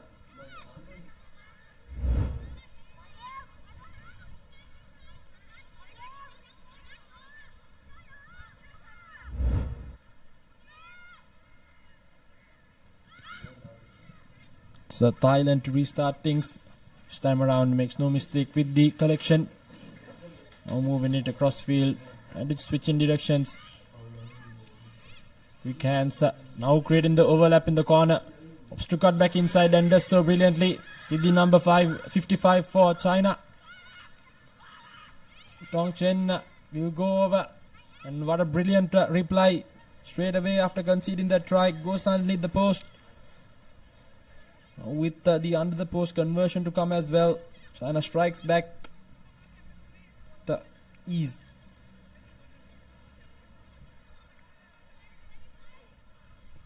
And conversion successful, so it's 7 points to 5, 2 point difference between the two teams.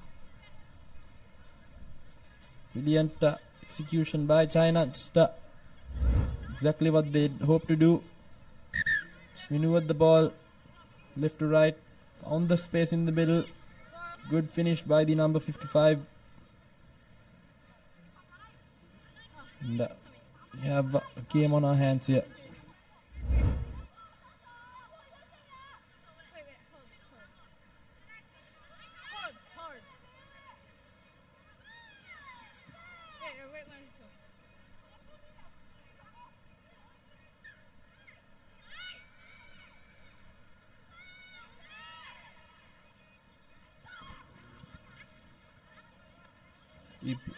Restart, very well gathered by Thailand. Moving it across field. Good fend off coming in by the number 6, who will charge away to the try line. So both teams just exchanging tries at the moment, and it's the number 6 this time around. Back-to-back tries for her. Brilliant stuff by Thailand.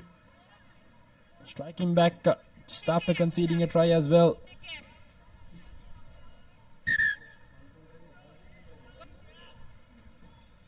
Going to be a difficult angle.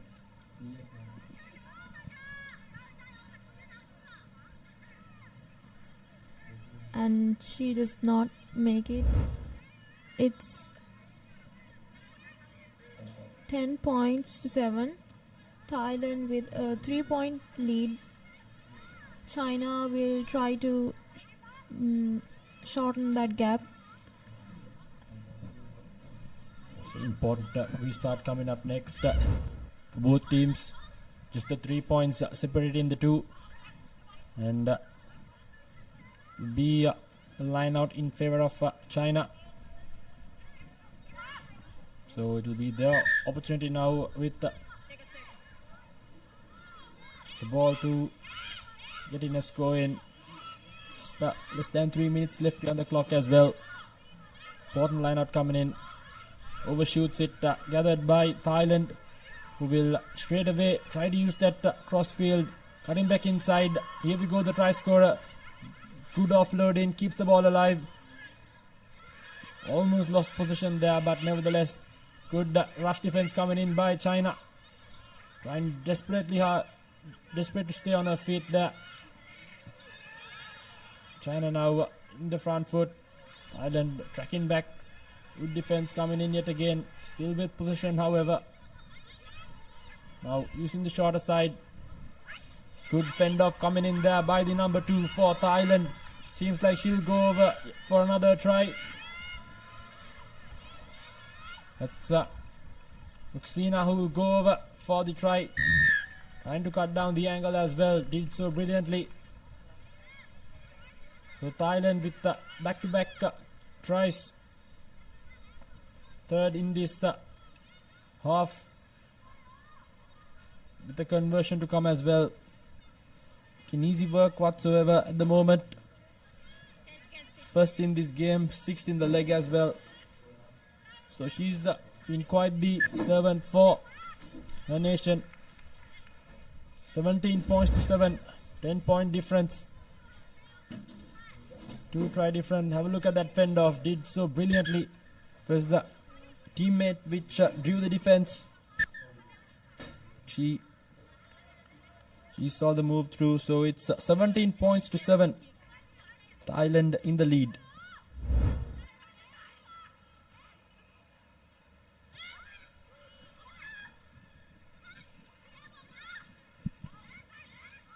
This time around the restart gathered, running laterally. Now changing in directions as well. Well up in the corner, moves the ball straight away. Keeps the ball alive to the number 65.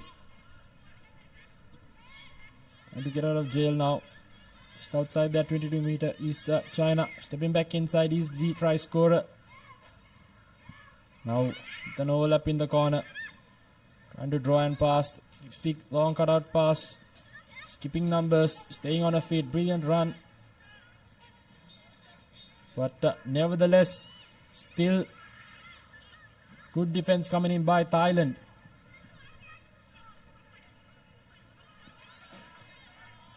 China now still inside their own half. 6th faced ball, but nevertheless good defense coming in. But this time around have drawn in the penalty, taken quickly. Now just on the halfway mark. Thailand has done brilliantly, keep the Chinese attack at bay, but another penalty conceded. It's that big no argue. This time around, 2 players coming to take her down. 3rd penalty in a row. So Thailand now in the back foot. China now with the overlap in the corner, gives the big fend, keeps the ball alive. Almost will go over. I'd say here we go, the number 22 for China. Right before halftime, comes out with another try. Quite the difficult angle, but nevertheless 5 points on the board. Cuts the deficit down. Just 5 points did the number 22.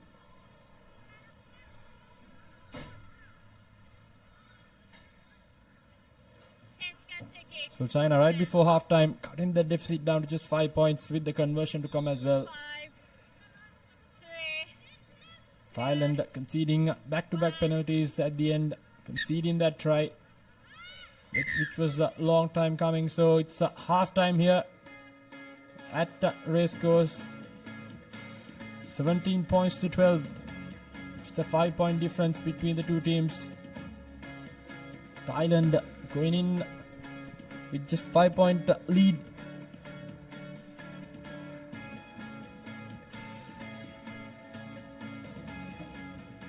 So important 1 minute break for both teams. There we go, 17 points to 12. Thailand with a 5-point lead going into lemons.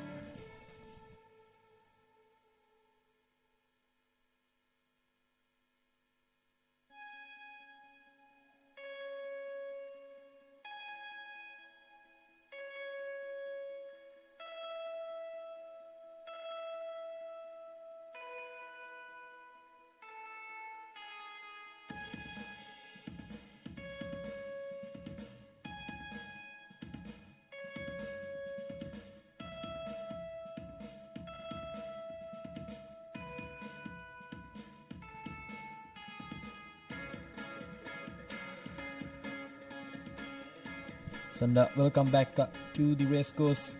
It's the second cup semi-final in the women's segment. Thailand with a 5-point lead.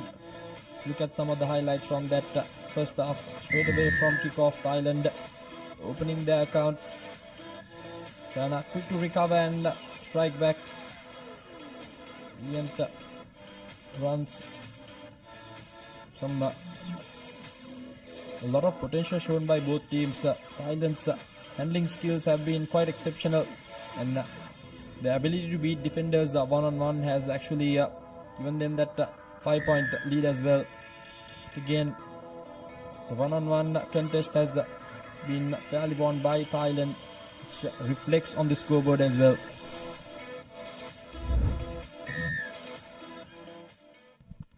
Here we go. Thailand, good restart collection there. Now running laterally, switching directions.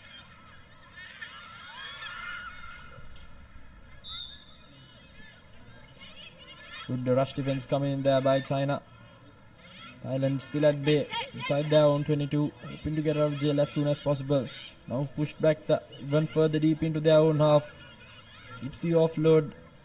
Almost the cynical error there, but nevertheless good defense yet again coming in by China, still keeping Thailand inside their 22 meter. They continue to apply this pressure, they'll definitely make Thailand do an error. As we say that, ball squirts out of the ruck, boots it to the player. Knockback says the referee, so it's still play on right inside the 5 meter, and as I said that taken quickly by China, and they will go over for a try. So good pressure coming in straight away from Lemons. China has even things out with the conversion to come as well. There's Yan Chen who scored that try. Brilliant stuff. Kept on applying pressure the entire Chinese team, which got themselves that try. Should be a conventional kick, and it is so. 19 points to 17. The game has just opened up. Thailand now in the back foot. Just Thailand being under so much pressure, not being able to find footing in any of the rocks, and China's rush defense.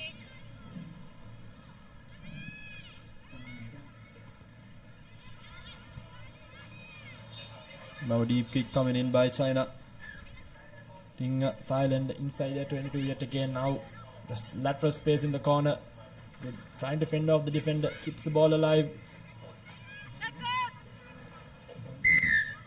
Penalty conceded now. So Thailand with an opportunity to get out of jail. Taken quickly.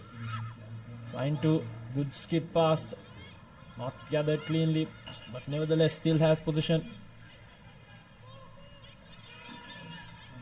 Good cover defense coming in by China. Thailand still stuck inside their own 22. Trying to switch directions. Cutting back inside. Ball squirts out of the ruck. And yet again penalty conceded. It's an accidental obstruction, says the referee. So China with position yet again. Now with the upper hand in this second cup semi-final. The scrum right on the 22 meter line. They'll be hoping for another try to seal this game. Just over 4 minutes lefty on the clock as well. Thailand have lost all momentum they had in that first half. Seems like the think tank of China spotted some cheeks in the armory of that Thailand line.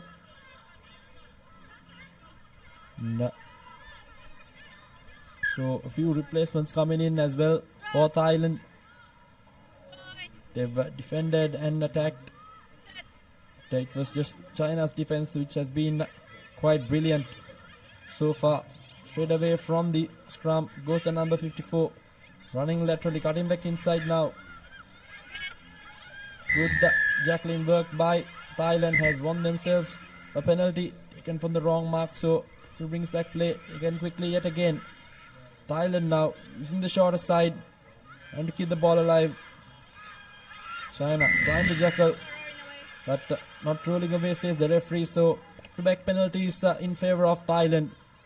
Switch in momentum as we will take a breather and regather their breaths. Thailand being behind by only 2 points. If they manage to score, it's going to be a really challenging play for China. They should really look to just keep the scores even and not let them score at all. This might be their chance to move forward. So Thailand taking the scrum, they'll try to score. Indeed, just less than 3 minutes left on the clock. The next score will define who will go to that cup final. Now Thailand trying to attack through midfield using the shorter side. Keeping the ball alive now. Overlap in the corner. Going through simple hands. Now with some lateral space. Trying to beat the man. Good one-on-one contest. One in the ring sense by China. Now spills it forward. Taken the loose ball. Is the Chinese player now in some space. Good cover defense coming in by Thailand. Keeps the ball alive to the number 69. Offloads it. So good continuity shown by China. And brilliant juggling work by Thailand. Nail-biting stuff here. 2-point difference. Little over 2 minutes left on the clock. You can see some tired faces out there in the middle. Brilliant stuff it again by both teams. Thailand desperately hanging on. They'll need to get that ball back in hand if they were to at least put some pressure back on China, who has that slender 2-point lead in the moment. So time's been stopped as well. Seems like she gave it all in that final. Jacqueline work. Got the ball back for the team. Take a look at that replay. Brilliant stuff. Good technique. Good defense coming in by Thailand. 2-point difference between them. Now scrum down. Or squirts out. Simple hands trying to create a face. Center field. Just outside their 5 meter. Looking for options. Chooses the short side. Gives the offload. Not going to the hands, but nevertheless Thailand. Some good desperate defense coming in by China. Again, now their backs against the wall. Gives the offload. Good defense coming in by China. Pushing Thailand one more deeper and deeper in. Good one-on-one contest. Fence off the first defense. Trying to push that play out into touch. Nevertheless, manages to stay inside. Good defense coming in by China yet again. Rushing in defense, keeping these Thailand players at bay. Now push back right into their 5 meter, but good fend off coming in by the number 6 for Thailand. Trying to step past the final defender. Now running into that little space. Will she go over? Cover defense coming in for China. The number 16. Tired legs. Good defense. Brilliant save by China. Scrambling back in defense. No one to support that line break. Finally comes back. Now with ample soft space in the far corner. Trying to move the ball across. Here we go now. The number 6. Good defense. China still holding on to that slender lead. Less than 30 seconds left on the clock. Penalty against China for finally coming offside. Thailand 2 point the difference. Time is almost over here on the clock. final opportunity for Thailand. 2-point difference. What a brilliant second cup semi-final we have here on our hands. Opted to take the tap. Here we go. Final opportunity for Thailand. Cut down that deficit of just 2 points. China holding on desperately. Trying to beat that defender is the number 16 player. Yet again, good defense coming in by China. Good rush defense coming in. Brilliant stuff. Offside says the referee. Beg your pardon, it's a high shot there. Here we go. Yet again, good rush defense coming in these dying moments of this second cup semi-final. Runs away with the ball and China has managed to hold on to their lead. So brilliant stuff. Yet again. So time's been stopped. Seems like there was an infringement there. And that is the final whistle. China holding on to the 2 points. Thailand so close yet so far. So brilliant stuff here in this second cup semi-final between Thailand and China. Just a 2-point difference between the two teams. Here we go, 17 points to 19. It will be China and Japan in that women's cup final.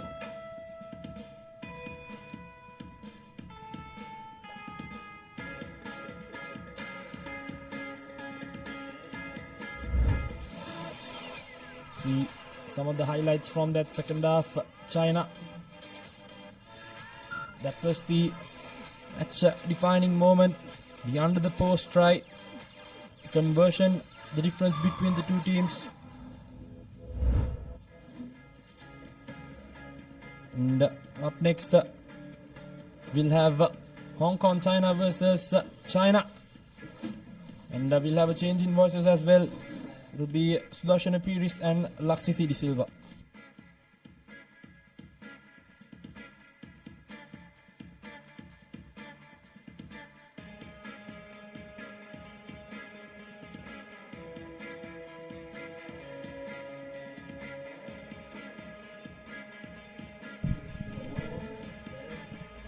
Business end of the tournament, Hong Kong taking on China in this first cup semi-final, and both these teams will want to make sure that they book their place in that final game of the day and not the one before that. Hong Kong have been absolutely fabulous throughout the tournament. They are extreme favourites to take the title, Laksisi, but China will be looking to bounce back from the heavy defeat that they had suffered at the hands of the host. Exactly, Sudarshana. Hong Kong, China. Of course, the favourites coming into this encounter. Yuki Tetsuka from Japan. He'll be the official for this first semi-final, the cup segment. China targeting that left-hand side of the field of Hong Kong, and they do manage to win the ball from the kickoff. But Hong Kong China defense just pushing them backwards, and a high shot, says the referee. They take it quickly, China.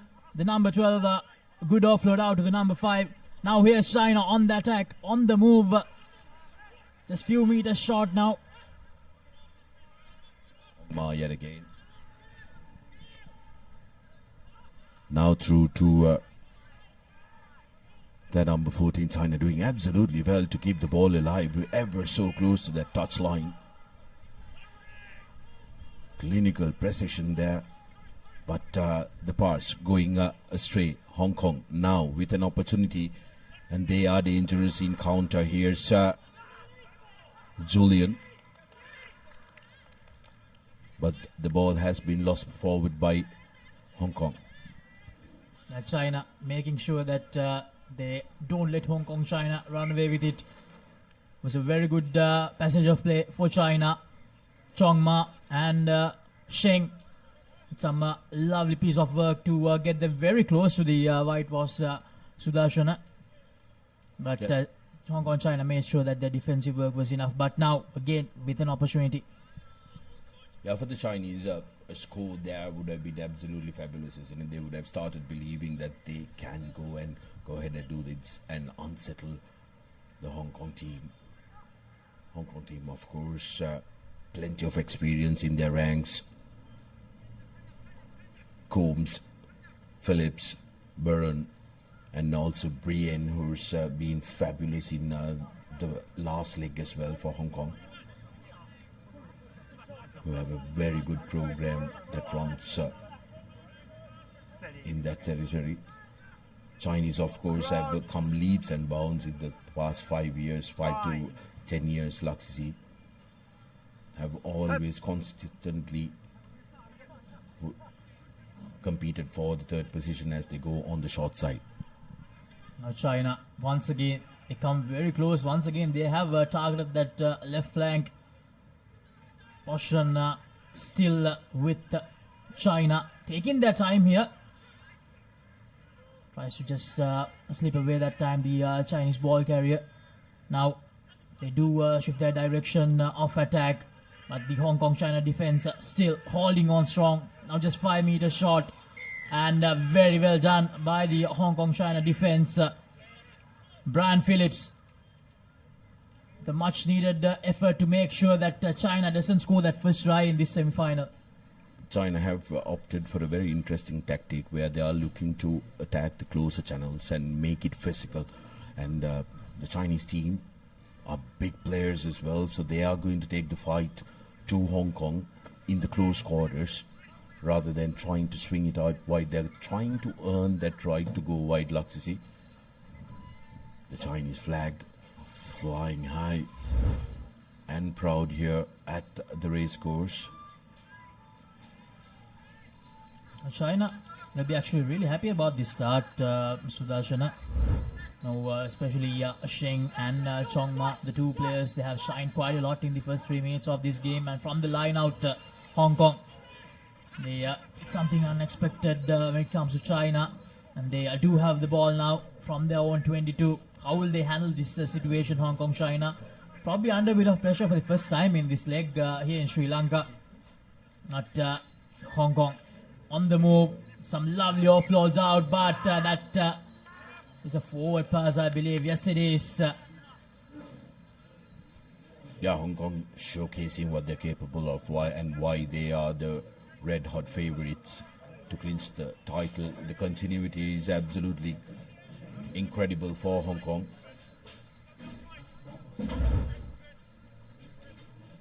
Take a look at this.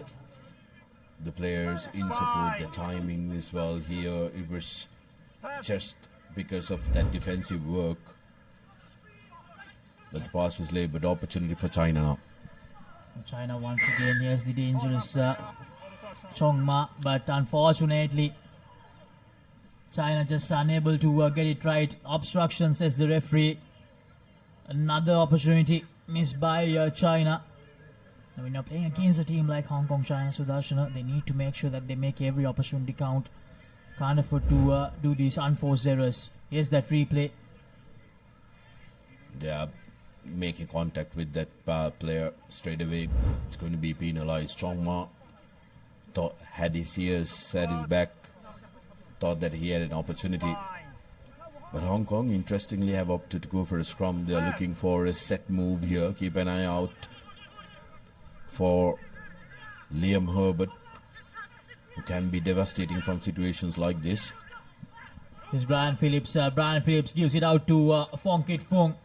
And Foong will touch down for the first try. And just like that, Hong Kong, China, they get the first try of the first semi-final. That's why it's very important for a team like China to make sure they pounce on every opportunity they receive, Sudarshana. For a team like Hong Kong, China, they pounce on the little opportunity that they get. Fong Kit Foong, built like a military tank, showcases the speed that he has as well. And Hong Kong, China, just like that, getting into the lead, 5 points to 0.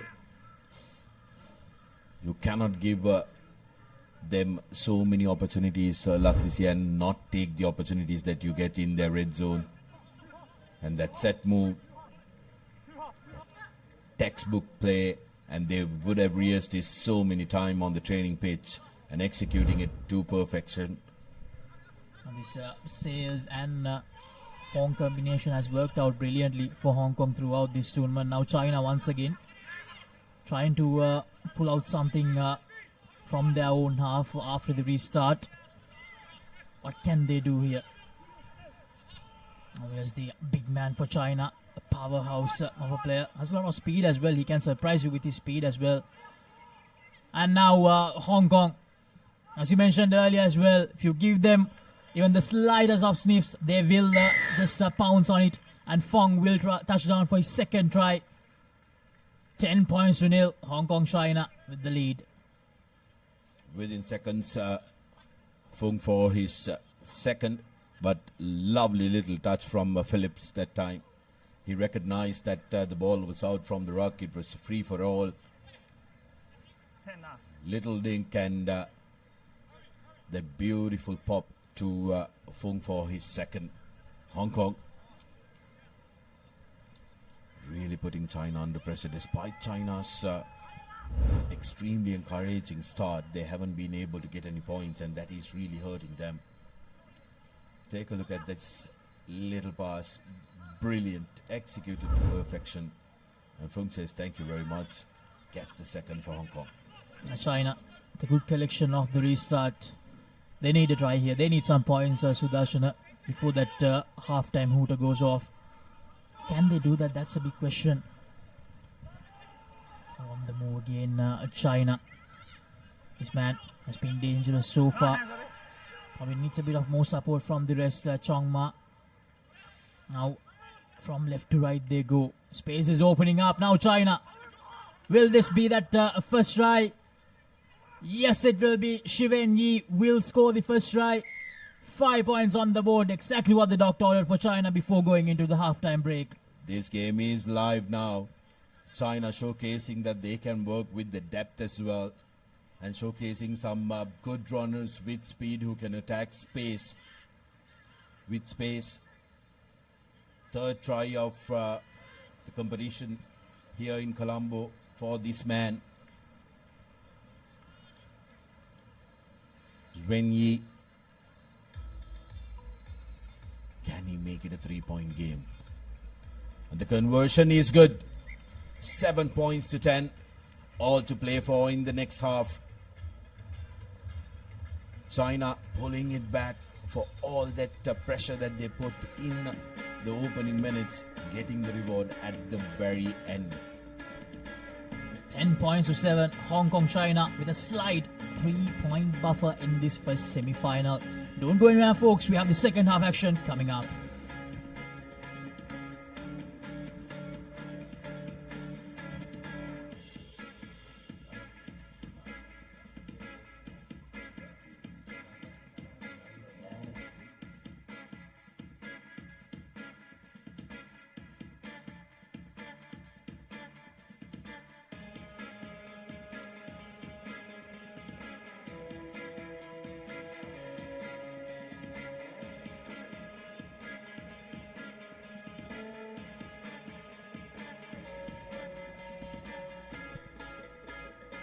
Back live here at the Racecourse International Grounds in Sri Lanka.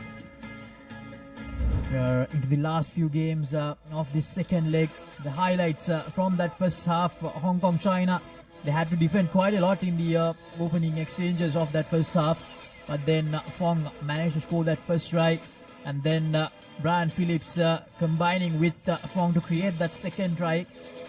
Both the tries were not converted. And then China had a lot of opportunities to begin. Finally had their moment in that first half, right at the end when Shiwen Yi scored the try. And that conversion, how much of a difference will that conversion make, Sudarshan? It will be interesting to see. And coming up next, the second Men's Cup semi-final. The home team, Sri Lanka, taking on Japan. That will be another mouth-watering clash, Sudarshan. Yeah, the business end of the tournament is here. The host taking on the Japanese contenders. It's going to be a crack-a-lacking affair. But first, we have an entire half of very, very interesting rugby. Hong Kong know that the China are on their tail. 7 points to 10. Just 3 points differentiating the two teams if China can score first here. But how about the restart? China unfortunately losing the ball forward. Hong Kong, China inserting a lot of pressure. They know they are under the pump for the first time.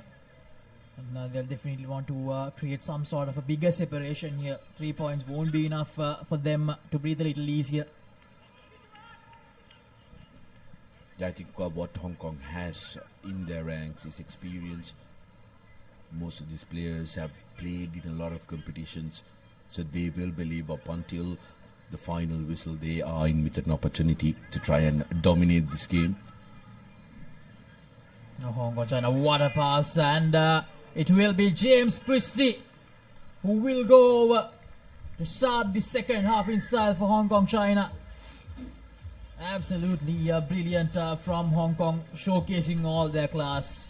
Well, it may be James Christie that get the try under his name, but it was Harry Sayers who created that. How about that for a pass from the big man wearing that number 5 jersey? Long cutout pass, recognized the space, and Christie says thank you very much with the speed that he has. Conversion still not successful, 15 points to 7.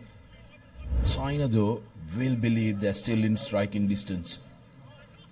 Beautifully lofted pass to Christie, who attacks the corner channel and touches down with ease.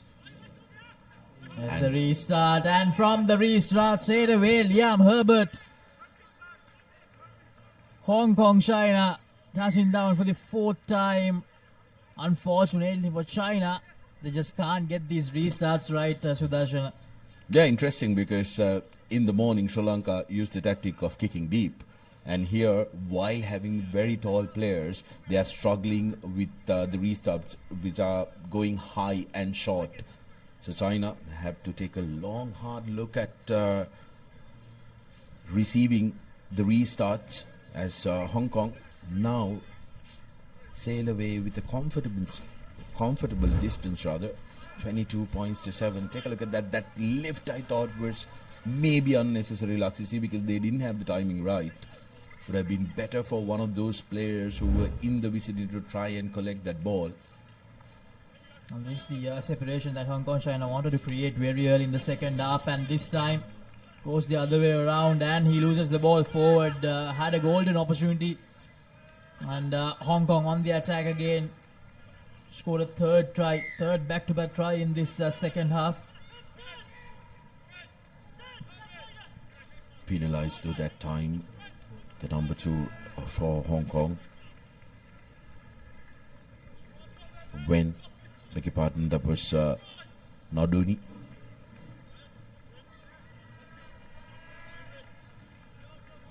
China may feel like they've been put out of the game, but will want to play for pride, Laxisi, because they know they have another game. Even if they are not going to make the cup final, they will want to finish third, which they did in their home leg.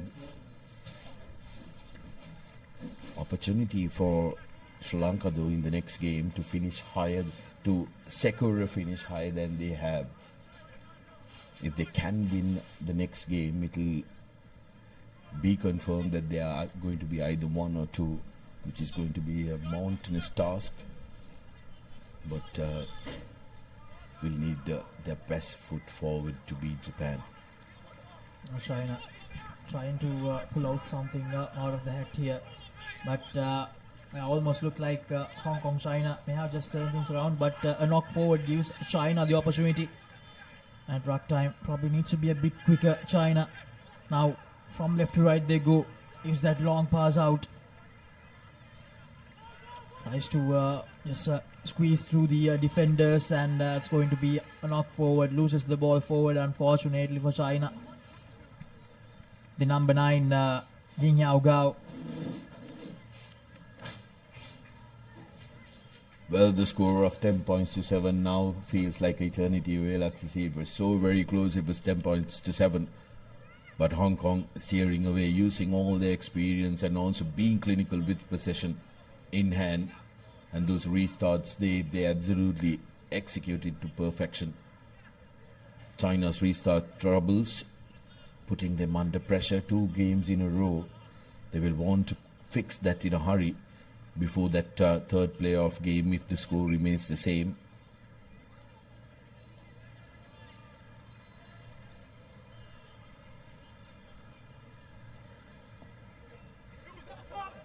Down to Hong Kong, China. And he uses the short side this time. Phillips. And number 11 for Hong Kong, China. Sebastian Bryan. Now here's Christie, who scored that opening try of the second half. And China needs to release. Christie did really well. He was under a lot of pressure. Now here's Herbert. Dangerous. Liam Herbert gives it out to Bryan. And Sebastian Bryan, he will just run away quite easily. A try underneath the post, and that will definitely be the nail in the coffin for China. Sudarshan. Yeah, Christie did that very well, but Brian touching down for his first try this game. 27 points to 7, Hong Kong, China booking their place in the big showpiece quite comfortably, you could say, in the second half. But at the end of the first half, they were under pressure from some very good play from China. Sebastian Bryan scoring that try.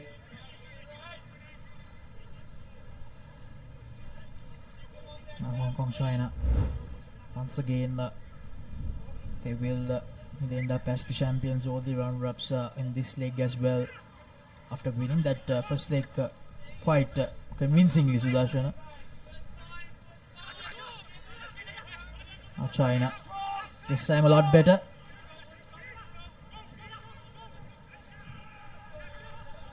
Better in the sense they managed to win the ball. So China have won the attack. Try to maybe just have some sort of consolation in this cup semi-final. And we lost the ball forward, unfortunately. They won the attack, but just couldn't hang on to it. Now Sebastian Bryan gives it out, and here's Max Denmark, the skipper.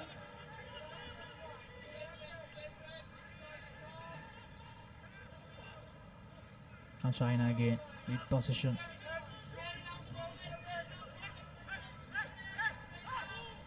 Hong Kong, China, although they know that the result will end up in their favor, they're still defending and they're not letting China get more points here that easily. 29-7. Use that inside pass. China, they have had a lot of time with the ball in the last few minutes, but they have not been able to gain much yardage. Now that's a good pass, that's a good move from China. Can he go all the way? Risk our defense, but no. Lovely stepping from him, and he will touch down for the second try. Yang Fan scoring the second try for China to end this second cup semi-final. Unfortunately, a bit too late for them. 29 points to 12.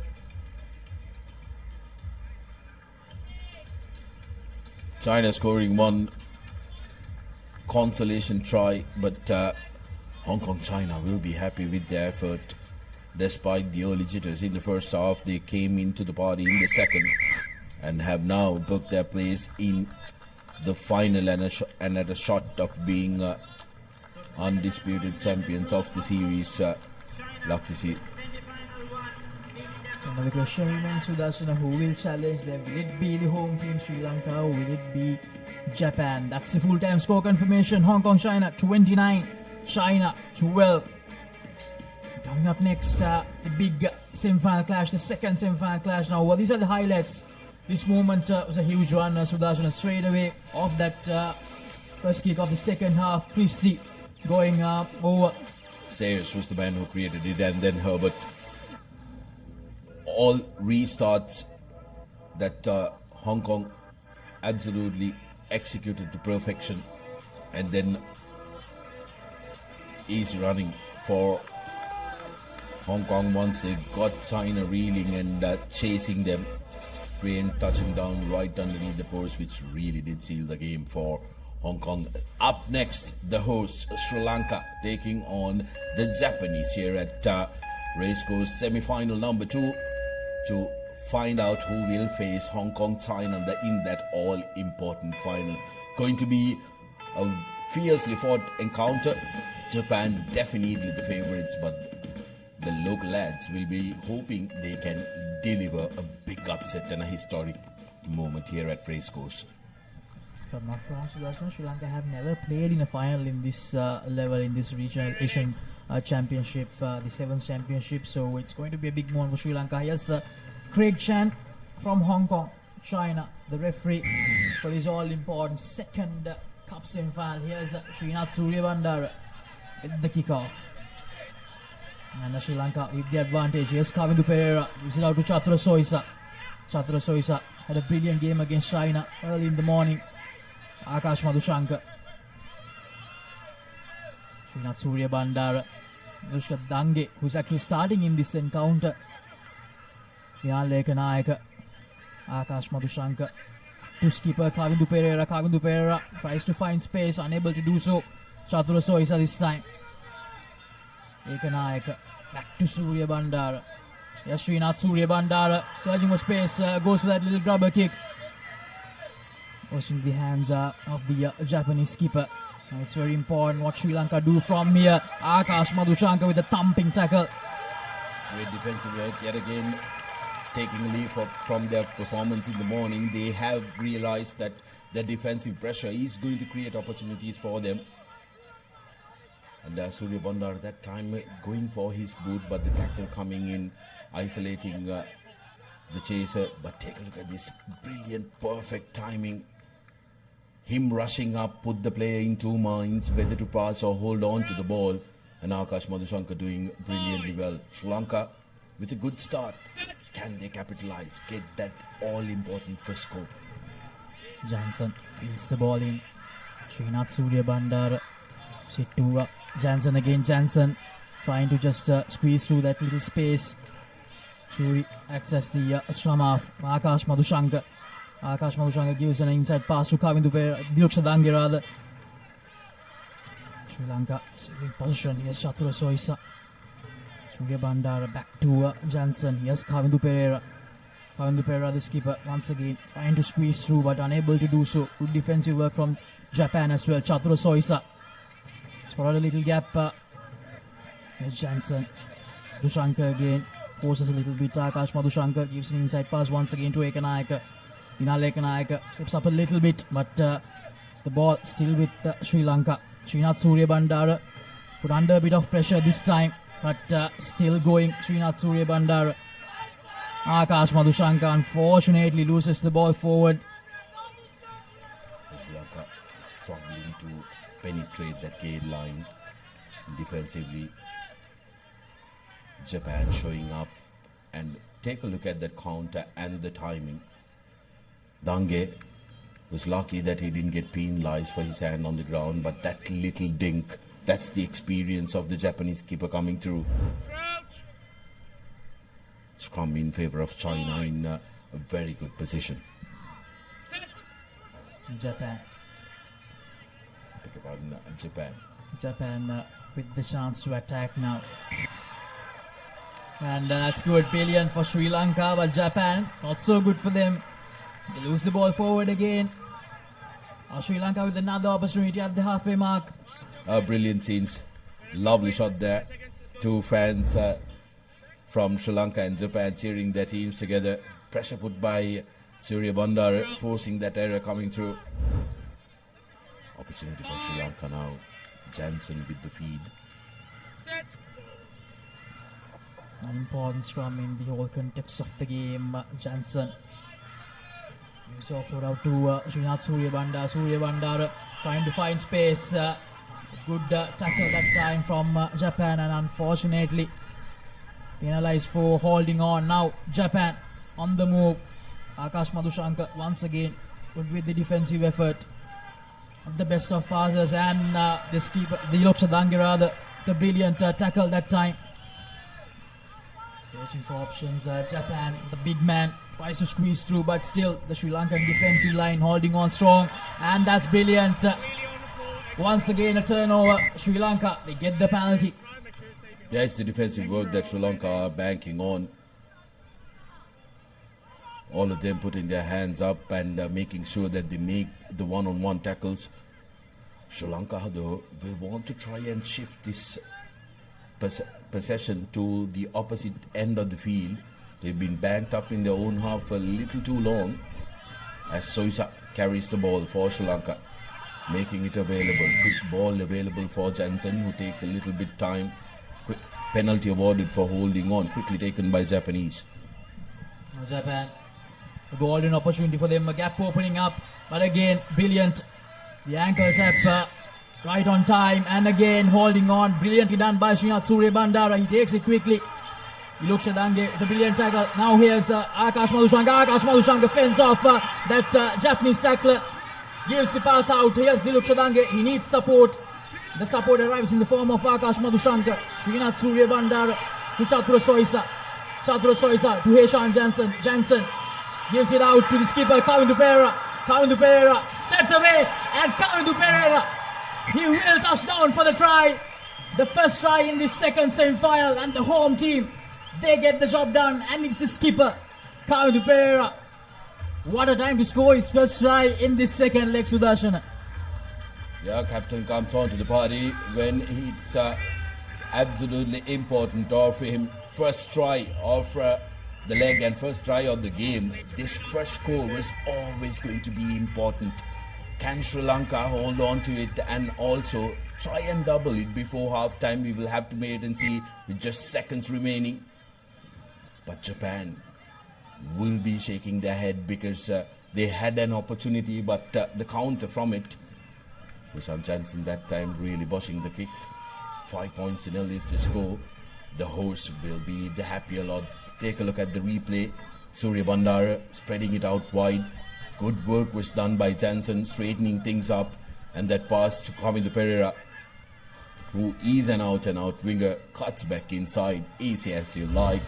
The kicker would have appreciated an easier angle, but the restart from Sri Lanka collected by Japan, who will look to try and get a try. Big strong carry with a big man coming in support as well. They will want some score penalty, as the Sri Lankan defender did not roll away. That time it was Chatura Soisa who was lazily getting up, interfering with the ball coming out. Opportunity now for Japan, who have called for a scrum. Okay, Sri Lanka prevent Japan from going over the line here. That will have a huge say in the final result of this game, Sudarshana. Japan, they desperately need a try here to push Sri Lanka back a little bit. Sri Lanka's defensive effort has been top-notch so far. Can they change that, Japan? In the past 20 to 30 minutes, sun has really come out here in Colombo after about 4 to 5 days. Like to see. Now here's an opportunity, the halfback for Japan. Space now in the corner, and they will go all the way, the Japanese. To Suka, touching down for Japan for the equalizer. With the buzzer already gone, Japanese equalizing and making sure there is nothing separating the host team and them going into the second half.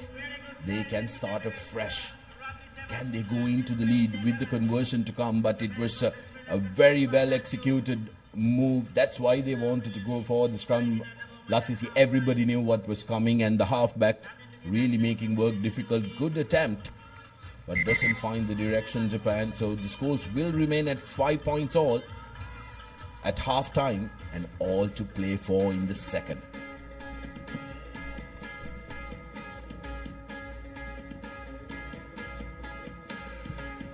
Half-time score confirmation: Sri Lanka 5, Japan 5.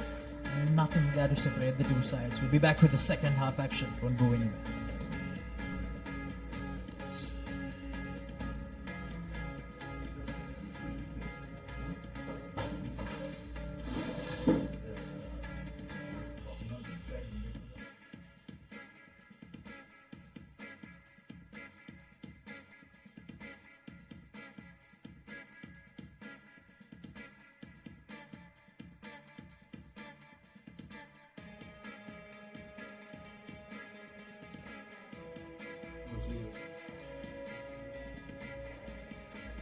Welcome back everyone to the live action from the racecourse grounds here in Colombo.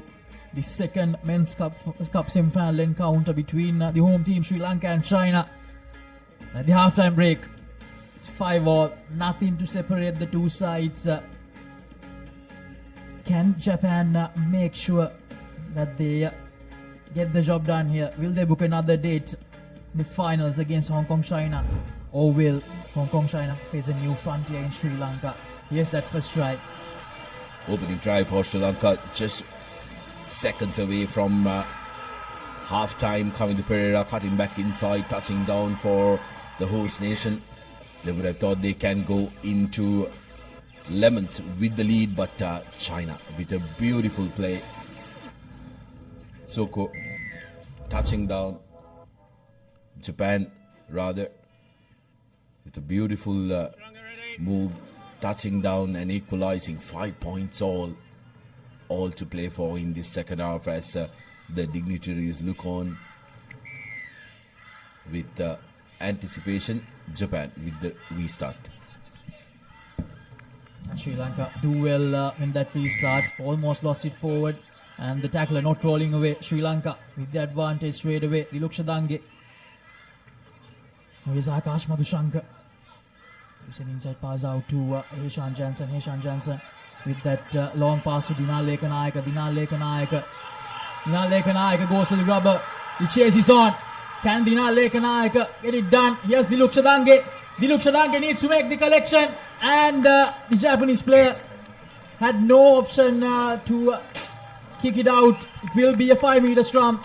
The opportunity still with Sri Lanka. Some very good play there. Well won restart by Sri Lanka, and Dange coming on to the party. And then Dinal Lekanayaka recognizing that there was space on the outside, cut across. But Dange coming back in support is what created this opportunity for Sri Lanka. Suranga Tegnakon has been substituted and will want to try and make a change here. Sri Lanka with an opportunity 5 meters out from the try line. Jansen with that long cutout pass. Take a look at what Ekanayaka does. Goes on the outside and he knows he has the pace. Back in school, the footballing skills not really coming into the party there. But Dange surprised by that player who came across. Opportunity for Sri Lanka. A massive short side available as well.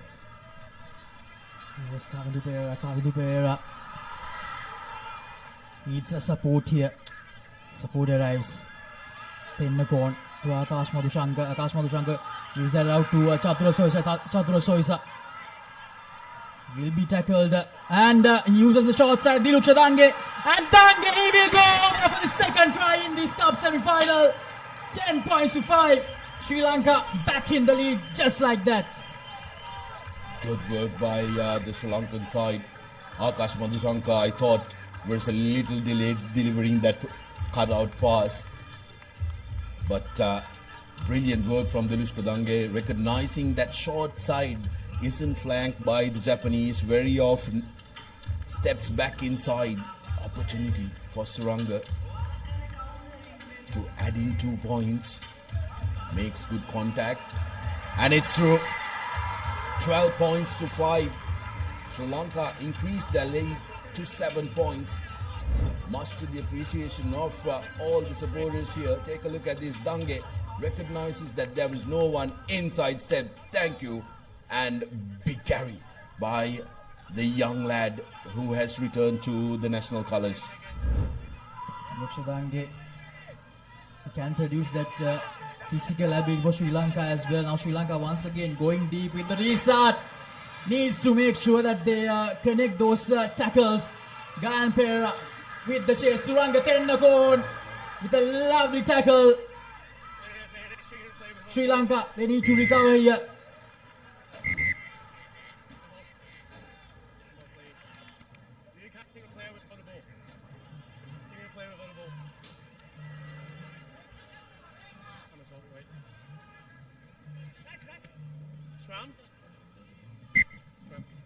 And unfortunate for Sri Lanka, a yellow card to Gayan Pereira, and they'll have to play the next minute with just 6 men on the park.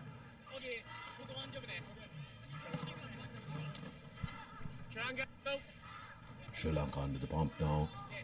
The Japanese straight away opting for a scrum where they will look to put Sri Lanka under a lot of pressure. Bulat Singhal again has been brought into the mix. And like we discussed off the mic, the props need to really break quickly. Now the numerical advantage, plenty of space, and that's going to be the second. Japan strike back with another try of their own. Getting his second of the game was Shotaro Suko. 5 tries this leg, and he's been one of those go-to men for the Japanese. The conversion is not through. 2 points, slender lead still with the horse, which is why you can see a lot of Sri Lankan fans cheering that on. This restart is going to be crucial for the Sri Lankans. They need to make sure that they get possession and hold on to it. Some changes have come onto the park as well for the host nation. Japanese, though still sticking to large part of their starters. Here's the restart. Good collection. Very well done from Sri Lanka. Needs to release. Putting a lot of pressure. Japan, Akash Madhushankar. Lovely fend off there. Rehan Bulat Singhal again. Puts it out. And that little opportunity to grab. And unfortunately, Bulat Singhal again needs to release the ball a lot quicker. Now Japan with the chance. Very well done, Sri Lanka. And now the numbers disadvantage again will play a huge part. Unfortunate for Sri Lanka, and that will be another try for Japan. Yeah, the hat-trick for Shotaro Tsuko. Touching down for his 3rd try this game and increases his tally to 6. And Japan, just like that, getting in front, 15 points to 12. Sri Lanka guilty of not being respectful for the position that they have. They're trying to be a little over-eager. Now restored to their original number. Can Japan increase the lead to 5 points with this conversion? A difficult one for them. And the conversion is not successful as well, so 3 points difference between the two sides as we take a look at the corner flag try by Shotaro, his 3rd of the game. Japan scoring 2 tries in that little moment where Sri Lanka had to play with the numbers disadvantage. Very well gathered again. Sri Lanka brilliant in the restarts. Yes, Rehan Bulat Singhal again. Suranga Tennakon again goes a little grubber, goes for the kick and chase option. Needs to insert pressure here. Sri Lanka do insert pressure. And advantage in favor of Japan. Will this be the moment that decides the fate of this game? Will he go for a 4th try? Srinath Surya Bandara, the brilliant tackle, and Sri Lanka, they do get the penalty for holding on. Srinath Surya Bandara, take above. What a moment in this game. What a chase, Sudarshan. The oldest man in the Sri Lankan outfit giving chase, not giving up. A lad who has scored 3 tries already, being caught by Srinath Surya Bandara. Here's Akash Madhushankar. This could be the last roll of the dice for Sri Lanka. Chatare Soisa going in. Dahabare has come onto the field. Oh. Surya Bandara dropping it cold that time. And that is full time, says the referee. There's still 1 minute left on the clock. Not quite sure if that's the right decision from the referee.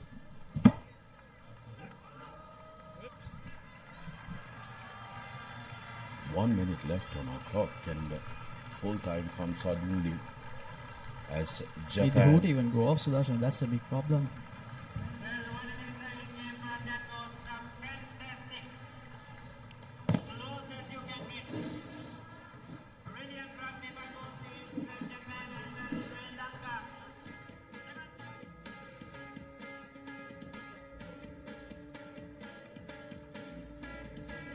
That's the full-time score confirmation. Japan 15, Sri Lanka 12.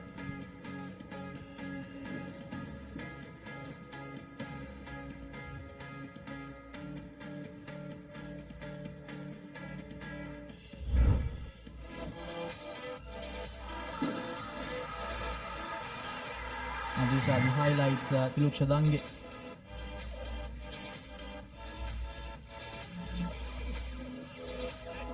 And then Japan making use of that opportunity to score 2 tries with the numbers advantage.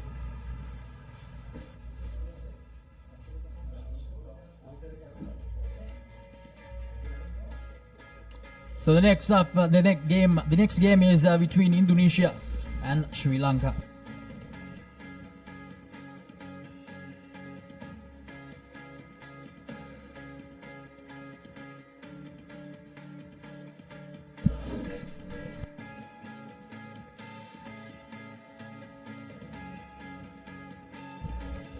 That's Sri Lanka taking on Indonesia for the 11th and 12th place in the tournament.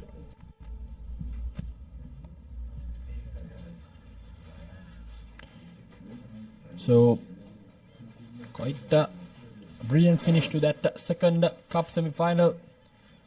Sri Lanka going down in the hands of Japan.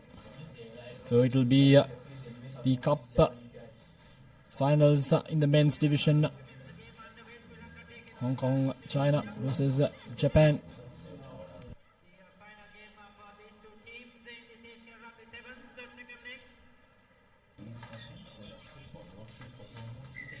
So it will be Sri Lanka to kick things off from the left side of your screen against Indonesia.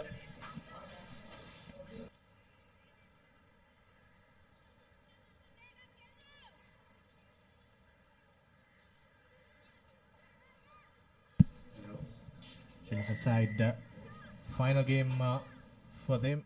It's been a tournament to forget. They can end this 7th series on a high with a victory over Indonesia. They also been another team still winless in this tournament. It's yet to find their mark in the tournament. Both these teams playing for the 11th and 12th place.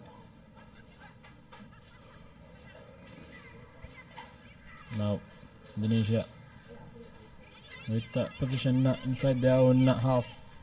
Moving it straight away back deep. Good rush defense, but missed tackles coming in. So it's Indonesia now running away with the ball. Some cover defense coming in and will get a hold of her. Sri Lanka scrambling back in defense, trying to regroup. Again, good back-to-back tackles coming in. It's a high shot there, so it's a penalty against them. Now Indonesia with the opportunity to open the scoring. Rush defense coming in by Sri Lanka. Then overlap in the corner now. Draws and passes. It's time for the number 8 of Indonesia to finish it through, but good defense coming in yet again by Sri Lanka, who's now in desperate need of some good defense. Indonesia attacking the short fringes, picking and going, drawing in as much as defense, but so it's a penalty yet again against Sri Lanka.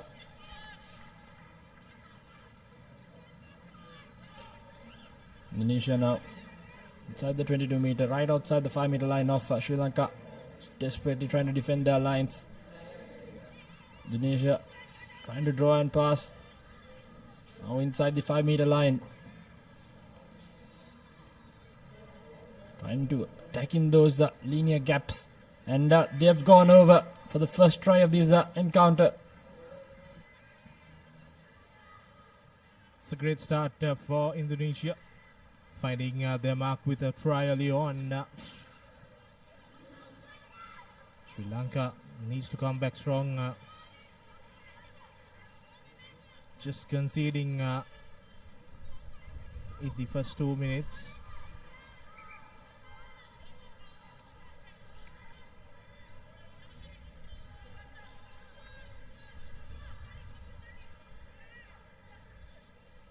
Vardhan is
for the host, and they take a slender 2-point lead.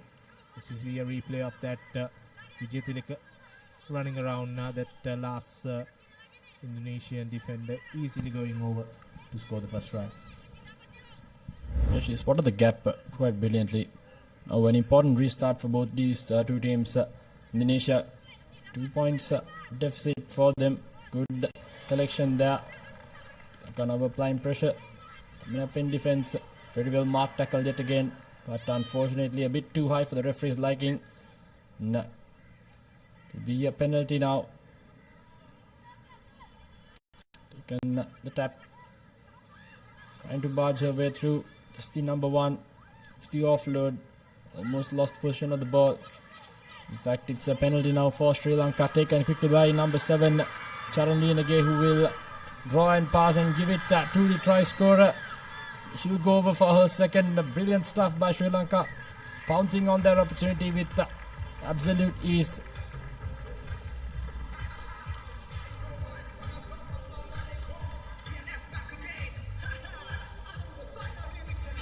It's another try for Sri Lanka. Very important one scored by Dilki Satsarani.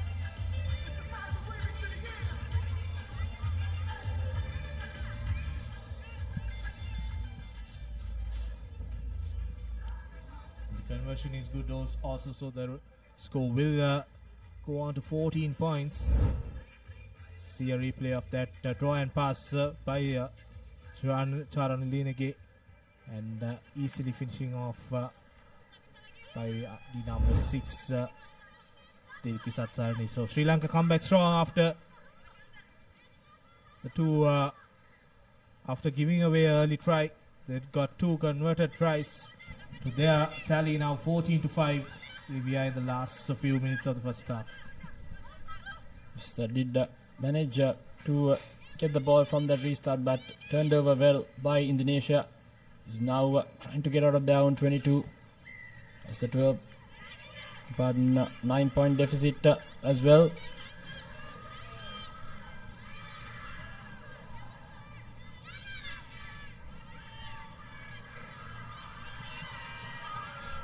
Has a number on the corner, but puts on the fend and goes over is Sandika Hemkumari for Sri Lanka. 3 unanswered quick tries from the hosts takes them up to a 19, and a brilliant comeback for Sri Lanka. Yes, a brilliant stuff indeed by Sandika Hemakumari. Showed some good power running and big no argue by her. 19 points to 5. So Sri Lanka going into lemons with quite the comprehensive lead.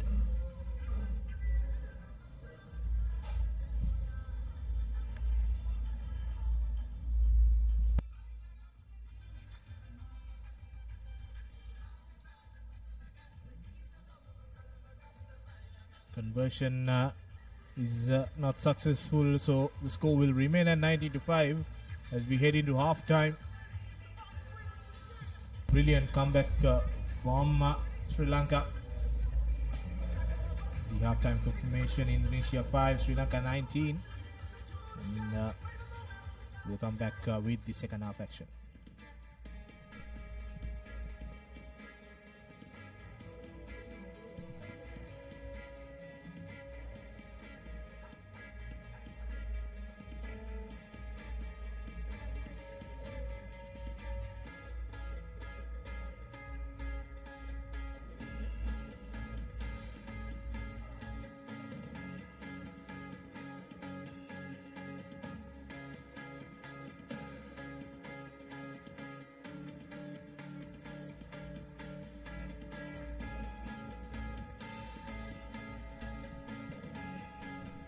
Back live from Racecourse. First half highlights. Indonesia opened the scoring the first half. Sri Lanka then came back strong with tries, 3 tries for them. First one came from Vijay Tilaka. She went over. And then Satsarani going over. Quick succession just before half time. They managed to get their third one, and this brilliant try from Hemakumari in that wind, showing her power and going over. So a 14-point lead, Sri Lanka, as we are all set for the second half action. It's Indonesia now. Important restart for them. It's vital that they regather, but opted to kick it deep. Didn't grab it first time around, so it will be a scrum down now in favor of Indonesia. Exactly what they wanted. Right inside the 22 meter of Sri Lanka. They'll be hoping to get a score in. Trying to cut down their deficit. 14-point difference between them and the host.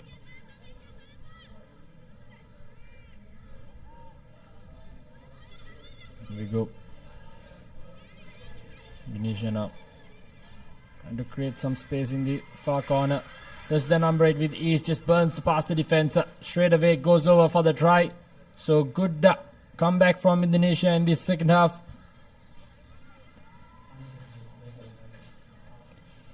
Does the number 8 going over for the try. Just clear mismatch in pace in that instance. Yeah, beginning the second half on the right note, Indonesia just wanted to score and stay in the game, and they have done that through their number 8, and the conversion is no good, but 10 points to 19, still in the hunt as you see the replay of that try. She had the pace to outrun the Sri Lankan defender there and easily going over for the second try for Indonesia. 10 points to 19. Deep restart collected by Sri Lanka. Now Sri Lanka on the attack. Goes to one, offload is good. And Sri Lanka making inroads into the 22 meter mark. Just keeping the ball alive now is Sri Lanka. Finally brought down by Indonesia. Now with an overlap in the corner. Just a simple draw and pass would do it for them, but big number 13 says I just do it myself. Goes right underneath the post. So second try for Hemakumari as she goes right underneath the post. It will be 24 points with the conversion to come as well. We'll have some substitutions coming in for Sri Lanka as well. Second in this game, fourth in the leg. Hemakumari did quite brilliantly. The overlap was there for Sri Lanka to exploit it, and Kumari had another player for her support, but just didn't need it as Sri Lanka converts their try. Here we go, another replay of that, giving the ball to Hemakumari and going through that gap, and no one will catch her as she dodges down the ball under the stick. So good reply from Sri Lanka. 7 points with that conversion. 26-10.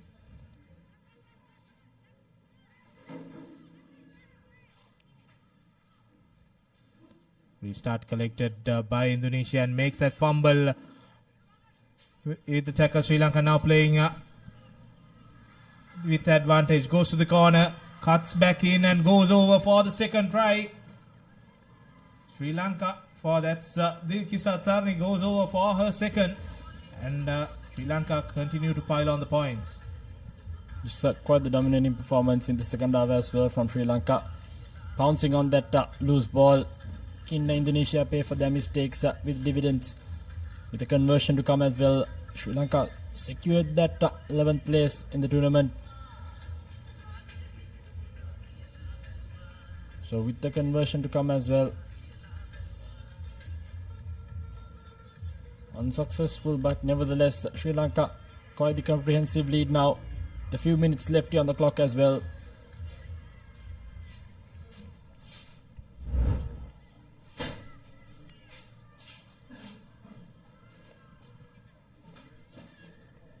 The replay of that try, Satsarni scoring.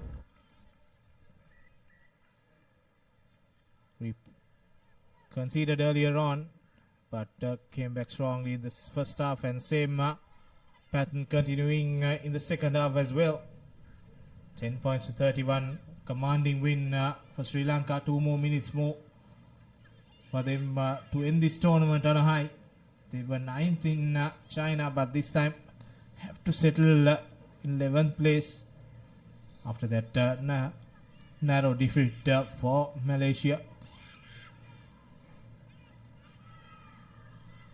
Now Indonesia making strides, still going strong.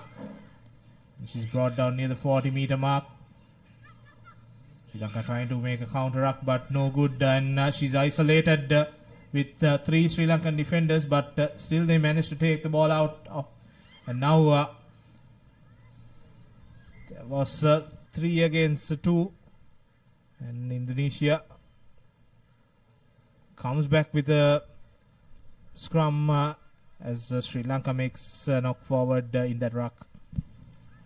It's a bit of a scrappy passage of play in that instance, but nevertheless Indonesia now with an opportunity to get out of jail, get some consolation points at least on the board. They started this second half as well as they did in that first half, but just couldn't hold on to position. Sri Lanka's natural power and strength just couldn't be maintained and controlled. Nevertheless, Indonesia now with an opportunity to find a gap. Sri Lankans piling on that player. Still on her feet is the big number 1 for Indonesia. Some tight competition for that ball. Offloads it to the supporting player, and it will be Charan Linage who will dive over for another try for Sri Lanka. 36 points to 10. The conversion to come, and a little over 30 seconds left on the clock here as well. So Sri Lanka well and truly secured that 11th position. A brilliant supporting run by Charan Linage, and rewarded with that pop pass, and she just needed to dot down the ball. So that's the 6th try for Sri Lanka. Conversion looks good, and that goes through, so that's 2 more points, and we'll have a restart as the clock comes down, and this could be the last move of the game. Indeed. So time's run out here on our clock, so could be the last move of the game. Final restart perhaps, and it'll be Sri Lanka to get things underway. Indonesia with some last minute replacements, hoping for some consolation points.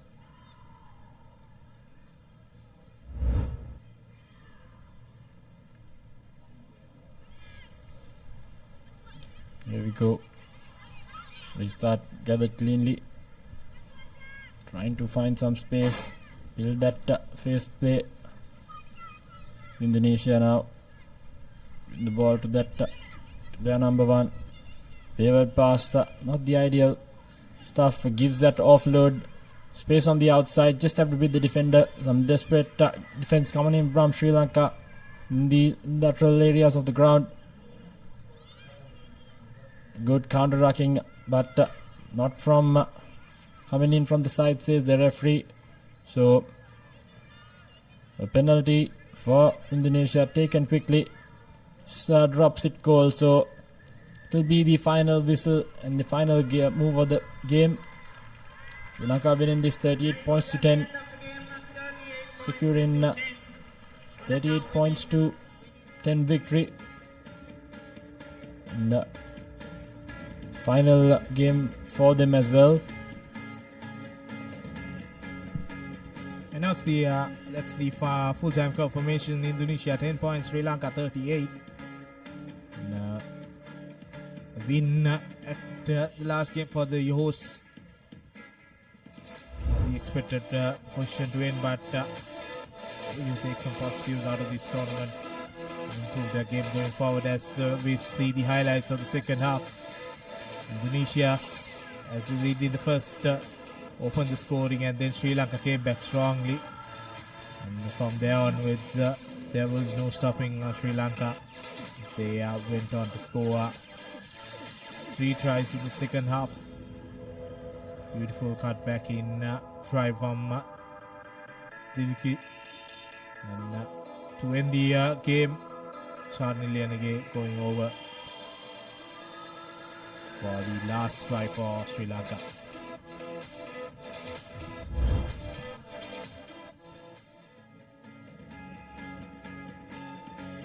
Coming up next, Philippines taking on Malaysia. The ninth place final. Two teams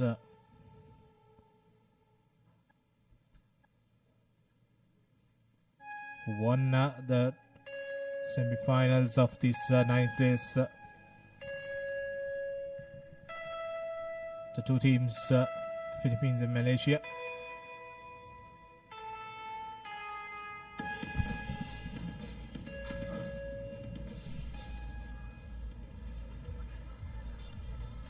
So the 9th and 10th place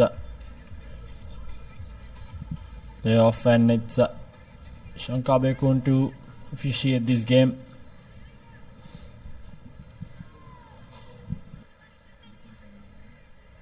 Captain ready? Captain ready, Reg?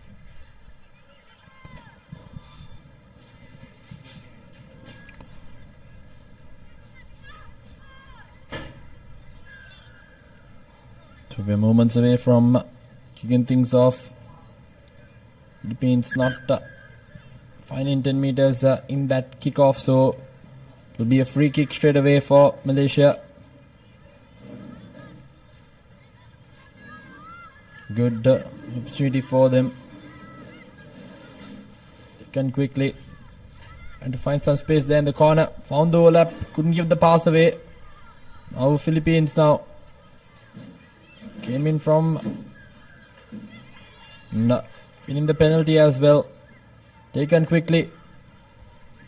Running straight into the gap. Good offload away. Now with some space in front of her. Cut it back inside is the number 11. Good offload away to the number 1 of the Philippines. Good defense coming in. Some desperate defense. Some coming in for Malaysia, but nevertheless it's Philippines who scored the try. So, Pearl Vanessa, who's gone over for the first try of the game, opening up the accounts for the Philippines. She began this attack for the Philippines and then managed to end that as well. See, just too powerful for that Malaysian defender. Vanessa May scoring the opening try, and it's crucial now that the Philippines get this restart on point. Last time they just gave away possession back to Malaysia. It was important restart for both teams. More vital for Malaysia as they gather the restart cleanly. Now wasting no time whatsoever, spots a gap in the middle, overlap in the corner, chose to throw the dummy and run, and does so brilliantly is the number 7, Nura, who will now touch down. Great reply by Malaysia, straight away coming back with points. Spotting that defense, burning that defense straight away outside the corner, accelerating and seeing it through. So brilliant stuff by Malaysia. Good response. They needed a response and they have come back strong. That's Nuralia scoring the first try of the game for Malaysia and his second in this leg. Important conversion coming from Nur Azua. Goes wide, so it will be a 5-point each deadlock. Crucial that Malaysia came to see a replay of that try. Just cutting back in and finding space and then offloading it and going around that last defender to score for Nuralia. Some brilliant work from Kajon Jenzin that allowed Nuralia to go over. Now the restart collected well by Philippines now. Looking for a gap, sends the ball out. And the interception goes. She tried to make the interception, but unfortunately she gets a yellow card for an intentional knock-on. The try scorer trying to create another miracle for Malaysia. Sticks her hand out, but the ball just doesn't stick on her hand. So she'll be sitting out for the next 2 minutes, and Malaysia will be down a player. So Philippines find themselves in quite the favourable position as well. As you can see, just couldn't hold on to the ball. Now Philippines with a numbers advantage on their side. Number 15 trying to get the big fend off. Good defense coming in, trying to use that touch line as another advantage. Referee says otherwise, so it's a penalty now. Taken quickly by the Philippines. All up in the corner, trying to find some space. Referee will bring back play. Advantage now be turned over to Malaysia. Playing with a man down. Spots the gap straight through. Goes the number 1. Brilliant stuff by the number 1 of Malaysia, who'll dot down for another try. Yeah, that's Siti Tajuddin going over for Malaysia, and it all started with a decoy run going wrong for the Philippines, and they got that penalty for obstruction, and then quick tap sending it ball to Tajuddin, and she went over for Malaysia. So they have come back strong after conceding earlier on. 2 tries and with 1 player in the bin, they would definitely will like what they have done, and the conversion goes through. So 2 more points for the Malaysian outfit.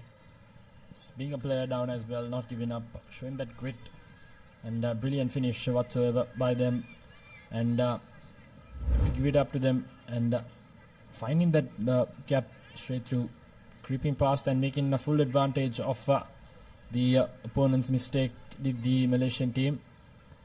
With a restart, very well gathered by Philippines. It's now down to 7 points. Who fends off the defense is the number 15, trying to run around Malaysia, tracking back in defense, running laterally, ample of space, trying to beat that final defender. Brought down finally. Now with an overlap in the corner, attacking the fringes, plays the number 11. Ample of space out wide, deciding to use the short side. Desperate defense yet again by Malaysia, trying to stay in this game. Now, receive overlap in the corner. Heaps of lateral space, but cutting back inside is the number 13 who will go over for another try straight underneath the post.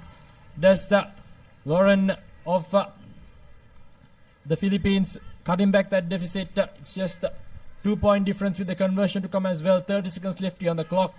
Brilliant reply by the Philippines, using that advantage to their best fit.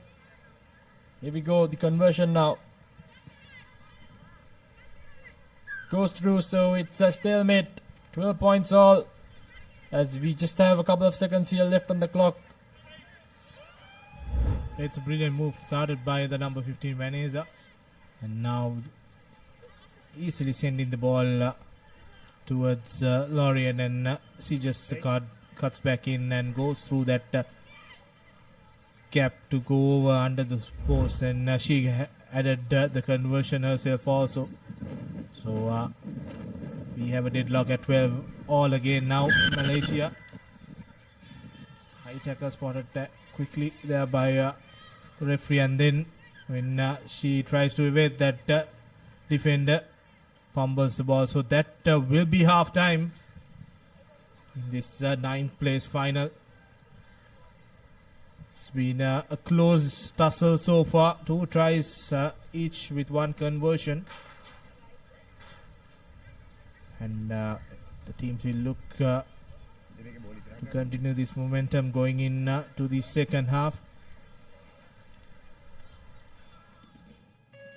On the halftime confirmation, Philippines 12, Malaysia 12.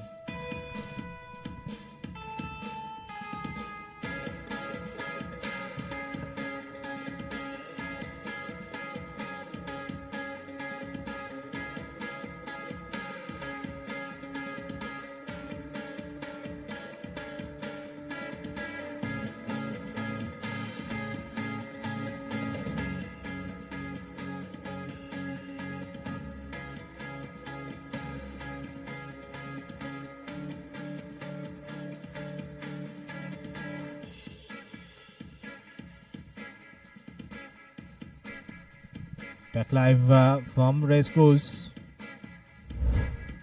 Let's take a look at the first half highlights. Philippines opened the scoring, and then Malaysia replied straight away to this brilliant run from Malaysia. And again, when they were one man down, the number 1 just ran through that gap. And the pace was no match for the Philippines outfit. They had a 7 points gap, but just before half-time, Philippines replied to Lauren going over under the sticks, and she converted the try also. And we are underway in the second half, and Malaysia straight away turning the ball around. Have numbers to the corner if they want to use it. She goes through and tries to offload, but good work from the number 4, bringing that ball into contact now. Have numbers, but good rush defense from the Philippines. This number 8 has been a player that Malaysia depend on. Unfortunately, this time she gives away the penalty. Now the try scorer May offloads it to the number 5. Now they are setting things up in the middle, and another penalty for not rolling away. And she takes a quick tap. Fortunately, goes down and holding on this time. So few penalties in quick succession in this game. Now Malaysia on the attack, changes the direction, but goes into traffic. And finally brought down. Malaysia now trying to snipe past the defense yet again. Keeps the offload, keeps the play alive. Staying on her feet is the Malaysian player. Philippines crowding up there in defense. No, you can't put. Trying to move the ball now. Sit bounce. There. Cutting back inside is the number 1. Good defense this time around by the Philippines. And to keep her up on her feet. Does so well, and brilliant work there by the Philippines. Ganging up in that tackle. Keeping the player off her feet. So Number 16, white. now the Philippines are bringing in some replacements as well. Less than 5 minutes left here on the clock. Game on our hands for the 9th place. 2 points all quite evenly matched outfits, Philippines and Malaysia. Bye. There's still no score in the second half. We are into the 3rd minute of play. All at a deadlock at 12 points each. Bye. Set. Now Malaysia on the attack just outside the halfway mark. Getting that free kick. Referee calling her back to the initial mark. Just slowing things up for the Philippines.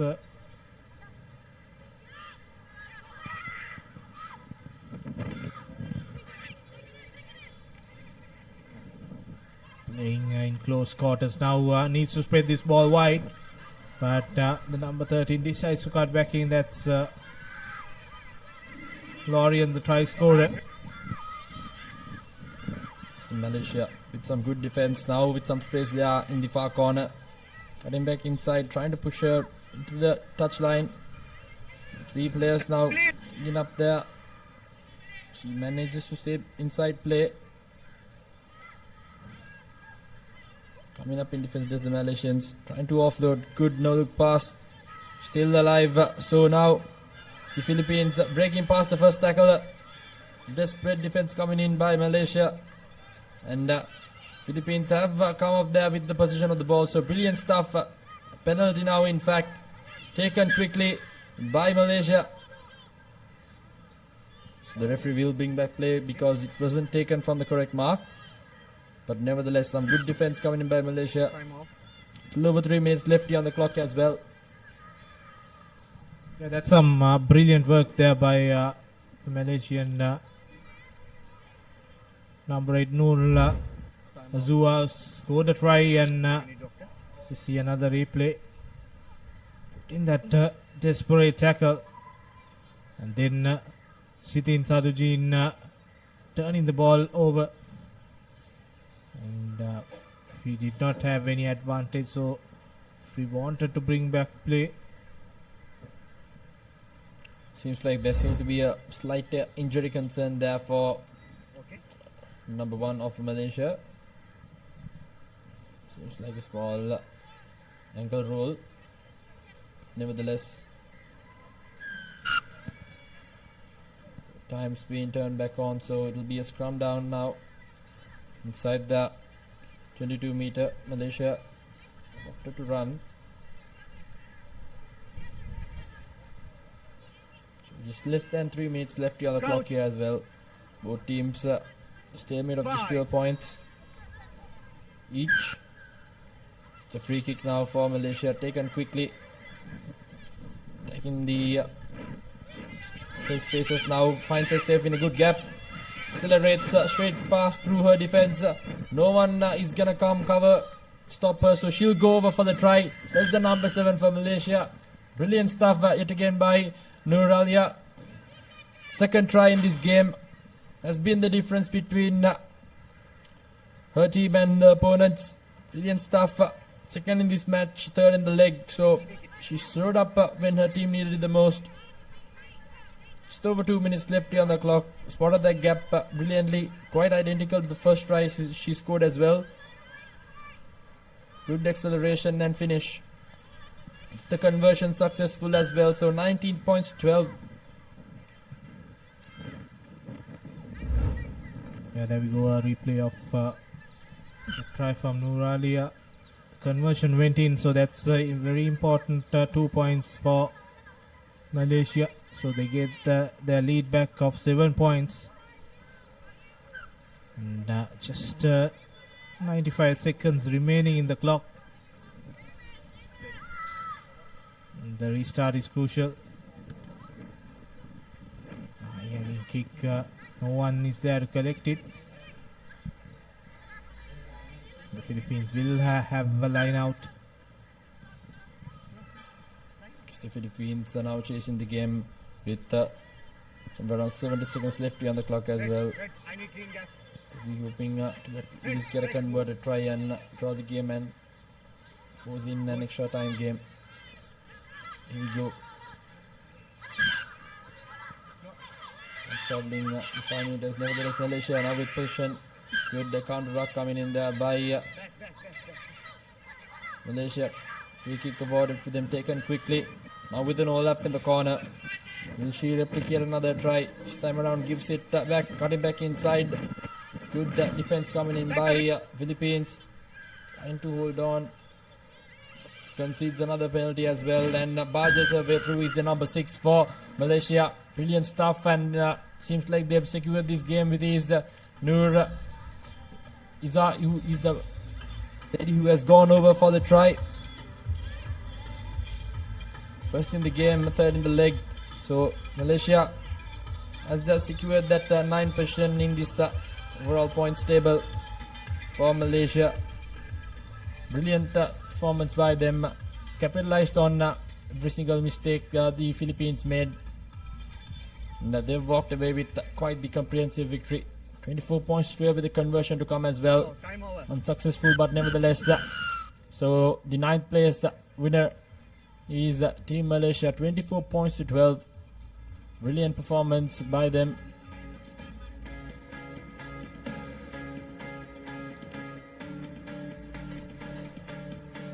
So it's the 9th place for Malaysia, 10th for the Philippines, 11th for Sri Lanka.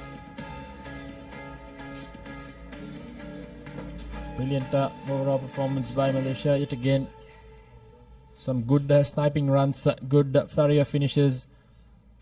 Philippines, on the other hand, had their moments, just couldn't see the game through.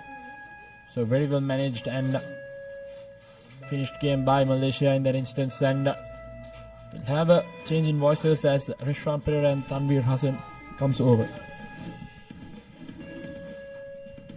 Thank you, Denon. More games coming on our cards as we see the full-time score confirmation from the last game being played between Malaysia and Philippines. Malaysia coming on top, 24 points to 12. As I welcome back Tanveer Hassan to the combox. Very good afternoon to Tanveer. Good afternoon to you as well. And we have the highlights of the previous game. Both teams doing their absolute best. What a try this was, breaking into a defense and going over the line. Tremendous effort. And as we have our next match for the day, back to men's rugby. Chinese Taipei will be South Korea. That would be for the 12th place position. And as you can see, the team cards of both respective teams, Chinese Taipei and South Korea, doing very best, but unfortunately was not enough to emerge victorious in the previous games. But hopefully both teams can manage a victory here in Colombo today. Both teams playing with whatever pride they have to do their utmost best for their respective countries as well. But it's an interesting day here in Colombo as well, restaurant, the weather conditions. And as you can see, the referee, the official for this game will be Tetsuya Hirakawa. And as I said, restaurant, the weather conditions here in Sri Lanka, it was a bit humid and a bit cloudy as well moments earlier, and the sun managed to rise upon us. But once again, the clouds have taken over. No raindrops sighted here yet. And there is the kickoff. Indeed, Tanvir. The weather has held up well as South Korea looking to make amends. They haven't had the best of campaigns out here in Colombo. Playing for that 11th place spot. They well and surely want to put on a show here. South Korea with possession. They managed to stretch that ball out wide and goes through the defense brilliantly. Is the number 14 from South Korea who draw first blood. And just what the South Koreans would have wanted. It's been tough for them out here in Colombo. But they well and surely want to end this campaign on a high. 5 points to nil with the conversion to follow. South Korea have got off the mark.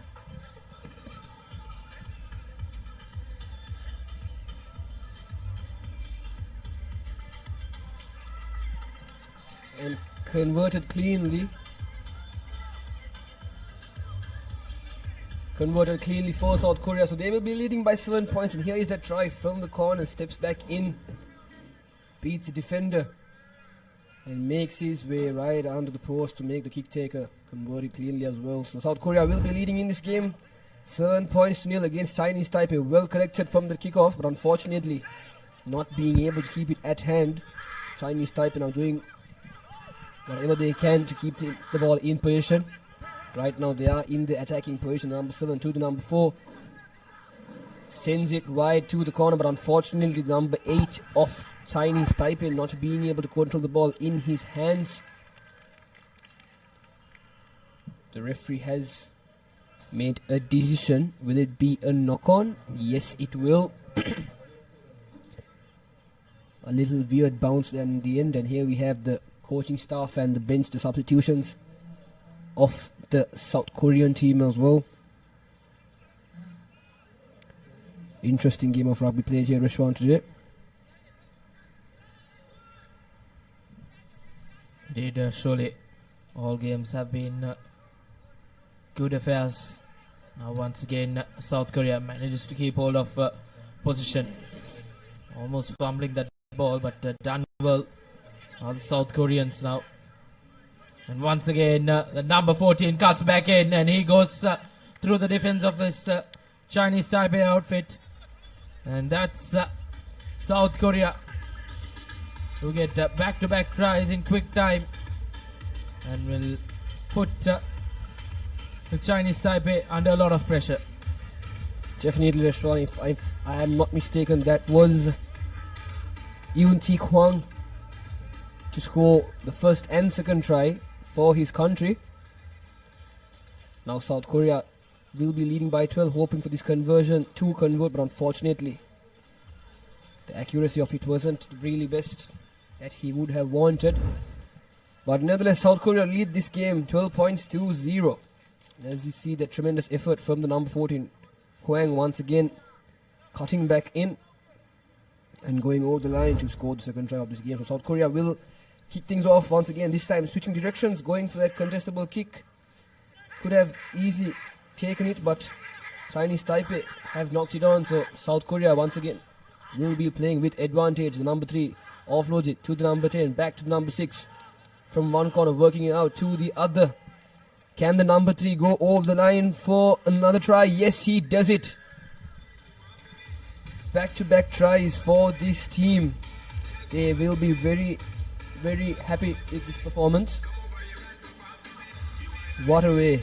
The number 3 of South Korea, Jin Mo Lim, scores the third try for his team and in this game as well. Should have come a bit more closer to the post restaurant to make it more easier for his kick taker to convert it. Indeed, but with a 17-point buffer, I doubt it. Just 2 points will count. But currently cruising in this 11th place final, South Korea. 17-point buffer with around 2 minutes left on our clock for the halftime break. Chinese Taipei would love to go into the break with a score.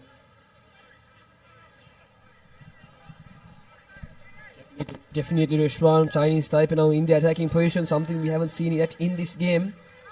Goes for a small boot there over the South Koreans' heads.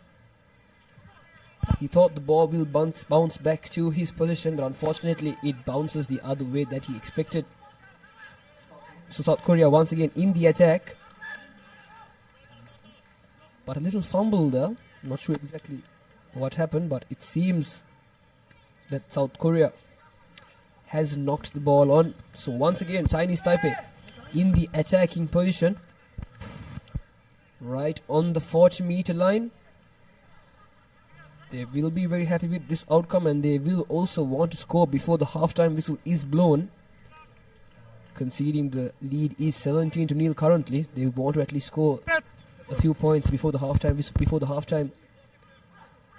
Chinese Taipei feeding the ball in, taking it cleanly from the number 4, and now changes direction to the blind side. The ruck wasn't formed there neatly, but still in position of the ball. Chinese Taipei sending it to the center, cuts back in, changes direction once again. Brilliant work of Sevens Rugby from this team. Reshwan sending it both ways, trying his best to stay inside, but unfortunately, as you saw on our screen, the foot touching that line is what lost in position of the ball. So it will be a line out in favor of the South Koreans once again. Indeed, just not getting the angles right on that occasion. The Chinese Taipei winger just touching that touch line. Would have been a good attacking threat for the Chinese Taipei. That was not the case now. Once again, South Korea will look to put this one into touch and go into lemons with a 17-point buffer.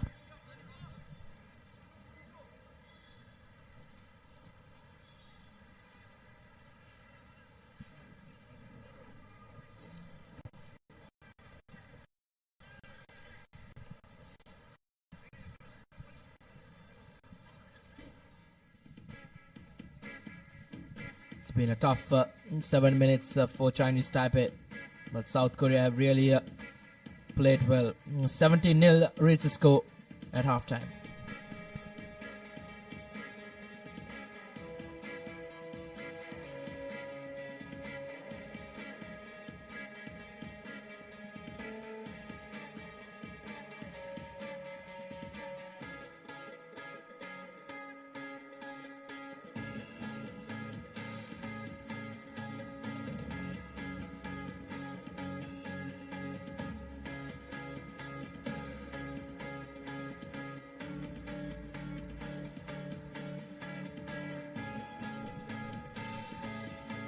We'll come back.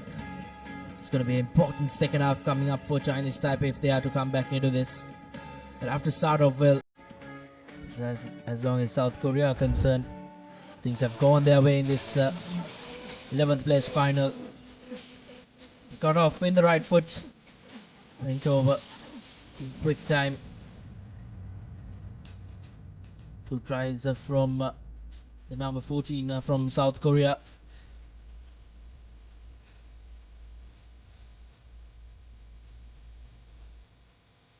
Being best of campaigns for the South Koreans. They look to finish on a high as the next game coming up, the men's 9th place final, Malaysia taking on Uzbekistan. Yes, Reshwan, it will be the last game for both these teams respectively, South Korea versus Chinese Taipei.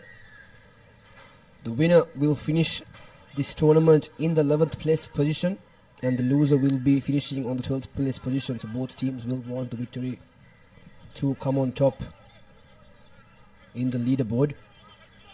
But nevertheless, South Korea with the kickoff, but unfortunately not making the 10 meters. So Chinese Taipei will be awarded a free kick at the center of the field once again. Going for a scissor at the center. Dummies through one. Passes to the second man, having that overlap advantage. Sends it to the corner. Takes it back and sends it back to who is number 12. Goes for a little boot there, reading that space in the corner, but unfortunately couldn't connect it cleanly, so that will be a knock forward.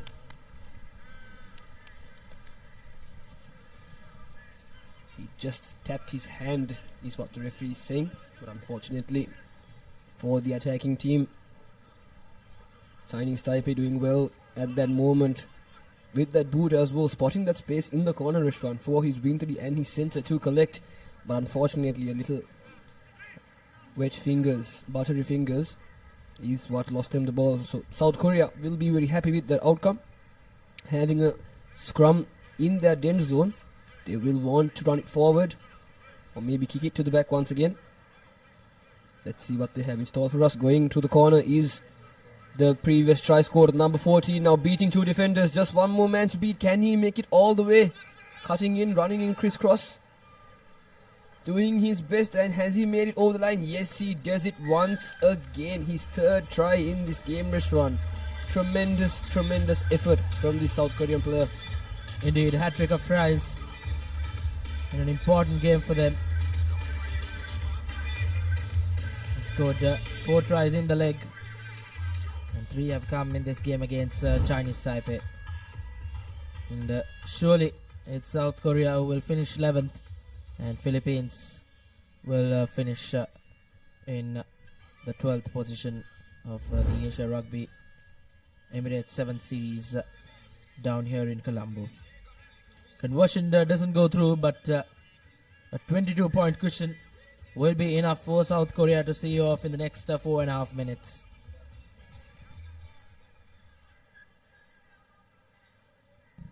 Definitely just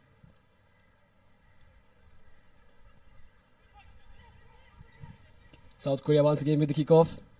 Chinese Taipei not being able to collect it, but still managed to regain position of the ball. Chinese Taipei doing well now, still on his feet. The number 6 still on his feet, but finally is brought down by the South Korean player, Keishi Su. Doing well in attack. Going for the boot once again to the back, spotting that no one is there to collect, but unfortunately there are no chasers in screen. But someone has made his way to the number 11 of Chinese Taipei. Can he do it? Yes, he does.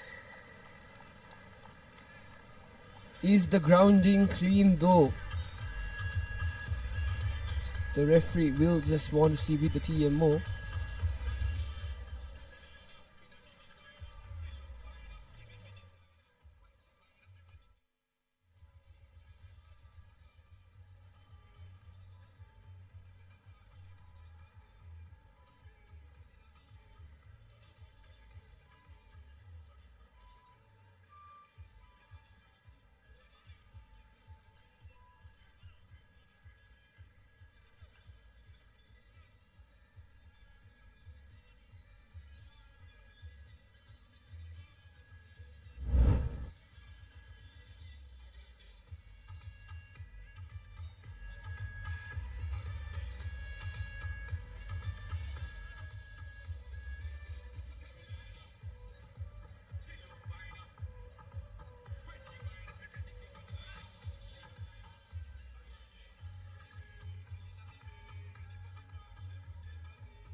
So the referee has made his decision, and it will be a try.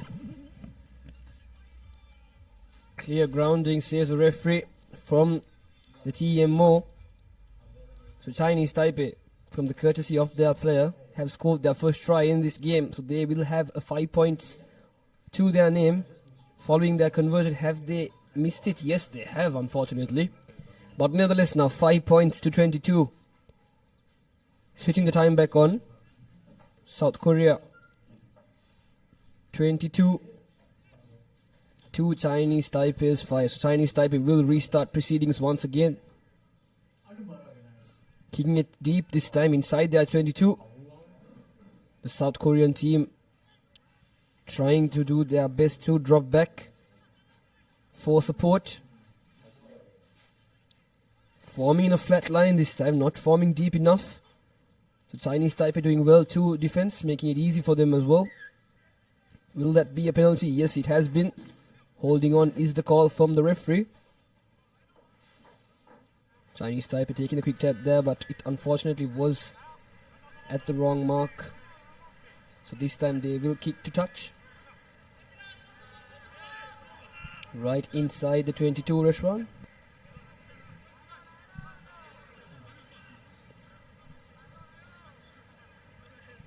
Line out in favor of Chinese Taipei.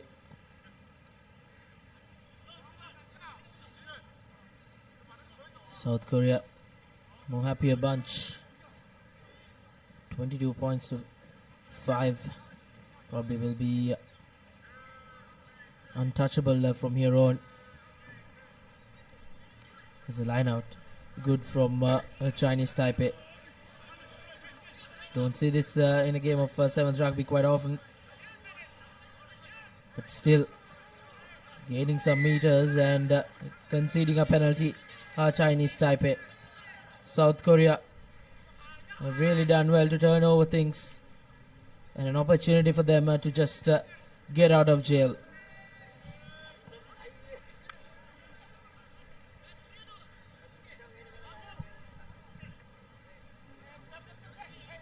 A line out now in favor for the Koreans. Getting that get out of jail opportunity after opportunity in courtesy of the Chinese Taipei team. Just 1 minute and 50 seconds remaining on our clock in this game for the 11th and 12th place position. Chinese Taipei once again in the attack, forming flat still. Goes to that inside pass, but unfortunately is knocked on. Chinese Taipei once again in the attacking position. They will want to make something from this, but unfortunately still not being able to decide what to do. So he runs into the gap, having a number on the outside, the number 8, but has he had his foot on the line? Yes. The assistant referee spots that. And there will be a line out once again for the South Koreans right inside their 22. Still 1 minute now remaining. South Korea having that comfortable lead, so they will be most probably the victors of this game and will be the team in the 11th position of this tournament as well. And now number 8 of South Korea trying to his best to run across the team from the corner. A 50-meter sprint for him. Doing well now South Korea. They should run it straight and pass the ball, and the big number 18 that we've seen previously in this tournament. Just one man to beat, having space on the outside. The number 12 gives it to his big number 1. Cuts back in, beats 1, 2, 3 defenders. Looks for support, finds it, passes it to the corner. No one to beat, easy for the number 8, and he does go over the line once again, and this will be the final try for this game to South Korea. 27 points for them, with Chinese Taipei just scoring 1 unconverted try. And the try scorer Kim will be very happy with that, as he brings his team and the end for this tournament as well. And that will be the final whistle blown as well from the referee. South Korea in the 11th position of this game, and Chinese Taipei will be in the 12th position of this tournament. And this is full-time confirmation. South Korea 27 points to Chinese Taipei's 5. And the highlights for this game is shown to number 14, scoring 3 tries in this game. Tremendous effort from him, running that zigzag crisscross position. Should have gone under the post, but the defender from the Chinese Taipei didn't allow it, and this was the try that was awarded from the referee. And the final try of the game to seal the victory for South Korea. And this will be the key stats. Once again, South Korea 27 points, Chinese Taipei with 1 unconverted try. South Korea scoring 5 tries, only conceding 1 conversion. This is the view we have today here in Colombo of the racecourse grounds. But coming up next, Malaysia will be taking on Uzbekistan for the 9th and 10th position of this tournament, live here at the racecourse grounds in Colombo. The team card of both teams, Malaysia, the last game for the tournament for both these teams. They will want all the glory they can take back home with. Some brilliant performing rugby players from both these countries that we've seen for the past 2 days, Rashwan. Indeed, Tanvir, likes of Ammar from Malaysia, he's really been in the thick of things whenever they do something good.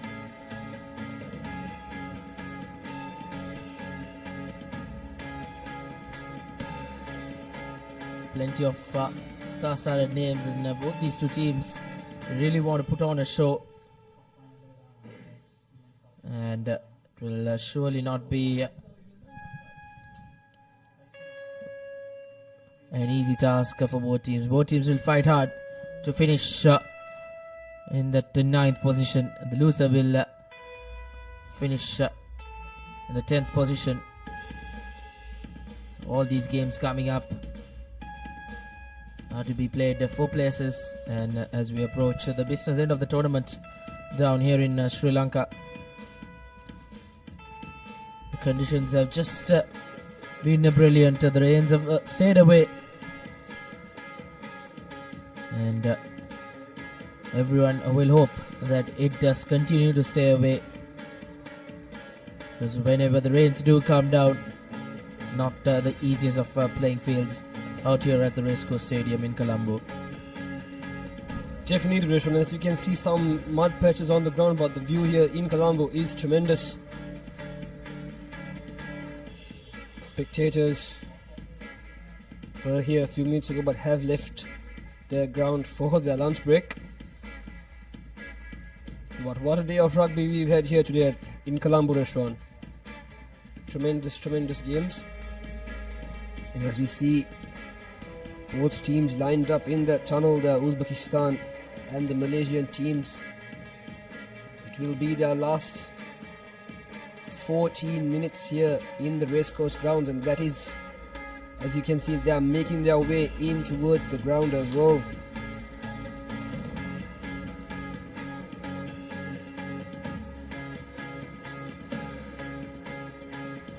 The big lads from Malaysia desperately will want this victory. Uzbekistan, the other team that wouldn't say otherwise, and also want all the glory that they can take with them when they go back home.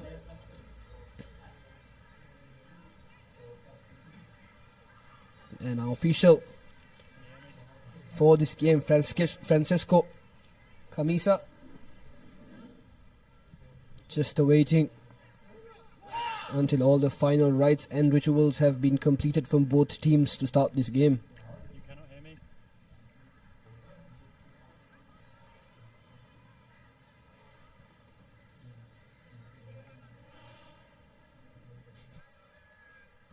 Malaysia will be the team to kick off proceedings, and that's the initial whistle. And Malaysia with the kickoff, a high hanging kick right outside the 22, could have contested it. Was that ball knocked on? Nope. The referee says tackler had not released the player. So just within 10 seconds of this game, Uzbekistan have a penalty in their favour, and they will kick to touch, as we have seen previously in this tournament as well that they have done. They will bring the game back to the halfway point in a line out in their favour.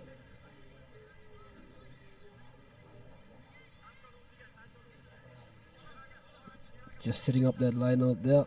Malaysia pressurizing them with their words. Uzbekistan taking it from the front. Referee says it's clean. So Uzbekistan now will want to work it out wide, but change the direction. Back to where the line out was taken. Just a slippery feet there. Number 6 from Uzbekistan dominating that hit towards the Malaysian defenders. Uzbekistan once again in the attack to the big number 1.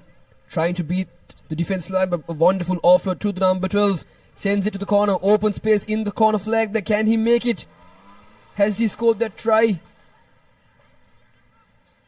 Referee will want to have a check on the TMO once again. The grounding was not a problem, Rishwan. It was just to see whether he has touched the line out or not. Because grounding wise, I think it was alright.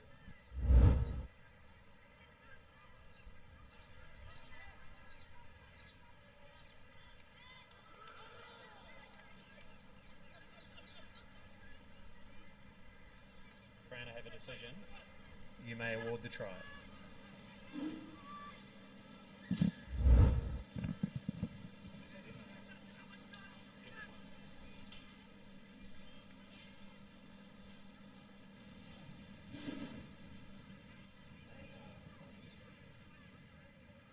And that will be the try confirmation for Uzbekistan, and quite a difficult kick. But has he done it?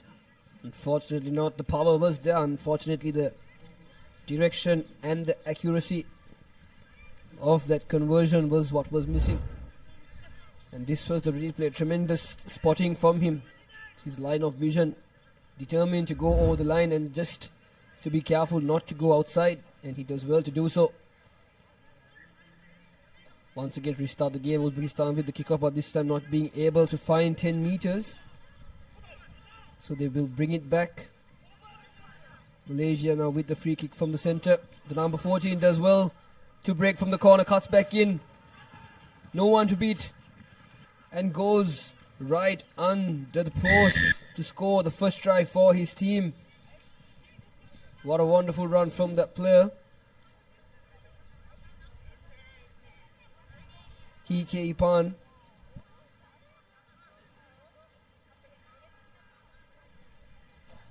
Does very well to score that try for the Malaysians, and a clean, easy conversion for his kick taker.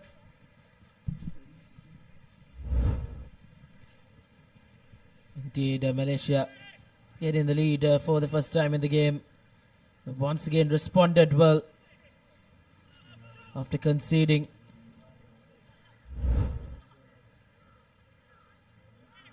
Seven points to 5.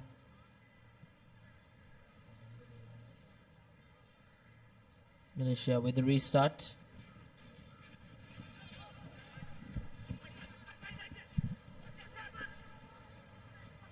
From the kickoff and receives possession of the ball once again. Malaysia doing well to do so. Once again number 4 switching the direction of the game and finding that gap in the center. Just one man to beat the number 6, but is taken down, but offloads it right before. Still in the attacking position, the Malaysians right behind the 20, right outside their own 22. And yellow card.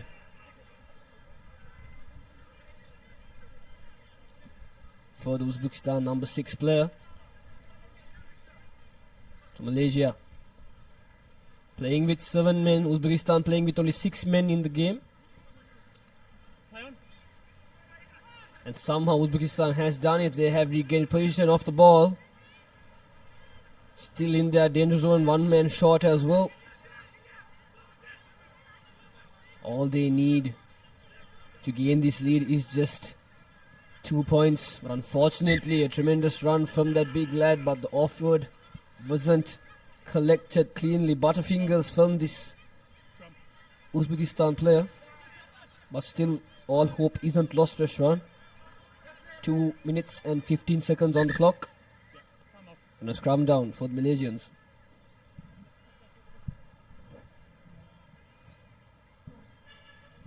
Indeed, Malaysia will look to pounce on this mistake.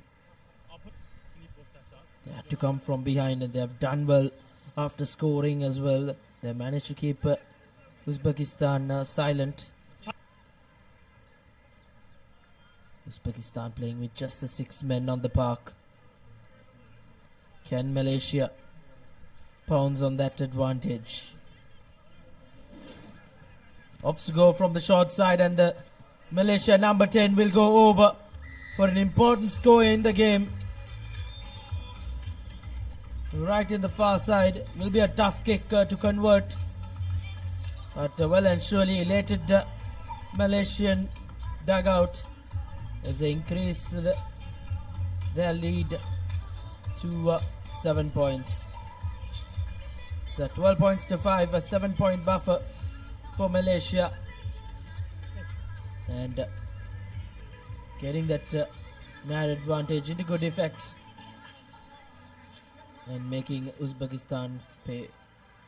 The conversion doesn't go through, but still in the lead are Malaysia. A 7-point buffer. Uzbekistan will have to come from behind. They'll have to score and convert as well. A well-worked try by the Malaysian number 10. Straight off from the scrum. Up to go from the short side. And he applies the finishing touches brilliantly. Malaysia with a restart.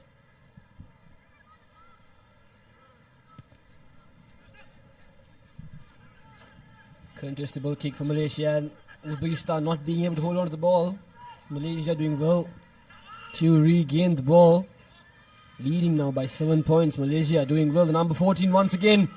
A beautiful step from the outside and scores right under the post. It will be Hike Ipan once again to score the try for his team. Well-deserved applause from his teammates as well for his performance in this game.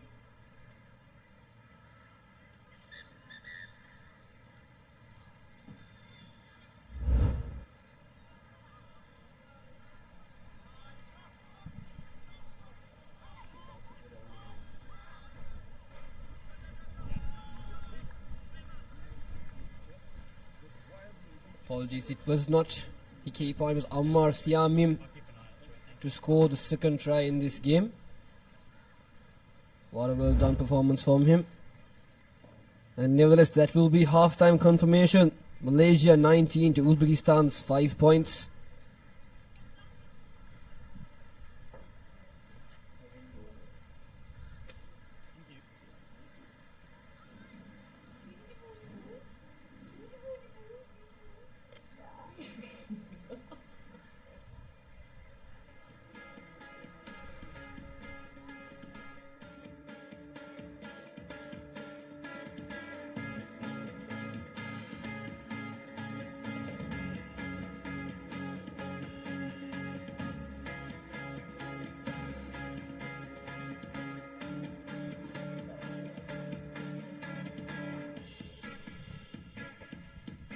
Back live here at the Colombo Racecourse.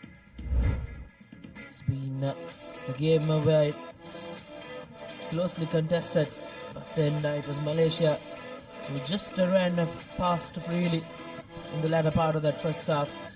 In Uzbekistan, the yellow card really did pay them a lot.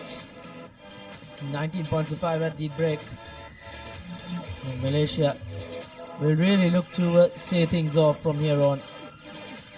There was that final try, that long cutout pass, and then it was just bread and butter stuff for the Malaysian number 14.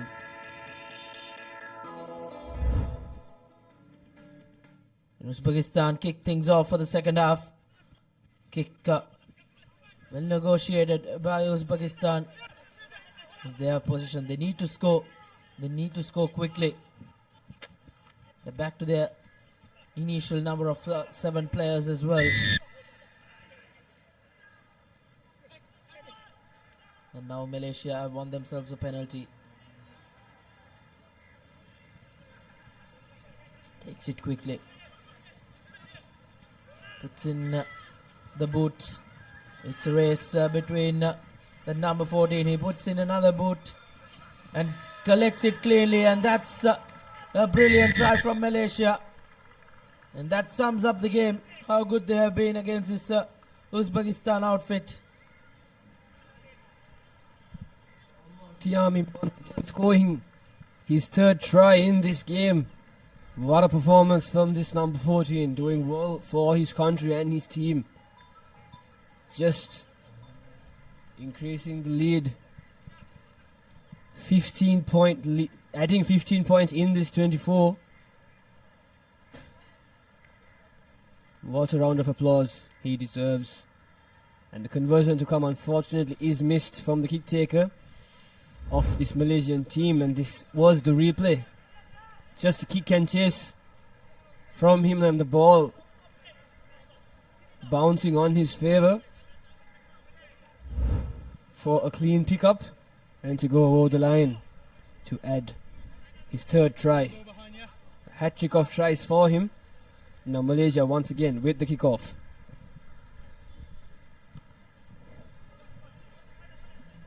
High hanging kick. Kicked it deep into that Uzbekistan half. They'll have to do the hard yards. Uzbekistan to try and go over. Will be tough nevertheless. Malaysia have managed to turn over things. And spreads that ball out wide. But this time around, just couldn't get to the end of it. 24 points to 5. With around 4.5 minutes to play, I think Malaysia have surely sealed their spot, as they will finish in 9th in this Sri Lanka leg of the Asia Rugby Emirates 7 Series 2025. Definitely Rashwan and Malaysia picking that ball from the line out, and is it a try? Yes, it is. The number 8 of Malaysia scoring their 5th try in this game. Muhammad Zul Hisham. Quite a big lad he is, as we saw him on the ground moments before the match commenced, Rashwan.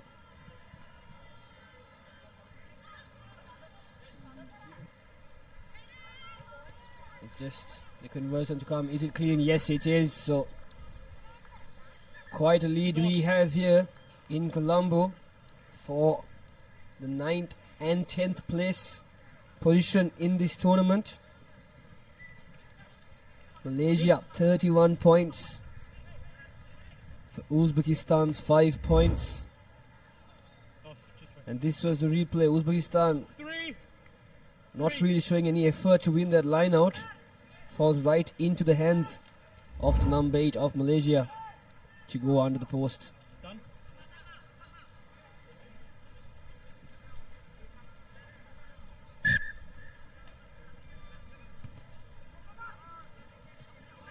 And seeing Malaysia once again with the kickoff, and somehow finds position of the ball once again. Doing very well to do so, but it had been a penalty. Line offside is the call. Quick tap for Malaysia. Sends it out wide, but they have knocked it on once again, Rishwan. But still, I don't think they will be kicking themselves for that mistake. Quite a comfortable lead they have here. 31 points to 5. From my calculations, Uzbekistan will need at least 4 converted tries to gain back the lead. 11. In 3 minutes, under 3 minutes.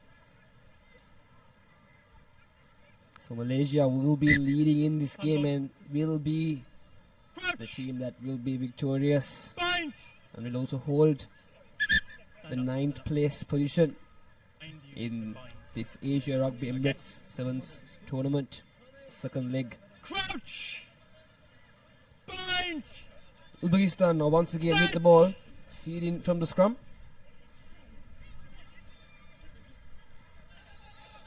The scrum half takes it and tries to go from the blind side, but switches his direction and sends it to the line who was inside. An offload there, not making the man a first time, but after a bounce, Uzbekistan collects the ball, now making their way into the 40 meter, passes it to his number 7 in the corner. Almost dropped it. What an incredible offload that was, but unfortunately knocks the ball on. Malaysia now kick the ball into their own They just have to make the line there, but late tackle, and referee says it was all right. It was legal. But Malaysian players will not be very happy with that. So it will be a 22-meter dropout for the Uzbekistan team.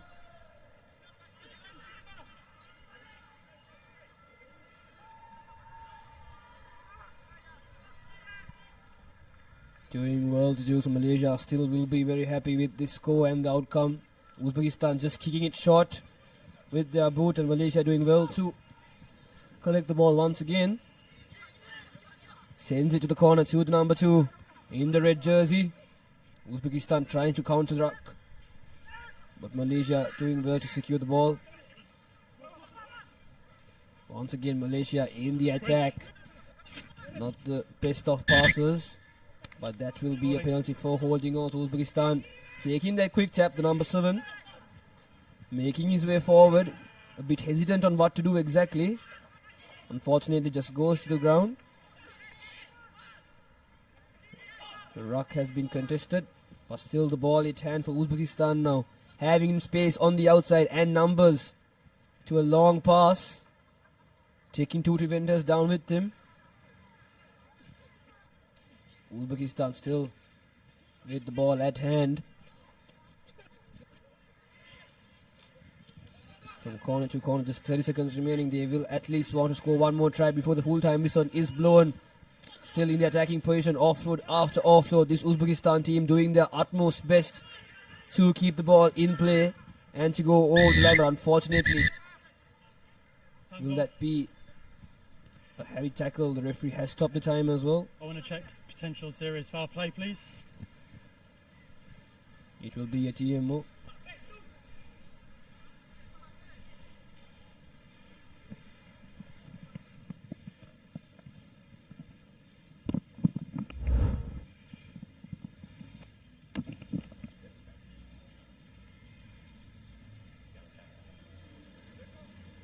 Decision.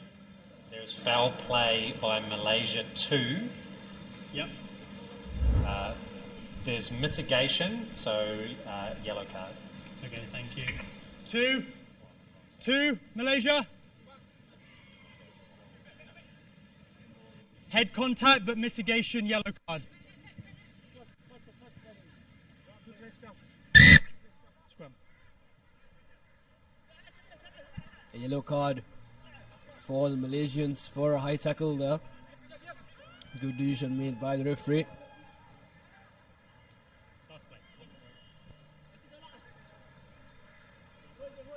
Malaysia now still leading with 31 points, but now they will have 6 players on the field for the remaining amount of time in this game. As you can see, the clock in our time has been brought to an end.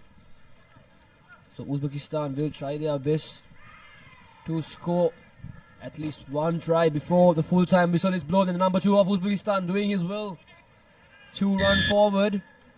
But the Malaysians, what's an impressive counter-rucking skill there with the turnover. And they have considered a penalty, taking the quick tap and kicking the ball out. And that will be the game. Malaysia, 31 points to Uzbekistan's 5 points. Malaysia will be the team to end the game in the 9th position, while Uzbekistan will be the team to end in the 10th position of this tournament. And here is full-time confirmation. Malaysia 31 to Uzbekistan's 5. And Rishwan, this is the highlight graphic. Indeed, was a convincing win for Malaysia. They did concede first, but they had to come from behind, and didn't they just continue in their merry way. Brilliant game for Malaysia. And next up, it's the women's segment, where Singapore and UAE will battle it out for the 7th spot in this year's Asia Rugby Emirates 7 Series second leg.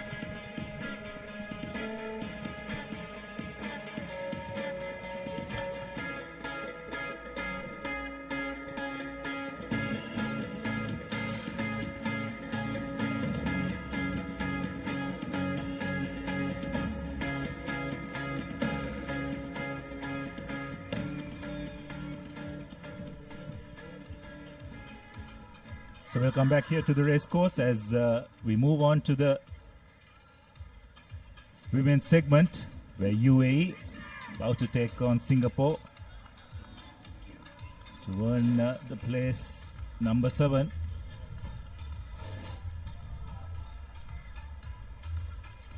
Probably have to say that UAE will go in as slight favorites into this game. Joining me in commentary is Nilhan. UAE will probably be a bit disappointed they are not competing for a slightly higher ranking in this tournament. So we'll definitely look to try and end this tournament on a winning note. And they've been given an opportunity to do that by Singapore. Not going beyond the 10-meter mark. As they've been very unfortunate to lose the game in the morning also, and didn't have, as expected, good day in the first day yesterday, and now 7th place finish will be the maximum that they can take from this second leg in Colombo.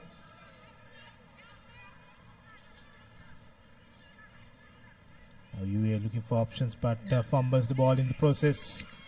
So hands over position back to Singapore. For Singapore, they will take this second leg with a lot of positives. They will go back playing for the 7th place last time around. They were in that 9th place semi-final, so they have come up a position in this second leg in Colombo.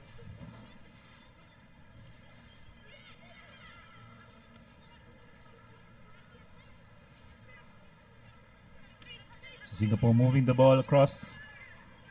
Nice switch, but the UAE defense up to it. Recycled position. Unfortunately, the ball is knocked on. So come back for a scrum.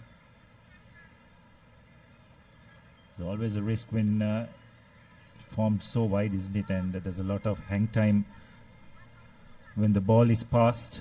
The defense gives much more time for the defense to come up on you. Especially the wind has also picked up at the race course, so that will come in as another factor in those passes. We've seen few handling errors in this first 2 minutes or so. Game has not moved from this halfway mark. Now UAE spreading to the corner, tries to run, offloads. Good, still unable to find space in this Singapore defense. Again, they look to spread it wide, but good defensive work from Singapore. They have taken UAE back into their half.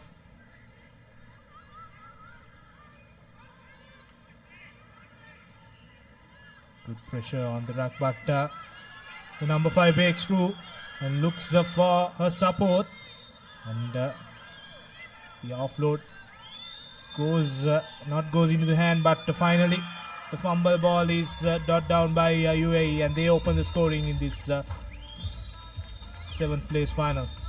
Yes, well, valiant attempt by Singapore to trot that try, but eventually UAE just having far too many numbers in support. And the ball was knocked backwards. There was no one from Singapore who could clean it up. It's a good follow-up by the UAE player to just knock it with a foot over the try line and fall over for the first try.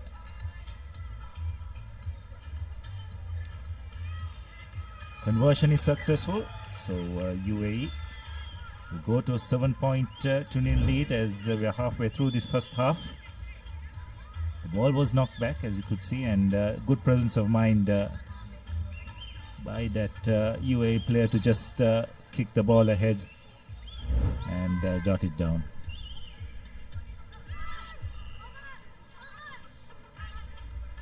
So UAE have restarted, and looks like that would be a knock-on. Or rather, UAE have decided to take the line-out option. Looks like Singapore have done really well to steal that ball. Will they be able to make use of it? But fortunately, the pass is just not going to hand. And UAE have done well to clean it up, created another phase.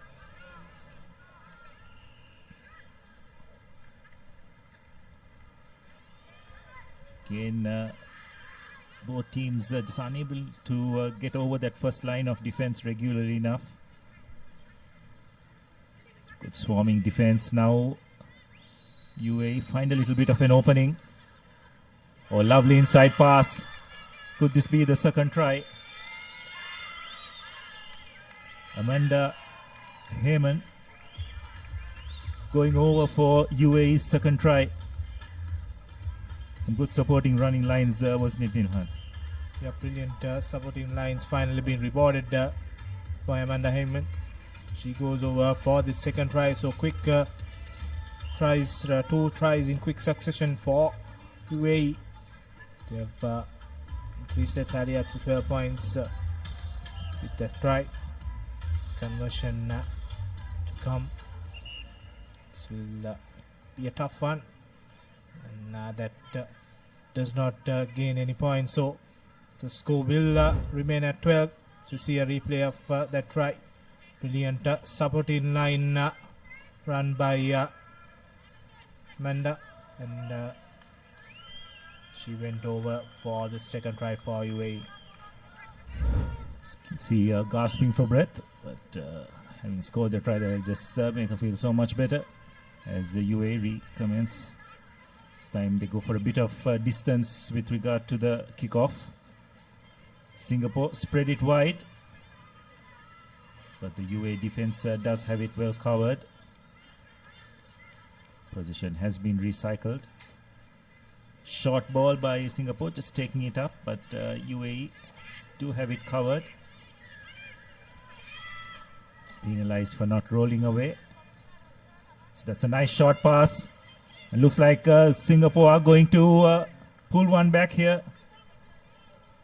With just a few seconds to go to half-time. It's Jane Yi who will get Singapore on the board. This is her third try of this tournament.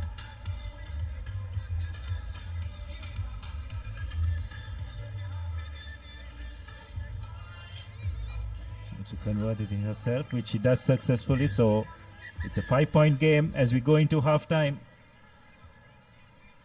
Looked as if UAE were comfortably cruising along, but just that try at the very end will make the second half all the more interesting.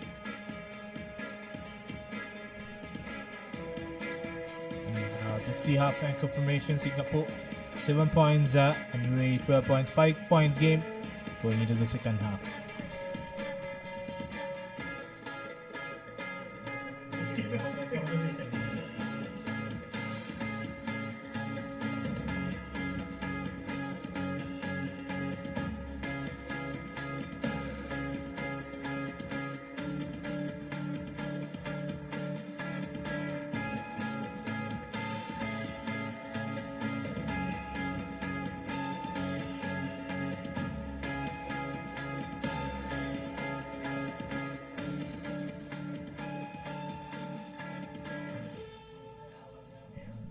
Welcome back to Racecourse Stadium.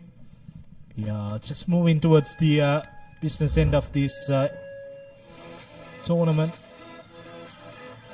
And we are halfway through the 7th place final. See the first half highlights. UAE opened the scoring, and then they increased their tally up to 12 through this try from Amanda. 12 points to nil lead, and just before the halftime break, Singapore came strong and added the 7 points to keep this game alive. It's a 5-point affair going into the second half. 12 points to 7.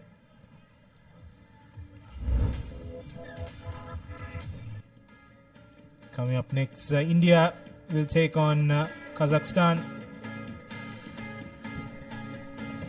in this 5th place final. India finishing second in that group against Japan, but not able to finish the best second team.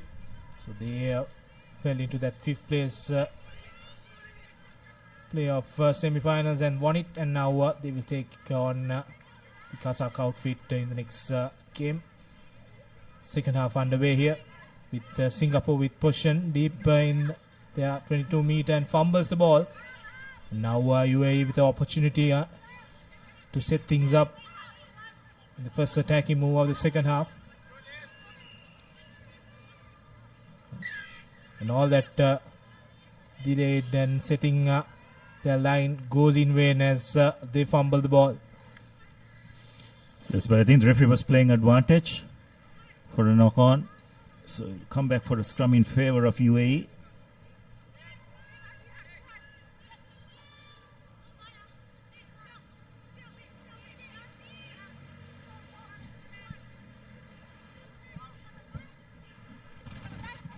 Bye.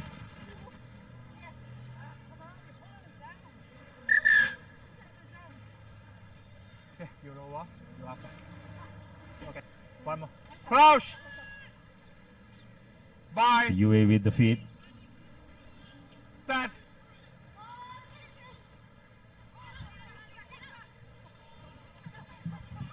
It's a nice wraparound move, but well read by the Singaporean defense, and now they've got rights on the ball. It's been deemed as holding on, so good work by the Singapore defense. It's always a danger when you run into contact. You've got to ensure that you have players trailing you to clear out immediately. If not, you're putting yourself in a vulnerable position defensively. Because if position is turned over, it gives the opposition a chance to run against unstructured defense. But on this occasion, the penalty was called, so Singapore have opted for a scrum. 1 meter, 1 meter. Going on the short side. Given a bit of a difficult pass to collect. It has been knocked on, so it will be advantage in favor of UAE.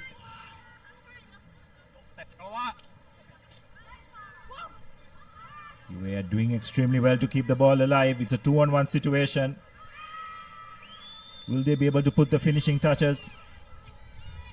Some good defensive work by Singapore.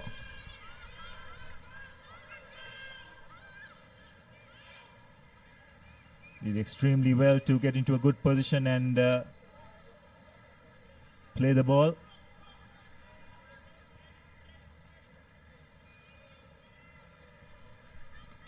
Singapore this time have opted to go for touch.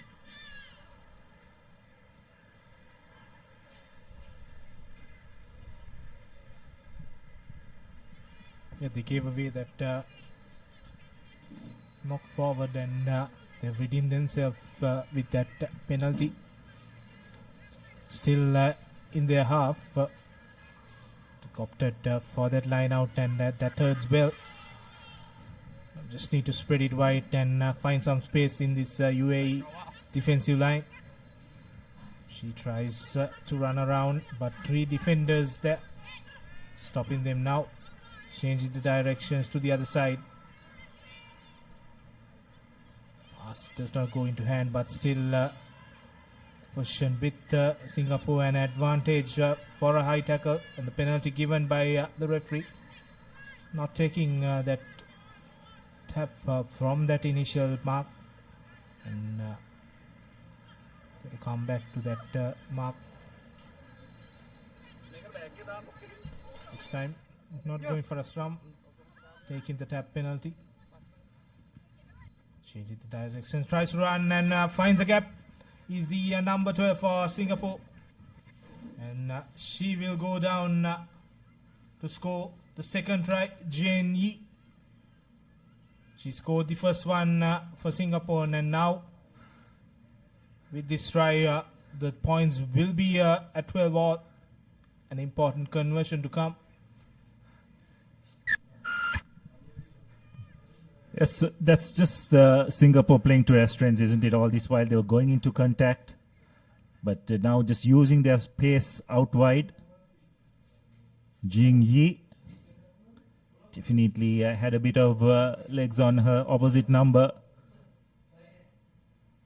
Looks like she's going to do the conversion herself, which will give Singapore the lead with just about 90 seconds remaining.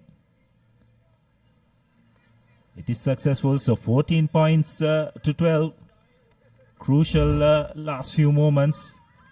You'll have to say the team that scores next will probably take this game. They were patient in that build up to that try. They spreaded the ball to the left and then came back again to the right. In the next phase, they found that space to run around, and Jianyi just went through that gap to score. Hands up! Now UAE with possession. They need to come back, but the pass is not good. Finally in the corner, the number 15 collects it, but not rolling away and giving away a penalty. Quick tap taken by the UAE. Unfortunately, they have knocked the ball in the process, so giving away a possession to Singapore. Few seconds remaining, and this could possibly be the final move of the game. Yes, Singapore, just interesting to see how they're going to control this. Could look to run the clock down. Okay.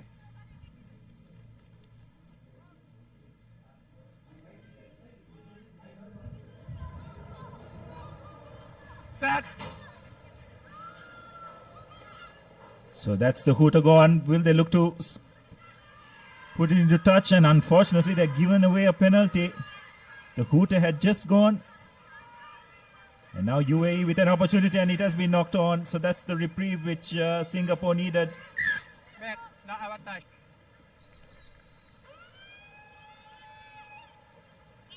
And it looks like referee has said that we will have one final play. So all Singapore need to do is just win this scrum and put the ball in touch, and this game will be theirs.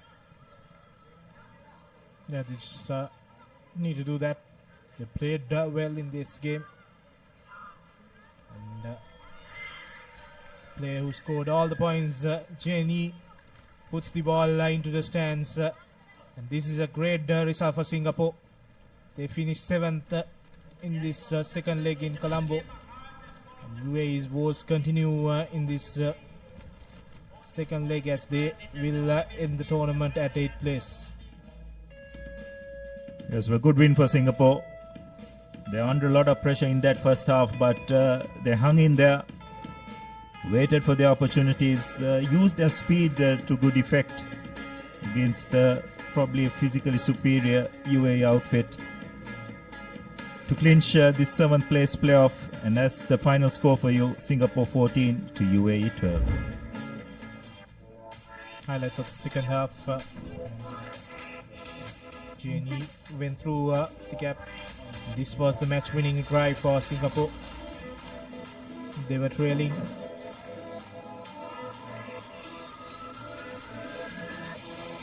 Points to 7 at this before this try, and that converted try from Jenny, getting the result Singapore wanted.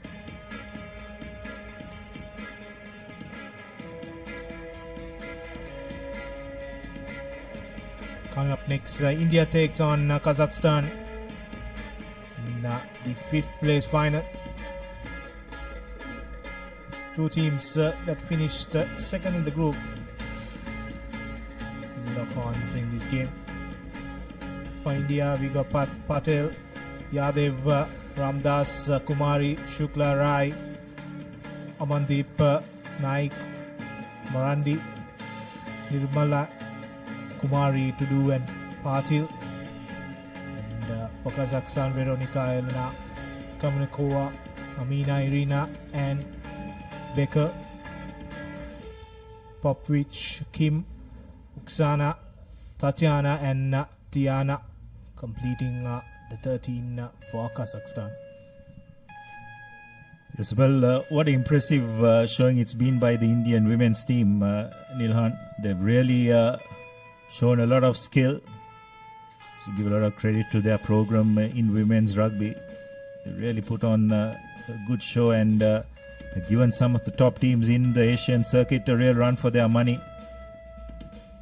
Obviously, a lot of investment and planning has gone into the rugby as a whole. And we're seeing the benefits of that now. So sure, they'll dearly love to end this tournament in 5th place. But they'll be coming up against a very experienced and seasoned Kazakhstan women's outfit.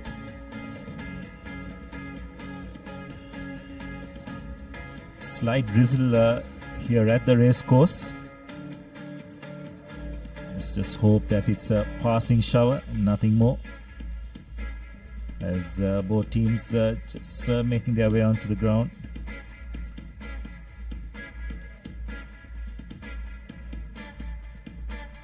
We had few passing showers throughout the day.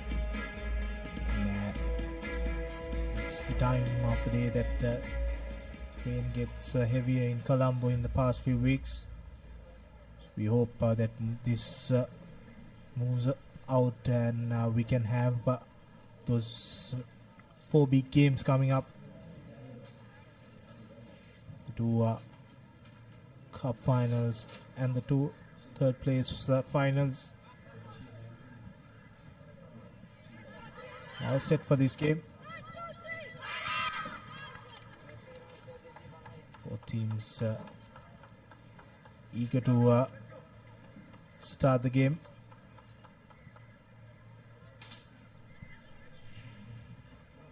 Christabel Lim from Singapore will officiate this game. And we are ready to kick off as India puts the ball high and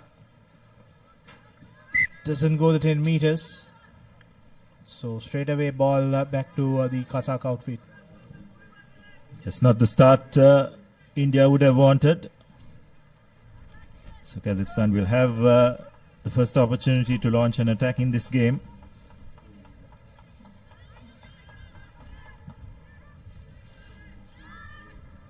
Tap has been taken. A couple of switch moves.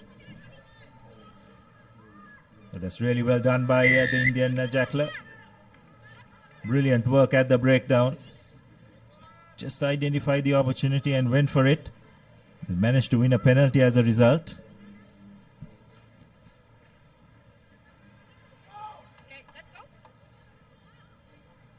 So we have taken the tap.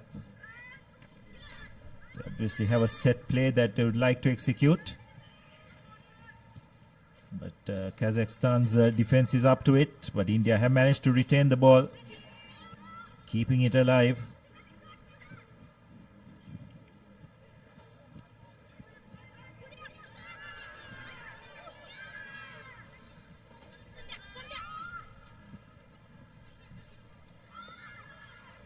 Again, ball retained.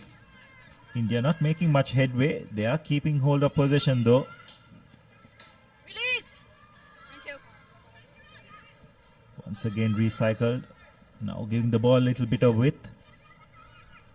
But Kazakhstan's defense is strong and they have forced a knock-on. 2 knock-ons.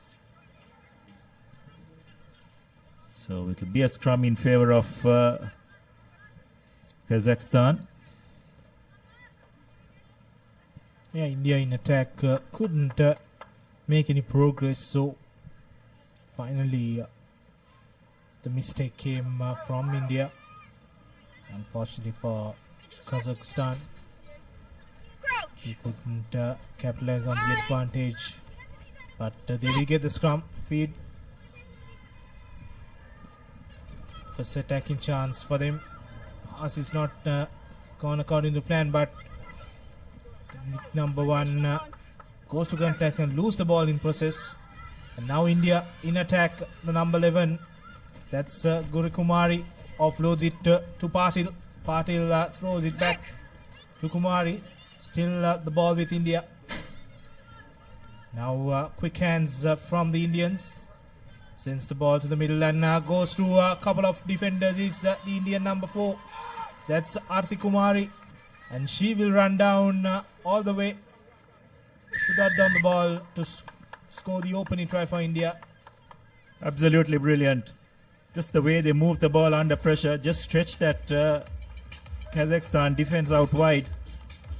And eventually Kumari just finding a gap, and she had the pace to run right round the Kazakhstan defense. And it'll be India as a result who will draw first blood in this game. The conversion is not successful, but nonetheless, it's India who will take the lead. Just look at the way they move the ball about. Kazakhstan thought that they had it covered. There was a bit of a rush defense, but it was not coordinated. So that just gave Kumar the ability to run through a gap. And what a brilliant finish. Kazakhstan have India have restarted the game. Kazakhstan have got control of possession.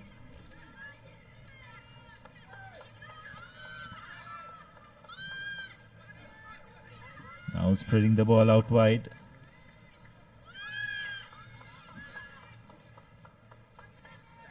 Again, the pass just not going to hand. Kazakhstan just trying to find a way through this Indian defense. They managed to win a penalty. Kazakhstan have taken a tap. Now they look to try and spread the ball out wide.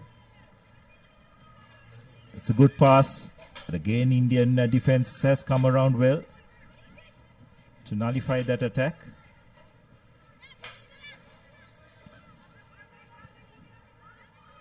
Swing the ball the other way. Now Kazakhstan have a bit of space. Will they be able to go over? Very nearly, but the ball just not finding the receiver.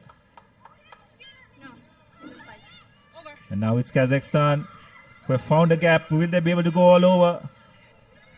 But some really good cover defense by India. Desperate defense. Kazakhstan though continue to hold on to possession. India trying to use the touchline, but unable to do so. Now Kazakhstan have swung the ball the other way.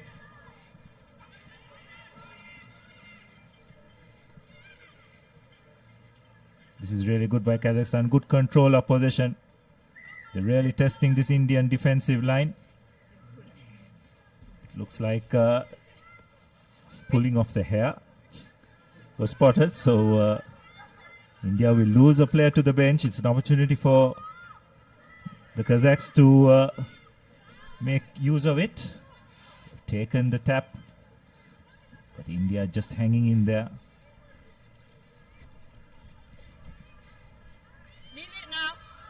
Managed to recycle possession. Going on the left side. In Kazakhstan, just breaking in and eventually being isolated. Brilliant defensive work, you'd have to say, by the Indians. Down a player. I think the problem Kazakhstan is facing in Ilhan is that they just don't have the required pace out wide, isn't it? So they're forced to always go into contact.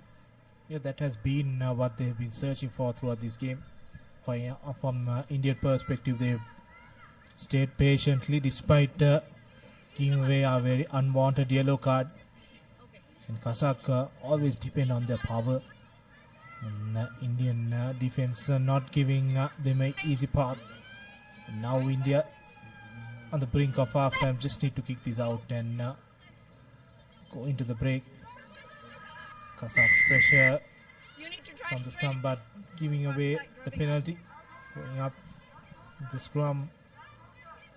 Straight away India taking their own time, knowing that one of their teammates in the bin for 2 minutes. Just taking the time and kicking the ball out. That will be the half time in this game. India with that solitary try from Kumari get into the lead. Halftime confirmation, India 5 points to nil against Kazakhstan. And we'll come back with the second half action.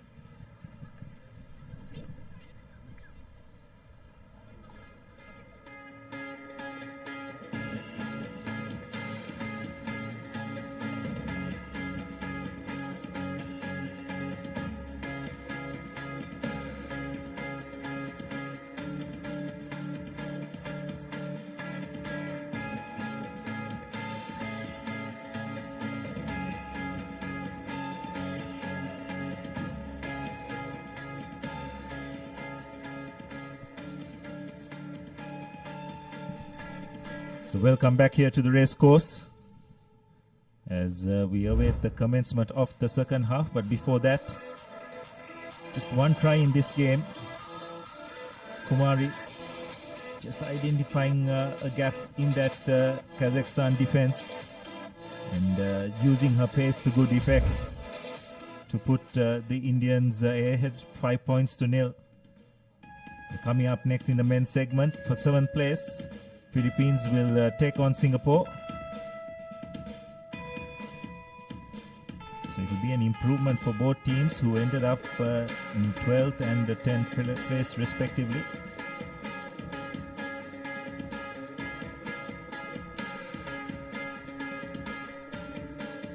The Philippines also played a brilliant tournament here, finishing second in that group, but unfortunately you losing out on points difference on that final semi-final spot, the cup segment. Yes, they'll all also be disappointed that they lost to UAE today as well. So Kazakhstan have restarted play. Now India with possession.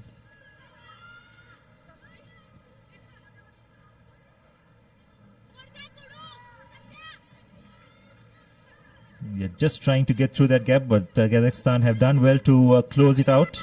Now a loose pass. This is could spell trouble for Kazakhstan, but or rather for India. But fortunately for them, player not rolling away, so a penalty has been won. And now India losing possession. This is an opportunity for Kazakhstan. Will they be able to spread the ball out wide? They have numbers. Someone's got to straighten out. But running across is not going to help. And brilliant defensive work by India, you'd have to say. The number 4, couple of desperate tackles. But Kazakhstan yet having possession of the ball. This is some brilliant defense. You'd have to say they've driven them behind the 22. This time Kazakhstan deciding to kick ahead. And number 11 does brilliantly well to collect her own kick to touchdown for the Kazakhstan. It's Oksana Shadrina who scores first for Kazakhstan. That's her second try of this tournament, but I have to say probably the more important one.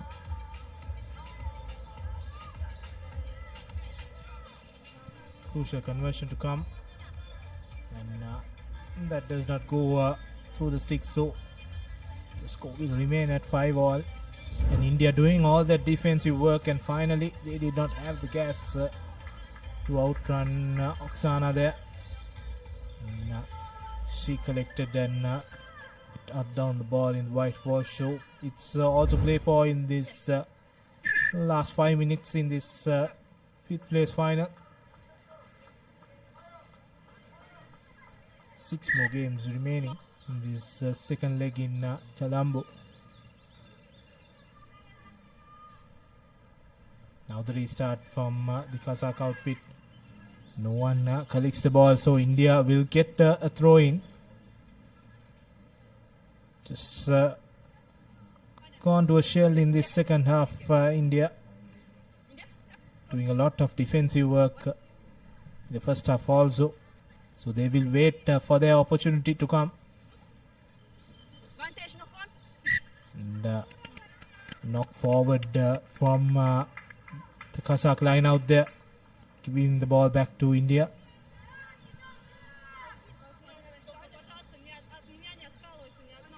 India with the feed in.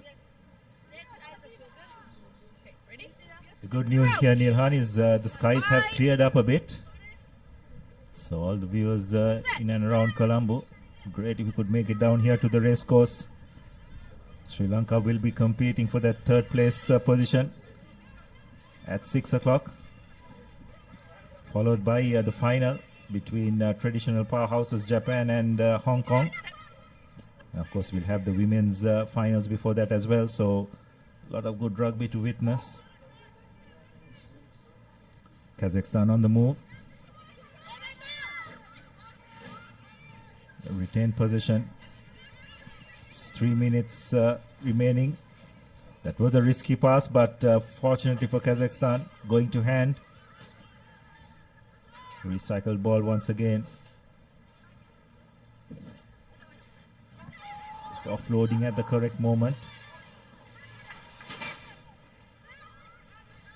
Kazakhstan are doing really well here to hold on to possession. They're really stretching this Indian defense. Not making much ground, but they are forcing India to make a lot of tackles. Now India have done really well to hold that player up. Brilliant work defensively by the Indians. Defensive work throughout this half and brilliant work there by India. Doing a lot of defense in this second half. They kept the game alive.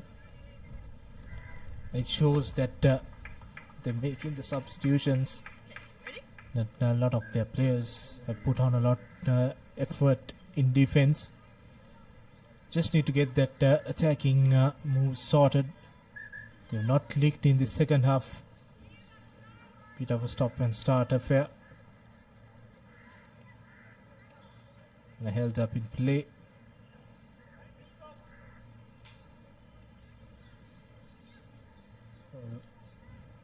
Indian player down. That's the number 2 for India. Waters off, please. Waters off. Waters off. Waters off. That's Yadav, but she's up and running now. Very important passage of play. Just 2 minutes remaining, and India with the possession. Pressure from Kazakhstan on that scrum, but India comes through the ball. She goes to run the new replacement and sending it wide to Patil. Patil breaks through. Brought down near the 22 meter. Now looking for recycle ball. Goes towards the shorter end. Not sending it wide. Ball pops out of that ruck and goes into the hand of the Kazakh player. And she will go down now. Kazakh has numbers in the corner. Just need to draw and pass. And brilliant tackle there by India. Delaying the Kazakh attack. Still the ball with the Kazakhstan outfit.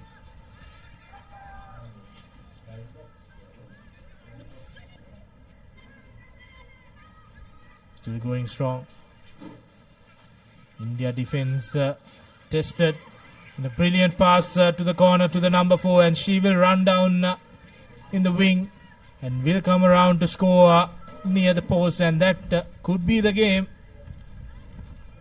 for Kazakhstan. Really well worked, you'd have to say. That final pass, how well it was drawn and given to Amina Tuleginova, who put the finishing touches. Just the final few seconds in this game. Conversion attempt is not successful. And looks like that's the game. So it will be the Kazakhstan ladies who will take 5th position in a hard-fought contest, you'd have to say. Going right down to the wire, and with the very last move of the game, Kazakhstan just managing to clinch it. So that's your full-time score, 5 points to 10 in favor of Kazakhstan, and they will take the 5th place spot. So these are the highlights of the second half. India were leading 5-0 at halftime, and Kazakhstan managing to get 2 tries. This was really well executed. Threw the last defender well and passed it on to Amina, who had enough pace to get over the line and give Kazakhstan the win. So those are the key stats. It's 2 tries to 1, and it's Kazakhstan with those 2 tries in the second half who eventually managed to clinch it.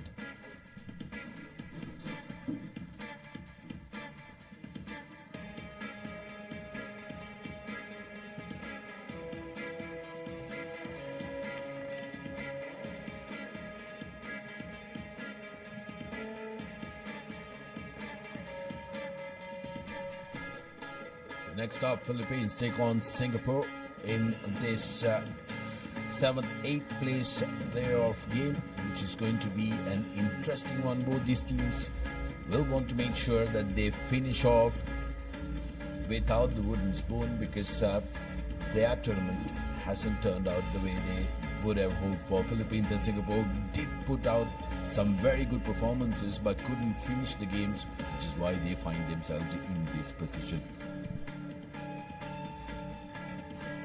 Yes, indeed.